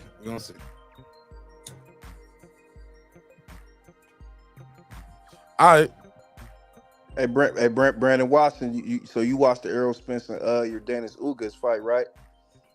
Beautiful domination. So you think? So what round you think his mouthpiece gonna come out? He got implants now. They not coming out. He was worried about them coming out on the Ugas fight. That's not what he said on his girl channel. Like he keep on trying to reference. He was talking about his partial. He said in the Danny Garcia fight implants, partials, whatever. They ain't what God made. They ain't what God gave him, and he afraid of them coming all the way out. No, you didn't. He afraid they gonna get flued out. Be getting y'all booty. He said, "I was afraid they was gonna get flued out." They gonna Food get revolution. Out. No, you didn't. Food. They did. No, you didn't. Did he say it or no? God gave. Did he say it or no? Cause your hair looks ain't blonde nothing on a that man picture. can make that's better than what God gave you, what you was born with. The set of teeth. I believe that. Listen, why your hair blonde? Okay, so what? Don't act like what is that? Is that wig? It is a wig, and don't act like I ain't got no hair underneath it. Okay. Hold up, sis. We got to put a case on you. Anytime you want to. Well, I'm not afraid of it getting flued out. Hold up, sis. Yanking it off. That's what I do know. You said that ain't nothing better than God made, but you run and I'm not worried about nobody yanking it off with horse hair. He the one that said it. Or somebody else baby, this is 100% human hair, baby. This ain't no motherfucking beauty store special over here. It's not yours though. Yeah, but I'm not afraid of nobody taking it off. I ain't afraid of nobody taking it off and seeing what's up underneath what God made. That's what you say. But that's what he said. That's what you say. But what he said. Because you don't wear it. If you was proud of your real hair, you would wear it. I do wear it. I'm just not wearing it in this avatar. And what y'all forget on this internet is that we walk around looking like we look like on these avatars all the time. You don't walk around looking like a green bee, do you? Sometimes I do. I do, sis. Okay. Sometimes I do. I believe I look like I walk around looking like green broccoli. I believe it. Man, you can't hear this nigga voice. His body shaped like the letter B. Man, I heard pain in your voice. Boy, you sound like my uncle then. Woo, boy, you must have got hurt. Somebody hurt you. You ran to that bottle. Boy, that's that pain drunk you on. Ooh, I don't want to talk clips. He in pain, man. Mark. You better watch out. That's how you swim away, Guppy. You better swim away, Guppy. Mark, let him go. Goddamn ceiling right now. You better stop it. Mark, let him go, Mark. He in pain. I don't know who did what to clips, but god damn, that sound like a sorrow drunk. Boy, you sound like, woo, boy. He finna start talking. Man, don't you break down and cry on here. Damn, Brandon, why it's Memorial Day weekend, man. You know we turning up, man. I ain't worried about no goddamn Guppy. He not turned up. He turned down. You heard? Man, what the fuck he been drinking? What you been drinking? Goddamn Daniels, you country nigga. Ooh, this that belligerent drunk right here, boy. Goddamn right. I'm 5 bottles in and you suck my dick. I won a drinking contest. Oh shit. I told you. 5 bottles in. I won. Let's go. 5 bottles. It took me 5 bottles to make it. I love it. And I won me some money. And I made it home. You lucky I wasn't in the chat earlier. I'd have been talking about you drove home. Hold up, Clip. Yes, I did. And Jesus had the will. And yes, he will. And yes, he will. Oh, Clip, no. And I made it, my baby. And I'm here in the neighborhood to tell y'all that God is good. Yes, it will. Oh. Hey, Clips, I ain't gonna lie. Lord of mercy. You a bad boy, because if you in Ohio like me, you motherfucking state troopers everywhere, boy. Yeah, fuck them niggas, hey. Nigga, let's go, nigga. I was home now. I was free now. All right. All that shit you talking about in the past tense, my baby. We good now. Hey, how you doing, man? Terrence Crawford's about to beat the shit out of Errol Spence, and that's what I know. Shit. I know I made it home, and so I don't give a goddamn if these guys. And that's about all. We don't know if you made. We don't know how many people you hit or ran over on the way, but you made it home. Listen now. Hey, listen. Taking niggas out like pins in the fucking golf court on the fucking bowling ball. He said he was taking niggas out. Listen now. You good? Hey, listen. If they God was with them, they wouldn't be with them. Like Errol said, right? Goddamn. Mark, save clips, bro. He gonna be mad that you let him go out like this. The next day, this one of them, man, why you do me like that, man? You know I was drunk. Take me off the show, Mark. Nigga, I know I was drunk. Nigga, and you know what? It's beautiful. It's beautiful. You know what? God bless it. You know what? Miracle. It's all right. It's all right. I love it. You love it. You do got some static though, Clip. You're gonna have to beam back in. Whatever's going on, you do got the static in the line. Beam back in. All right, I'm gonna be back in real quick. Beam back in real quick. Yeah, do that. Yeah, you do got some static in the line. All right, go ahead. It's open to everybody. Go ahead. I just know that this is one of the best fish fries I'm ever gonna have, ever gonna attend. This shit's gonna be great. Look, Awesome. I'm willing to go off on my low carb diet for this motherfucking fish fry. It's gonna be well worth it, baby. Usually I give myself a birthday meal where I can eat whatever the fuck I want to. I'm gonna eat well on July 29th, and that's all I got to say about it. Foodie, y'all don't have these kind of these physical specimens that we are in Texas, in California. Y'all don't have those. So when you see us come Brandon, out, have you ever lived in California? I know you said you visited California, but have you ever lived in California? Not at all. I've lived I in just see Dallas. hybrids. I see hybrids. I've lived there. I see hybrids. I've had actual employment in Dallas, so I know how y'all live out there. I'm wondering how y'all think. I'm wondering how y'all think a guy that couldn't stop a 135-pounder is extremely scary. Not man. y'all, Like, Brandon. Brandon don't understand. Yeah, Brandon's on monkey ass. Hey, matter of fact, Mark, how's my audio? My audio good? We can work with it. Go ahead. Nah, you static it. Shut your monkey ass up, Guppy. See what I'm saying? See what I'm saying, Mark? Mark, help him, Mark, for real, bro. Hey, Brandon, he sound like your evil twin, nigga. And the cold part, he ain't gonna have no filter. He not finna have no filter. So okay, I ain't gonna be on here long. Clips ain't gonna have no filter. I left my filter at that red light I ran. See, Mark. Allegedly ran. Oh no, because the next question. No, because the next question is which one. Hey, has anybody ever eaten shark before? Ain't that what Errol is? He's supposed to be a big shark or great white or whatever? Oh man, that motherfucker, goddamn heat, man. I heard that shit tastes like piss.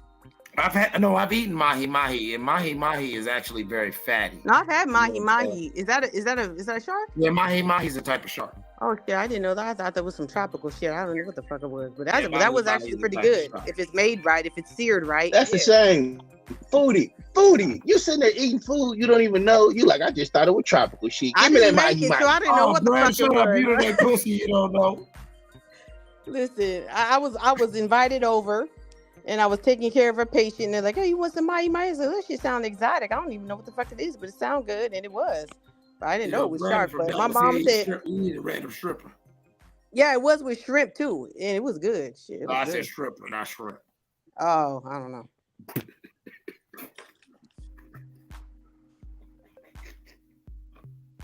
Someone said my is dolphin. They say it ain't shark, it's dolphin. I don't know. I like dolphins. Dolphins are more of an If I'd apex have known it was predator than a dolphin, I would shark. have ate it. Dolphins kill sharks. Do they? Yes, facts. Well, mahi believe is that. dolphin, so dolphin, so it's like a porpoise. I thought it was a type of shark, like you know what I'm saying, Shark maybe a tastes white, like white shark. tip or black I tip. hear shark tastes like piss, so I wouldn't try it. I don't Somebody wanna Google that for me. I ain't saying I don't trust you. Oh my god.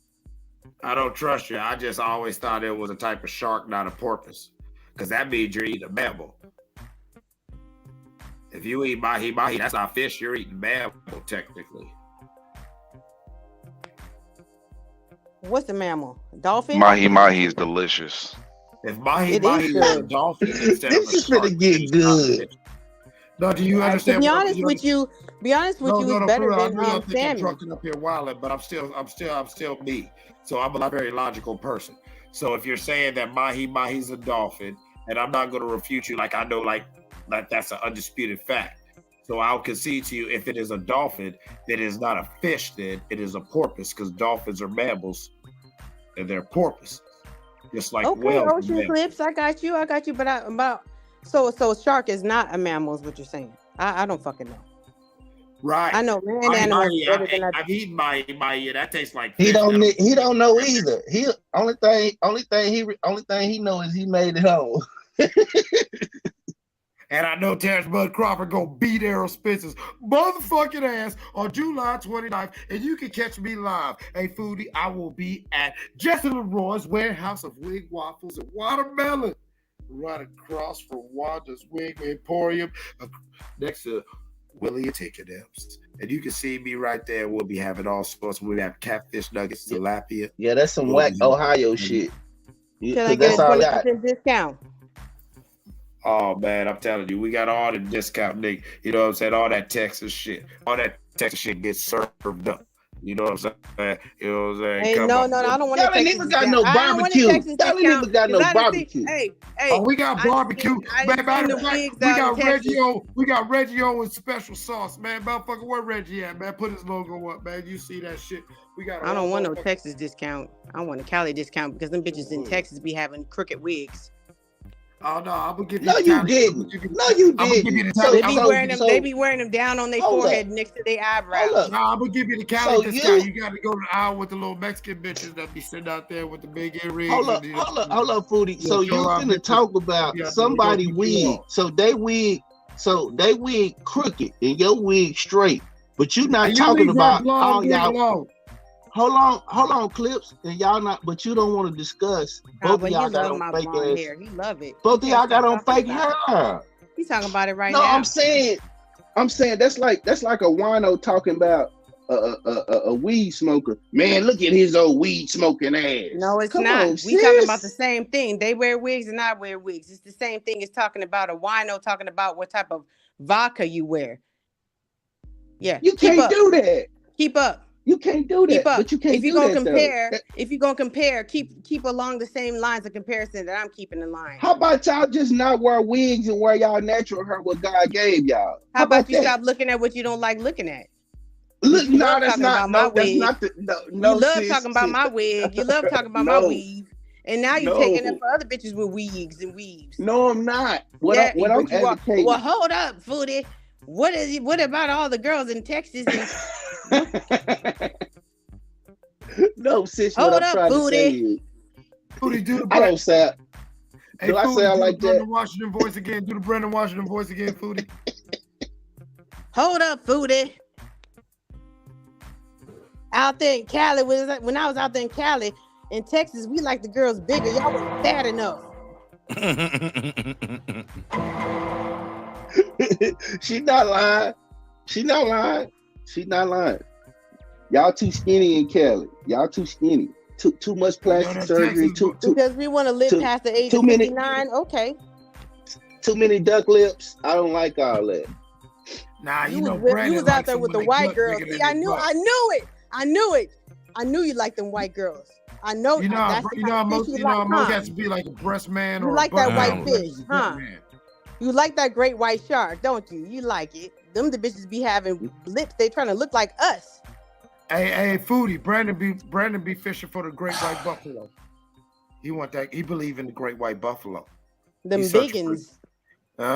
He out on the range. He out there looking for that great white donkey.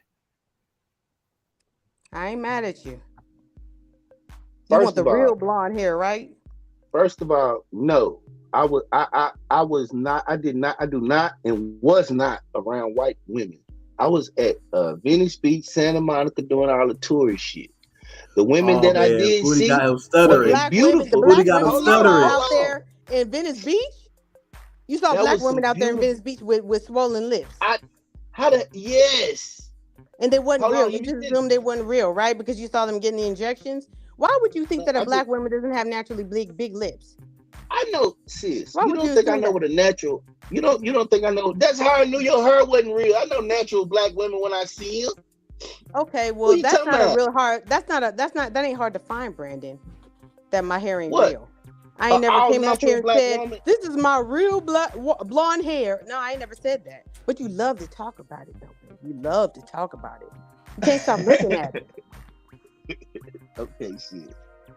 The point I'm trying to make is I like natural women, black women with no, they don't have to have makeup on, they don't have to have someone else's hair on, they don't have to have someone else. Why are black women running around with other people's hair on? That's what I want to know. We're not trying to appeal to what you like, Brandon. I don't care what you are you trying to appeal to? Well, what are you trying to appeal to then? Anyone but you. Who? No, not just me. Then who? If not no me, one else then on who? here is talking about it, Brandon. There's what, 5-6 other men on this panel. No, They ain't what talking I'm about saying, it. sis, what demographic are you trying to appeal to? Is what I'm Anyone asking. but your demographic, Brandon. Why? Why? Why not? Shots fired. Got him. No, she didn't. I'm trying to get an understanding. What I'm trying to Everybody really else find out, looking at it but you.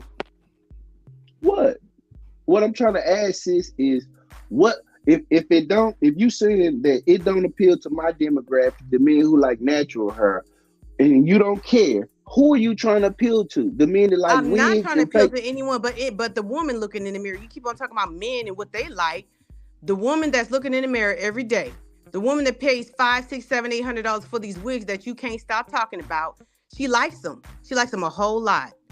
And that's who I'm trying to appeal to. And no one else is talking about them but you. Next.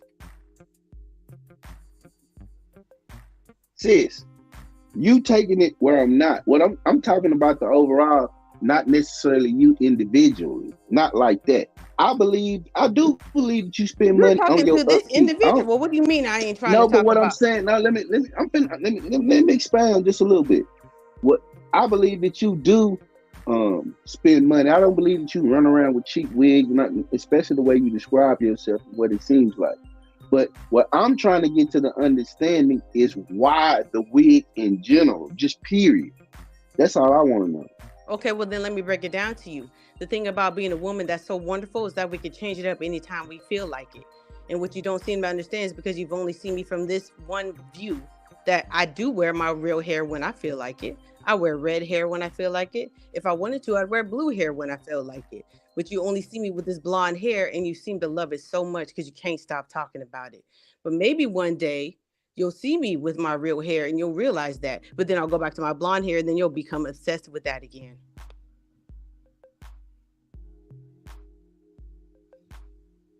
No, I'm just trying to get some understanding. It's your hair, your life. I mean, of course, you could wear like I explained it to wear you. You know, with you men, you wear dreads when you feel like it. You shave it off when you feel like it. You dye it when you feel like it. Right, right. Well, not all the time, because if you go on the internet, you see all these niggas is gluing wigs onto their hair and getting that shit faded up too, because they don't want to walk around looking bald. Why don't they want to just embrace their natural baldness? Why don't they like their moon roof? Huh? I embrace my baldness. Okay, well, we ain't talking about you. You talking about the general consensus, like you just said. You ain't just talking about me. I'm talking about men in general, right? Okay, so they can change it up when they feel like it. We ain't talking about your old Paco bald ass. What you don't seem to understand, Click, is that we ain't talking about him. Yeah. Who knows men with fake hair? So y'all know dudes. Because you a specific ass nigga. So y'all know dudes with fake hair. I don't know dudes that wear fake wigs. A lot of these dudes, do y'all? listen. A lot of these dudes that got dreads, they ain't real dreads. They got extensions. Stop it. These niggas Brandon don't go be Beijing in his from pubic having hair. 2 inches of hair I never to heard of that. 17 inches of I didn't know. hair. Okay, well then I watch never the heard movies. of Go to some barbershops or go to some beauty salons, and you'll see these niggas getting weaved up just like the rest of them because they want to look I like just all told these you I'm rappers out bald. here. I go All to the these rappers barbershop out to get here. cut bald. All these rappers. I didn't know men put on extensions. I didn't never Well, seen I'm that before. schooling you now about it. Now you know. And learning is half the battle. Hey Brandon, Well, this topic is going on way too Hey long. Brandon, you didn't see LeBron get a new hairline, Tory Lanez, DJ Envy. You ain't never seen none of these reels and shorts with people getting a whole fake beards. You never seen a guy spray a hairline on. Hey, these guys with you ever seen guys dye their beard? You know, hold up, Brandon. Hold up, Brandon. I've been quiet for a minute, but let's keep it a buck. You've heard of guys dyeing their beard. That's not natural the way God made them. They dye it. You've seen it, you know about it, right? Or we're gonna be disingenuous here. No, I seen people dye their beard. Come on, Mark. You dye yours, Beijing. No, I don't dye my beard. That's just a joke I said for y'all on the show. That was a joke that I told y'all. You can't kill me with a joke that I made up about me to make y'all laugh. You get what I'm saying? I got alopecia beard up here like I'm God damn. Go ahead, bro. Go ahead, fuck it. Go ahead, Clips. I was just saying, damn, you tried to just talk to him like a man and try to turn this into a conversation, and he just tried to motherfucking throw you under the bus like, yeah, nigga, you dye your beard. What I tell you, BW stand I'm just for. letting him know he's just. I'm just letting him know it's just got people who are who they are. It's a lot of people out there that are what you like. Go holler at them. Fuck them. You know what I'm saying? If it don't apply, let it fly. You don't have to date a woman with blonde hair. You get what I'm saying? But also, you don't have to critique other people who have blonde hair. Like, if that ain't for you, it ain't for you. I don't watch gay porn. I don't sit up here and do episodes about gay porn all day neither. You know what I'm saying? Like, look at what he doing over here. How do you know who the star is in gay porn? How do you know what moves they doing? You got to be watching this shit, right? So, if it don't apply, let it fly. But go ahead, let's pass it around to everybody else. Let's get back to some boxing talk because they did not come here for that tonight. They came here for where we at. You know what I'm saying? Can you hear about this fight? BW stand for Boy Week. Nah, we ain't got to do that. Man, they came in and talked about no. He been trying to get that out all night, bro. And it was weak, and that was a joke week. That was a joke week. Nah, hey, that's a matter of opinion, my nigga. That shit was weak. That's a matter of opinion, my nigga. He been trying to get that out. He done said that like 6 times and still couldn't get that out. Struggle jokes. Struggle jokes. There wasn't no struggle. Yeah, I actually got it off very easily, actually. Struggle jokes. Hey, but they came here to talk about Errol Spence losing within 7 to 10 rounds. I see Bud being able to handle the range. Errol's not going to be able to do his jab like he wants to. And Errol's going to try to get on the inside. Bud's going to allow Errol a temporary success that's going to lull Errol into a thing to where he thinks he has a chance of trying to breaking Bud down late. But little does he know he's taking punishment. And Bud's game, I think Bud's going to be game enough. And it's going to be a risky gambit. But we are talking about a high-risk player and a high-value elite boxer, unlike that goddamn one-eyed fish, Errol Spence. And so, Bud's going to take the chance. Bud's going to be willing to mix it up in the exchanges while we know that Fish is going to be worried about his eyes, going to be worried about his tooth, he's going to be worried about his mascara, he's going to be worried about his neck, his back. His pussy and his crack. All right, Clips, cut your cam off, see if that audio better. Cam off. Let me see if your audio better. Keep talking now with your camera off. Let me see if the audio just better. a little better. His audio sounds good to me. Nah, it's static in my ear. Go ahead. Finish saying what you were saying, Clips, and we'll go to Warren. I just think that an elite fighter like Bud is going to allow Errol. Imagine, listen to what I'm saying, Brandon. There's going to be a moment in round 2 and in round 4 where you're going to get very excited and you're going to want to talk shit. Shut your little monk ass up, Texas, and just watch. Bud did that on purpose. And shortly afterwards, you're going to see that fish flopping on the canvas. Bud's going to lull that boy into a false sense of confidence and let him think he's actually ready for this moment when we all know he ain't. I'm done. All right, go ahead, Warren. Just pull it up. Shout out to my guy Warren G in the building. What up, fam? What's up, fam? How you doing, brother? How y'all doing? Queen, how you doing? Everybody We on the good. panel, Everybody good. If they chat. weren't good, they shouldn't be on this panel right now. Everybody Yes, good. sir. Go Yes, ahead. sir. No doubt. Yeah, I I liked the interview. I thought it was a lot of stuff revealed, especially about Charlo. I like the energy that Crawford. He kind of gave me his game plan on what he planned on doing once he become undisputed is to go back up to Charlo. And then they tried to throw Boots out there to him a few times. He said Boots can get it too. So I like the energy that Terrence Crawford was displaying, and then it let me know that he's not at the end of his career. He seems like he got a lot of energy. So seems like he got some other plans other than just riding out into the sunset after Charlo fight, if he get that fight with Charlo. But it looks like PBC might have made a deal with him where they might feed Charlo to him too. How do you see that? Man, did he just say feed? Yeah. Yeah. Yeah, he said feed. That's exactly what he said. F-E-E-D. Feed, as in that man is food. F-O-O-D. As in he believing this is a stuff. combo You meal. can't feed him. Get the fuck out of here. Man, feed up Errol Spence and Charlo with some McNuggets and a damn small Sprite. That nigga ain't nothing. Go ahead, Foodie. What was you about to say, Foodie? Now he said he feels like the PBC may have made a deal with Crawford as to where he might feed him to that's what he said. like next year. Yeah. Well, how do you feel like he would get?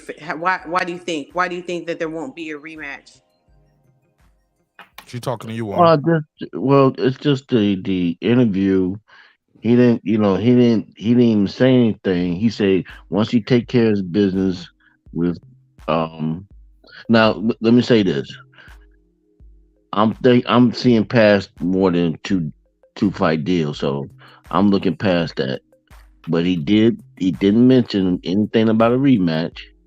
However, he did say that once he complete his business with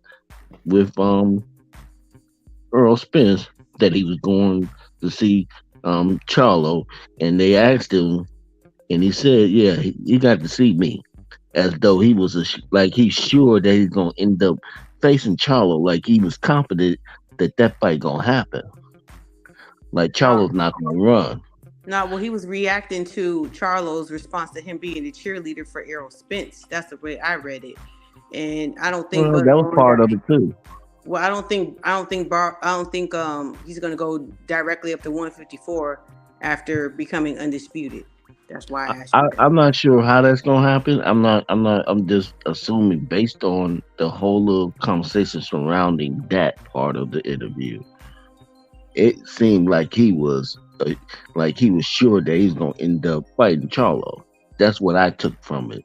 Not all of that part of it, but it was parts in that interview where they mentioned they was talking about Charlo and he was getting into it. That he got to see me. Like, that's gonna happen. I got you.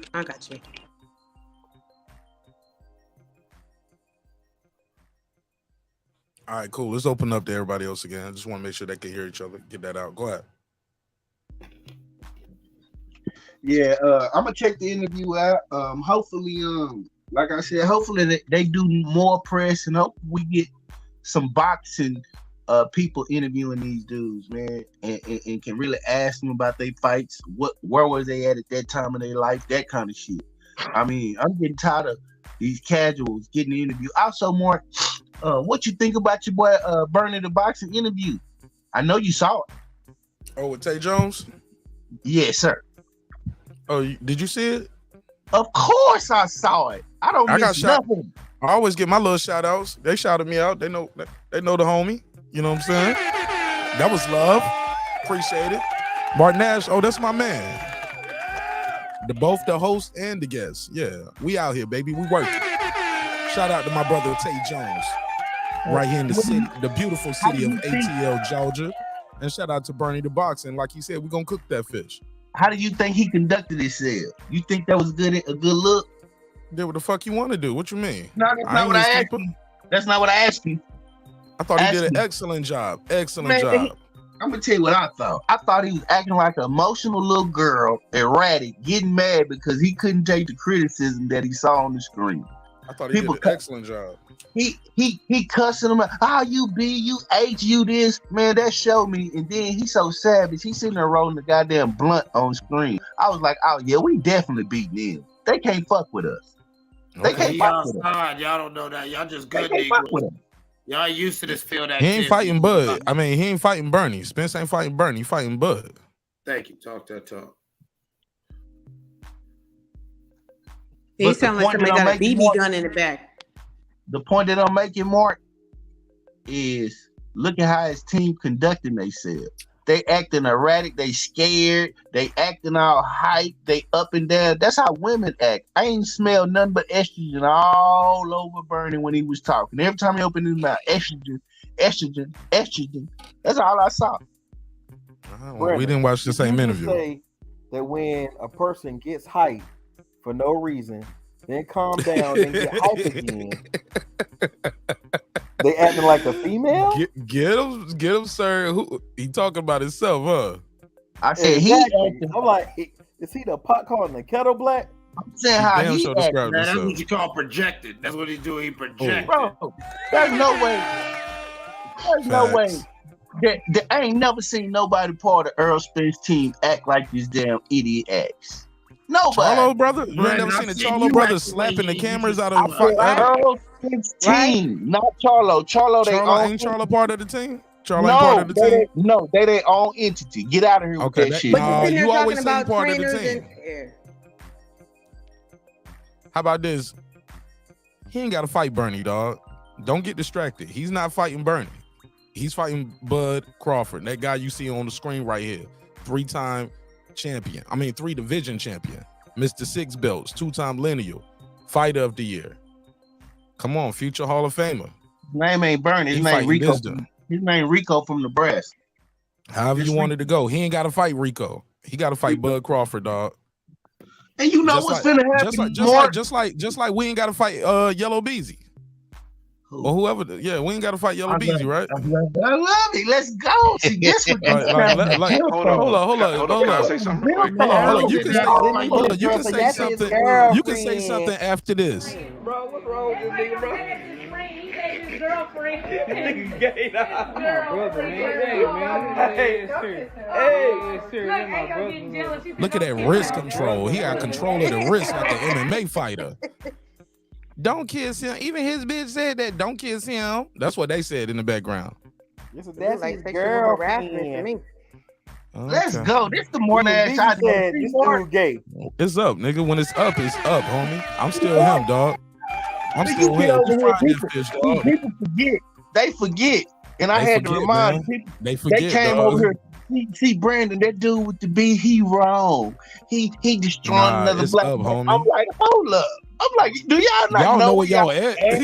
I just sat back and let it happen, Brandon. I was like, these niggas don't know where they at. No, we ain't about to be nice. They don't know where they. I'm like, so y'all don't know where he got fish fry from? The fish fry started here. Nobody else can claim it. They can say it. They don't want to get credit. Let's go.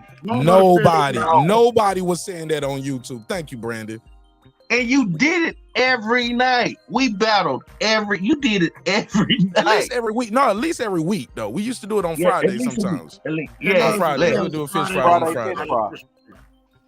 And it goes like this. Clips, can you tell them where we at, please? That guy Clips. And then we can go to Brim and he can ask his question. And we'll go to Puto. Tell him where we at, Clips. Coming live from Breaking Beats, give it up to your host, Mark Nash. And we are live from Jess and Leroy's Warehouse of Wings, Waffles, and Watermelon, right next to Wanda's Wig Emporium across the street from Willie and Tinkenham's, where we got fish. We got fish. We got fish. We got our Friday fish fry special. We got catfish nuggets. We got tilapia. We got kissing fish. We got cuttlefish. We got all the type of fish you want. How do you want it? You want it fried, you want it fricasseed, you want this fish on the grill, you want your fish sauteed, you want fish with noodles, you want fish with rice. How you want your fish? Because we've been out here in this ocean, we've been grabbing everything with gills. And trust me, on July 29th, that shit gonna get real. Because Bud, I'm telling you, Bud is in the ocean with a bigger boat than Noah, and he's looking for that. And you know what he's looking for. You can't hide, Errol. Errol, get your ass out the bottom. Errol, get your motherfucking ass out the bottom of that bottle. You've been hiding in this Hennessy. Yeah, it's all entertainment, man. You've been hiding in Hennessy for 5 years. Yeah, man. Small hats, hats. Small hats, all entertainment, man. Hey, look, man, it's all entertainment, man. Small hats. Absolutely. Somebody's fan said he had a question, and then we'll go to my guy Puto. You know, Brandon up here talking about Bernie the boxer acting a fool and all that, right? Do you consider Yellow Beezy part of Errol Spence camp in a sense?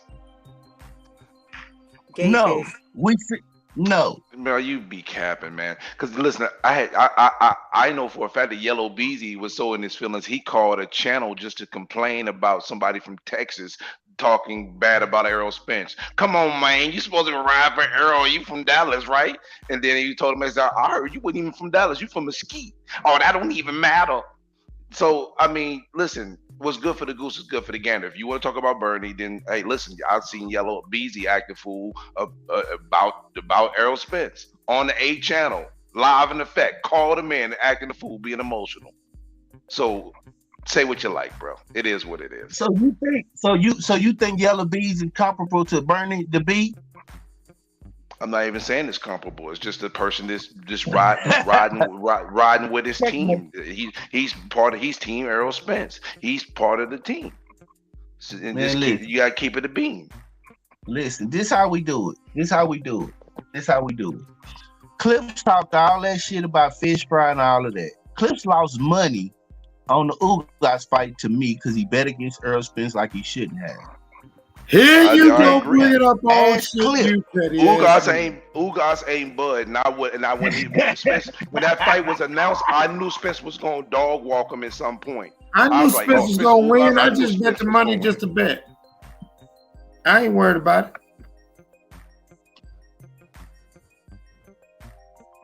Now, respectfully. So once again, respectfully, I beat you in the debate. I slaughtered all of y'all, man. With any other fight where you turn your back to your opponent and keep getting hit in the face, they usually call the fight.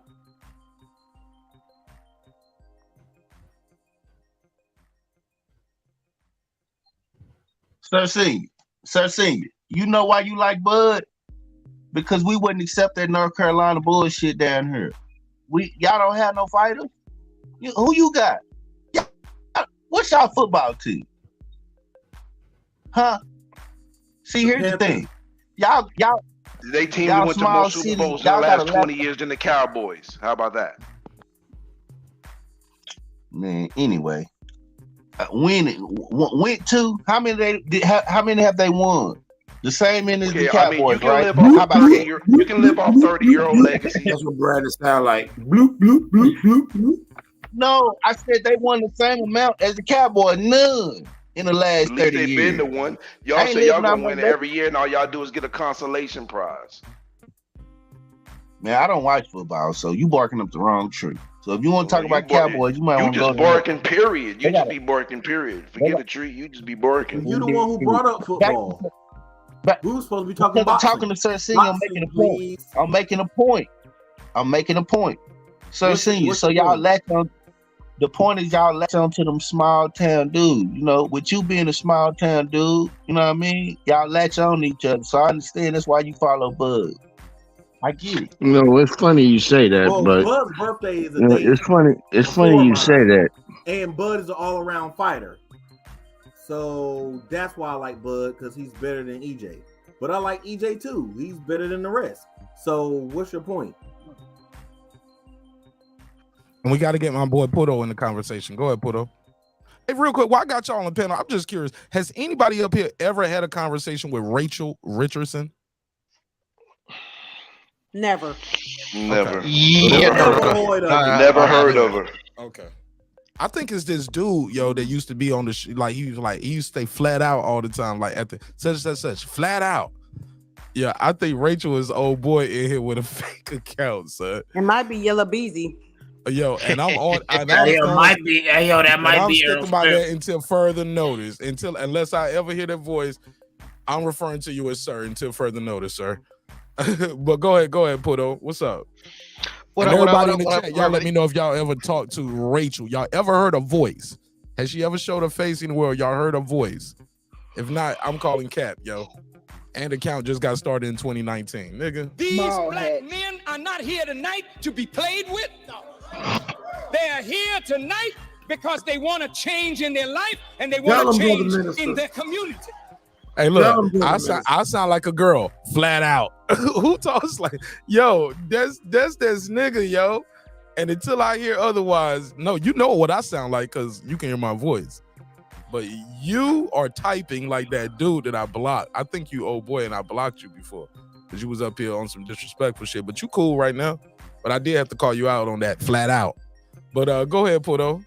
Ain't nobody verifying this is a woman, yo. And it's like almost 200 people in here, yo. So it's 80% that's there. Yeah, man. Yeah, come on, man.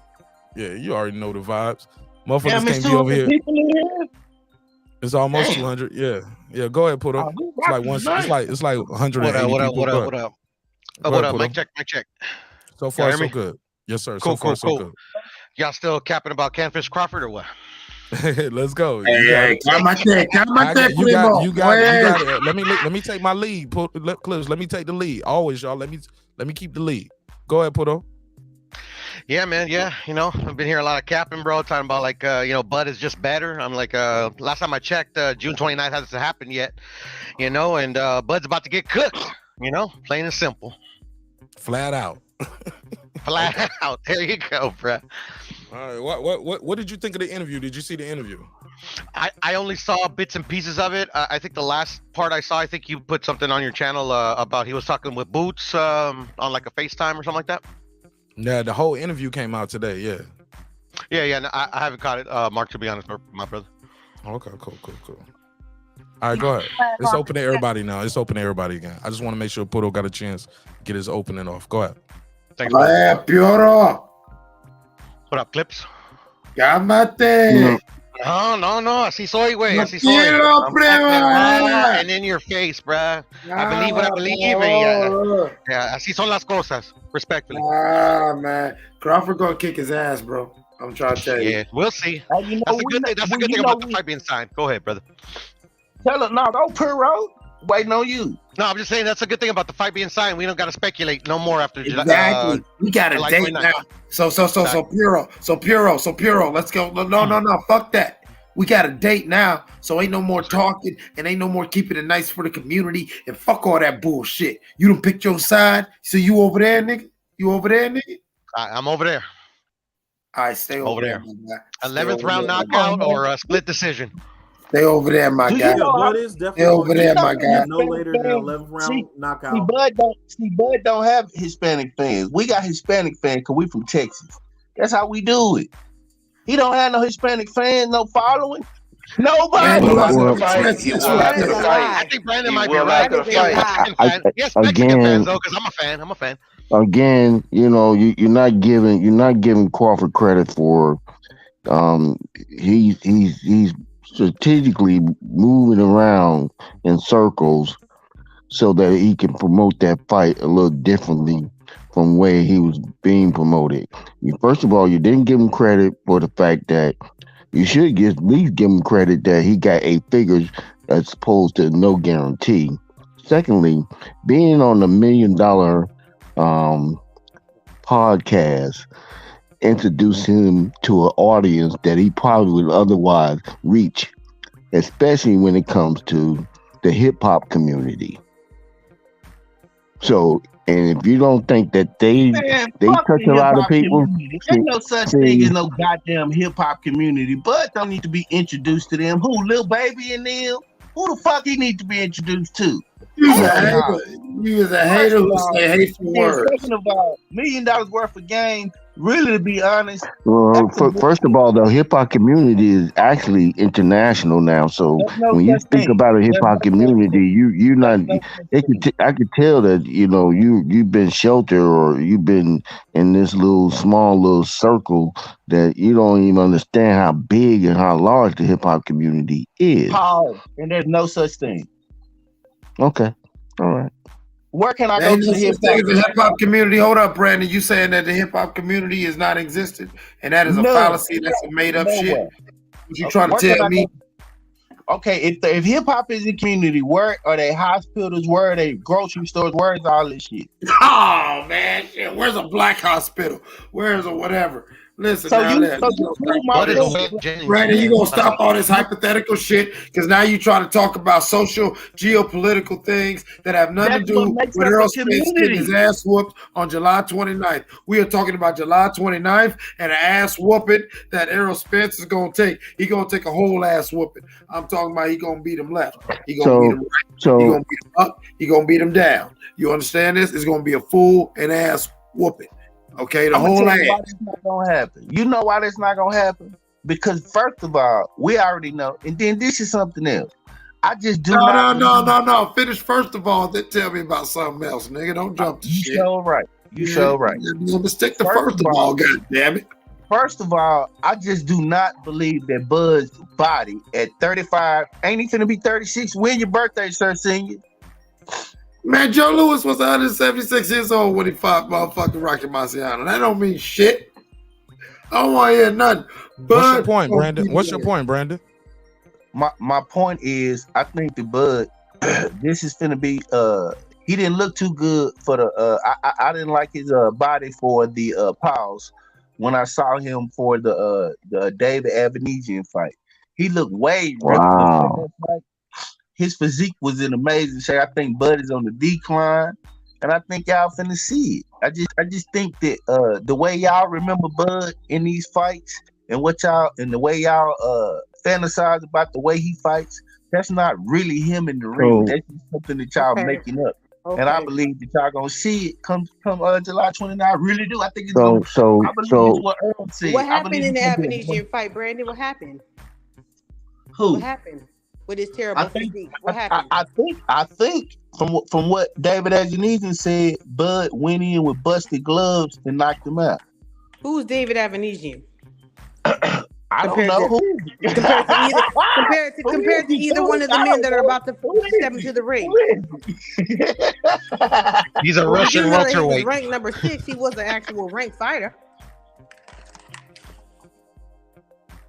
So he was definitely ranked, whether you like it or not. He was what, number 6? You prove my point. Like, who is he? On the sidebar, what would you say if the $1 Million Game had Earl come on the interview to interview Errol Spence? Would it then be stupid then? First of all, I wouldn't care if Earl went on there because they don't have no boxing knowledge, and we're gonna get damn near the same interview except It's not about the boxing knowledge. It's about introducing them to a different demographics that them two don't have access to like the younger fighters do. So you think Errol Spence don't have access to this fake hip hop community like the young fighters do? You believe that? Not in the way that you would see your Tank Davis, your Ryan Garcias, your Devin Haney's, your Shakur. They're not. I mean, at least Terrence Crawford doesn't. He's not. I mean, I'm pretty sure he listened to hip hop, but to cater to that community,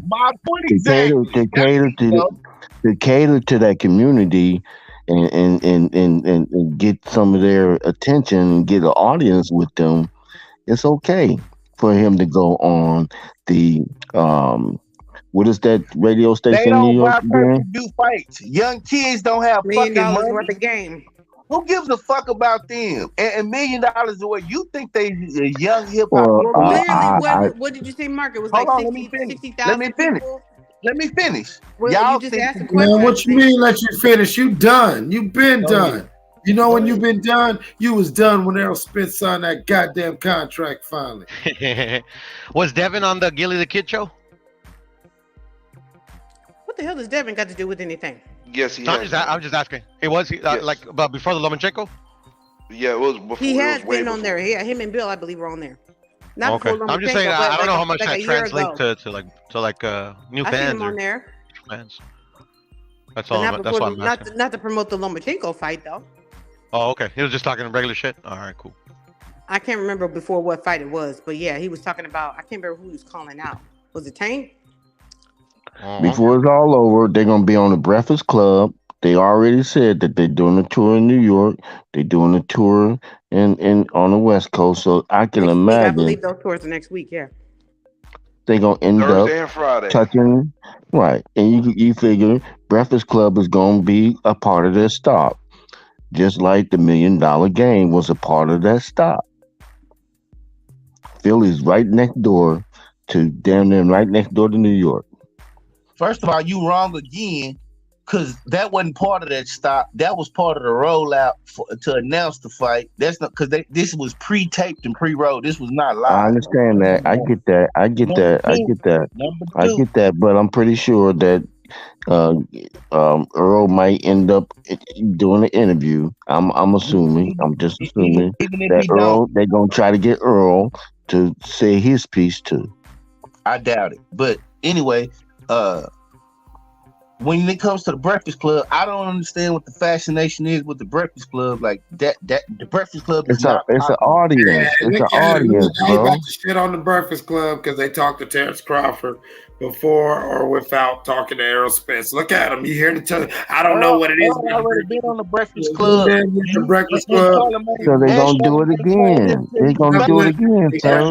Iconic radio shows and hip hop and urban culture in the past 10 years. You know that whether you like Charlamagne the God, Envy, Angela Yee, any of the new motherfuckers, any of that shit. Come on, Brandon. Stop that goddamn hate. You heard the way he was trying to go ahead and try to run that goddamn First narrative. of all, Earl already been on the Breakfast Club, and Charlamagne told Bud to his face that Earl would beat him. He told him that to his face. Again, now that the fight is made, they can't go back on the Breakfast Club, bro. It's not unheard of. Okay, Brandon, you keep on criticizing all of these black podcasts. They not black podcasts. They got black people on. Well, white or not Chinese black or Asian podcasts, or they whatever got you black or people whatever you on. consider them to be in your head, you don't Not like in them. my head, But how what do you it feel? is. But how do you feel about the ESPN interview that they did with Stephen A. Smith? I felt like Max Kellerman should have done it. Somebody with some boxing knowledge A should have white done man, it. right? Yeah, Okay. yeah. You don't like the black people interviewing them, but you like the white man interviewing No, them. they limited. Here's the thing. It don't matter. It don't matter who. It's not about the He like question. the white man. He like the white man. It's not about the question. It's about the exposure, bro. Stephen A. got a platform that will expose him to a different demographic. Period. I understand what We you're don't saying. have to have. We don't have to have a grade A boxing questions. Well, the main thing is just to go ahead and get these guys visible in front of the camera on this platform to get people talking. Right. That's all. That's all they want to do is expose it to many people as they want to, so that people will tune in. Those who love sports and intrigued by the fact that it's undisputed and it's supposed to be compared. They comparing it. Stephen A. said one key thing that is compared to Manny Pacquiao and Floyd Mayweather, whether we disagree or not. That still get eyes open, like, oh wow, to those who don't watch boxing. Oh, for real? This that big? Let me see. Let me pay this $90 or $84. Let me see what's this about. That's all it is. It's exposure. You believe that? And you believe that? That's again, a damn shame. First of all, Bud done fight on ESPN his last, I don't know how many fucking fights before this last fight. That's number one. Number two is everybody who in the sports world knows about this damn fight. So when you talk about what we're I not think this talking about in the sports world. We're talking about people that's outside the sports world that watch ESPN, watch Stephen A. Smith. so people Period. outside of the sports world watch ESPN. They tune in to I mean, ESPN. neither of these fighters got numbers that are jumping out the pages, so I don't think it's working. Stephen A. Smith got like I'm over sorry? 1 billion followers or 1 billion watchers or something like that. Hero, this fight gonna be bigger than the Ryan Garcia fight. I'm telling you. Cap, telling you, Brandon. Hero, I don't agree. I don't agree, brother. Hero, I'm gonna tell you why. Because the groundswell is they starting out faster when it comes to the promotion, and the groundswell was already there before they even started.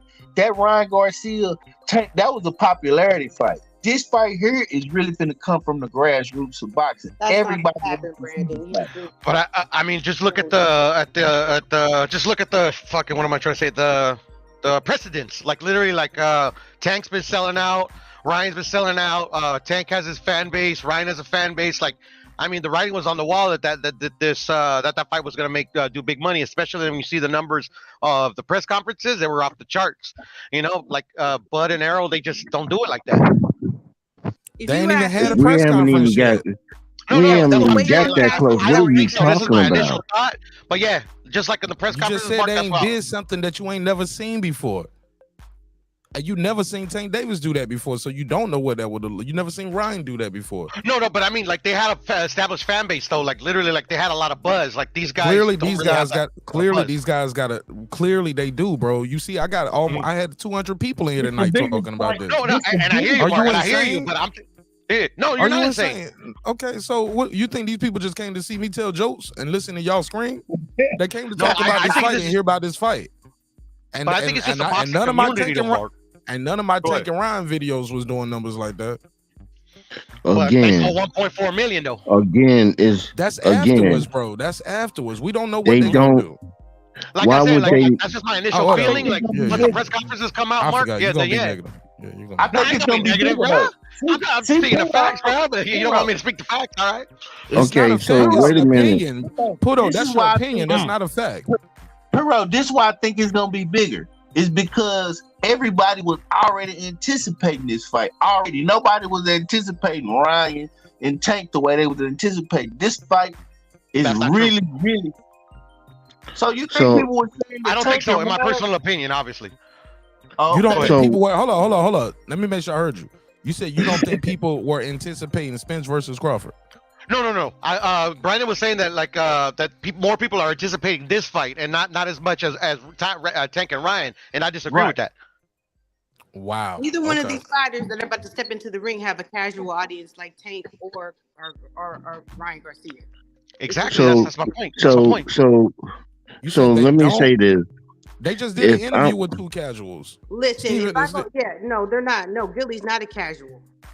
Wallow's definitely casual, and Gillie said casual shit in there Wallow, too. nobody cares Stephen about A. Wallow. Smith is a casual. Wallow Yes. is comedic relief. He's not a anything fan. He's just there because his cousin wants him to be there, and they gel together well. So we ain't even considering him or anything in regards to boxing.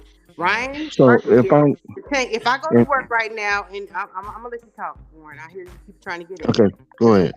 Sorry, my bad. If Warren, if I go to work right now, or if my neither one of my sons watch boxing. If I ask them who Tank Davis is, they know who he is. If I ask them who Ryan Garcia is, they know who he is. People at work that I didn't even know watch anything, and they don't even watch any sport, knew about the Tank in the Garcia fight. Nobody knows who Crawford is outside of boxing, and nobody knows who Errol Spence is, basically out of Texas. I agree with you, Foodie. Okay, so with that being said, I'm gonna piggyback off of what she said. If I know that I don't have the template or the already fans that you said Ryan Garcia have, why won't I just go to these different platforms that have those followers and be visible and show up to do interviews such as a $1 Million Game, such as a Breakfast Club, such as a Stephen A. Sis. That's how they get they fam. That's how they get those people. Not that they have, because they don't already have them. So you go to people that do have them. I 100% Introduce agree with you. yourself. That's how business works. I agree with you. You're not trying to get the people you already have. You're trying to get the people who aren't interested yet. You're trying to create interest. So yeah, that's what they're doing. That's This how is why I would Exactly what disagree. they doing. This is why I would disagree. Is because you have people that been anticipating and talking about this fight for damn near the last 3 years. And it really been heating up ever since Terrence Crawford got out of his contract. And everybody in the boxing world, it's 1 million videos about Spence and Crawford. They moved the needle in the boxing world, and they moved the needle outside of the boxing world. It's gonna be shown. It's them. It's these two dudes. They know that. keyword That's boxing why world. Keywords are boxing world. I If said they were, outside. if Seafood okay, well, first, it got to start. okay, well, let me ask you this real quick before you go on, because I know you're gonna go on. You got a lot to say. If they move the needle so well, then how come the Tank Davis versus Ryan Garcia fight was made way faster than this fight? If they had so much, if all of the people who were investing I got a money, reply. if all the people who are investing money into this fight, I got an answer. I got an answer. Okay, well, let me finish my question. If all the people who are, I heard it already. You go adding ahead, on Mark. to it. Go You right adding on. on to it. But the question is, why was that fight made quicker, right? That was the question, right? Simple as that. That is the question. Simple as this. Ryan acquiesced and bent the knee to all their demands, but Crawford didn't. Fucking Mark. That's not what makes business deals, Mark. You asked my opinion. Like No, one guy that's said, not what makes business. yes, man. That guy said. What makes business deals is how Whatever. much Hold money up. could be What was the potentially point of made asking me off if you just tell me no? That's my opinion, and that's what And I Ryan said. disagree. Ryan said, and yeah, and you entitled to it, but I get to elaborate on it, right? I'm just saying the guy is on record as saying I agreed to all of their demands or whatever they wanted. I had to do the catch weight. It wasn't for no title, all those shit. But Crawford wasn't about to do that. Also, this is undisputed. That was not for no title. Ryan Garcia ain't never won a title, never fought for a title. This guy, Terrence Crawford and Errol Spence, are proven champions time and time again. Their fight is going to be a little harder to make than a Ryan Garcia fight. That's my opinion. But I'll pass the mic. Go ahead. Anybody else want to answer? Good question. Brandon, why you do you gotta think bend the that? needle? Why you gotta bend the needle? I just said that because that's the slang y'all brought up here. You know what I'm saying? Y'all brought that shit to the neighborhood. All right, he acquiesced. How about that? He acquiesced. No, you Is that fair? talk your shit, Mark. I ain't tripping, but Yeah, that but shit was funny. he did what they said. You know what I'm saying? And but what's your take? What's your reason, Puto? Why you think that Ryan Garcia fight was easier to make than this one?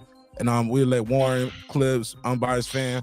I don't know who that breathing is, but go ahead. It's my bad. That was my bad. I breathed into it. My bad. Anyways, because it was a fight that the people that watch boxing, the hardcores and the casuals, wanted to see. Like, I actually think Errol and Spence are going to do good numbers. I just don't think they're going to do better numbers than Tank and Ryan. We didn't ask numbers, this sir. is a We fight- asked why was it so easy to make that fight versus this one. That's the question on the. Because Ryan's a real one, and he wanted to, he was chasing greatness. He wanted to be great. Tell him, bro, I like that. Fair enough. Go ahead, Brian. Why was that fight easier to make than this one? It was exactly like you said. Ryan did everything. Bud wasn't going for that shit. And Bud made it known he wasn't going for that shit. He made it known. Bud went public. Bud made it known he didn't play no games, and Bud went on interviews after that. It was like, shit, I could take it or leave it. I know how it feel to be undisputed. He don't.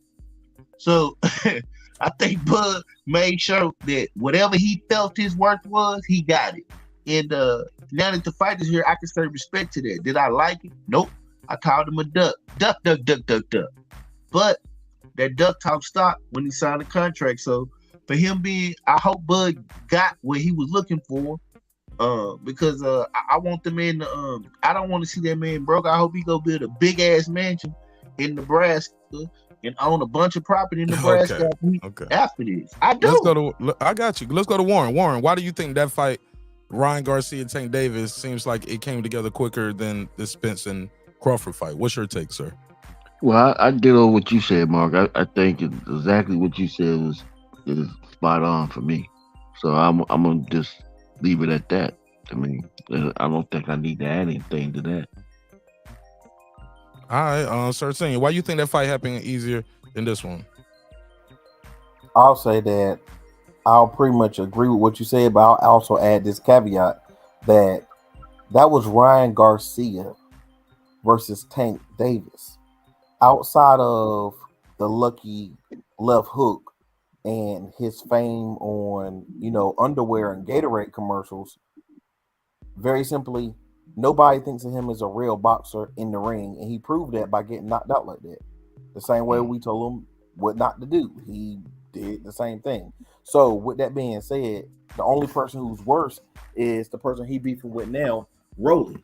So that should be a good matchup. I don't want to go too far off the question because I want to get everybody's take on it. Then we open it back up.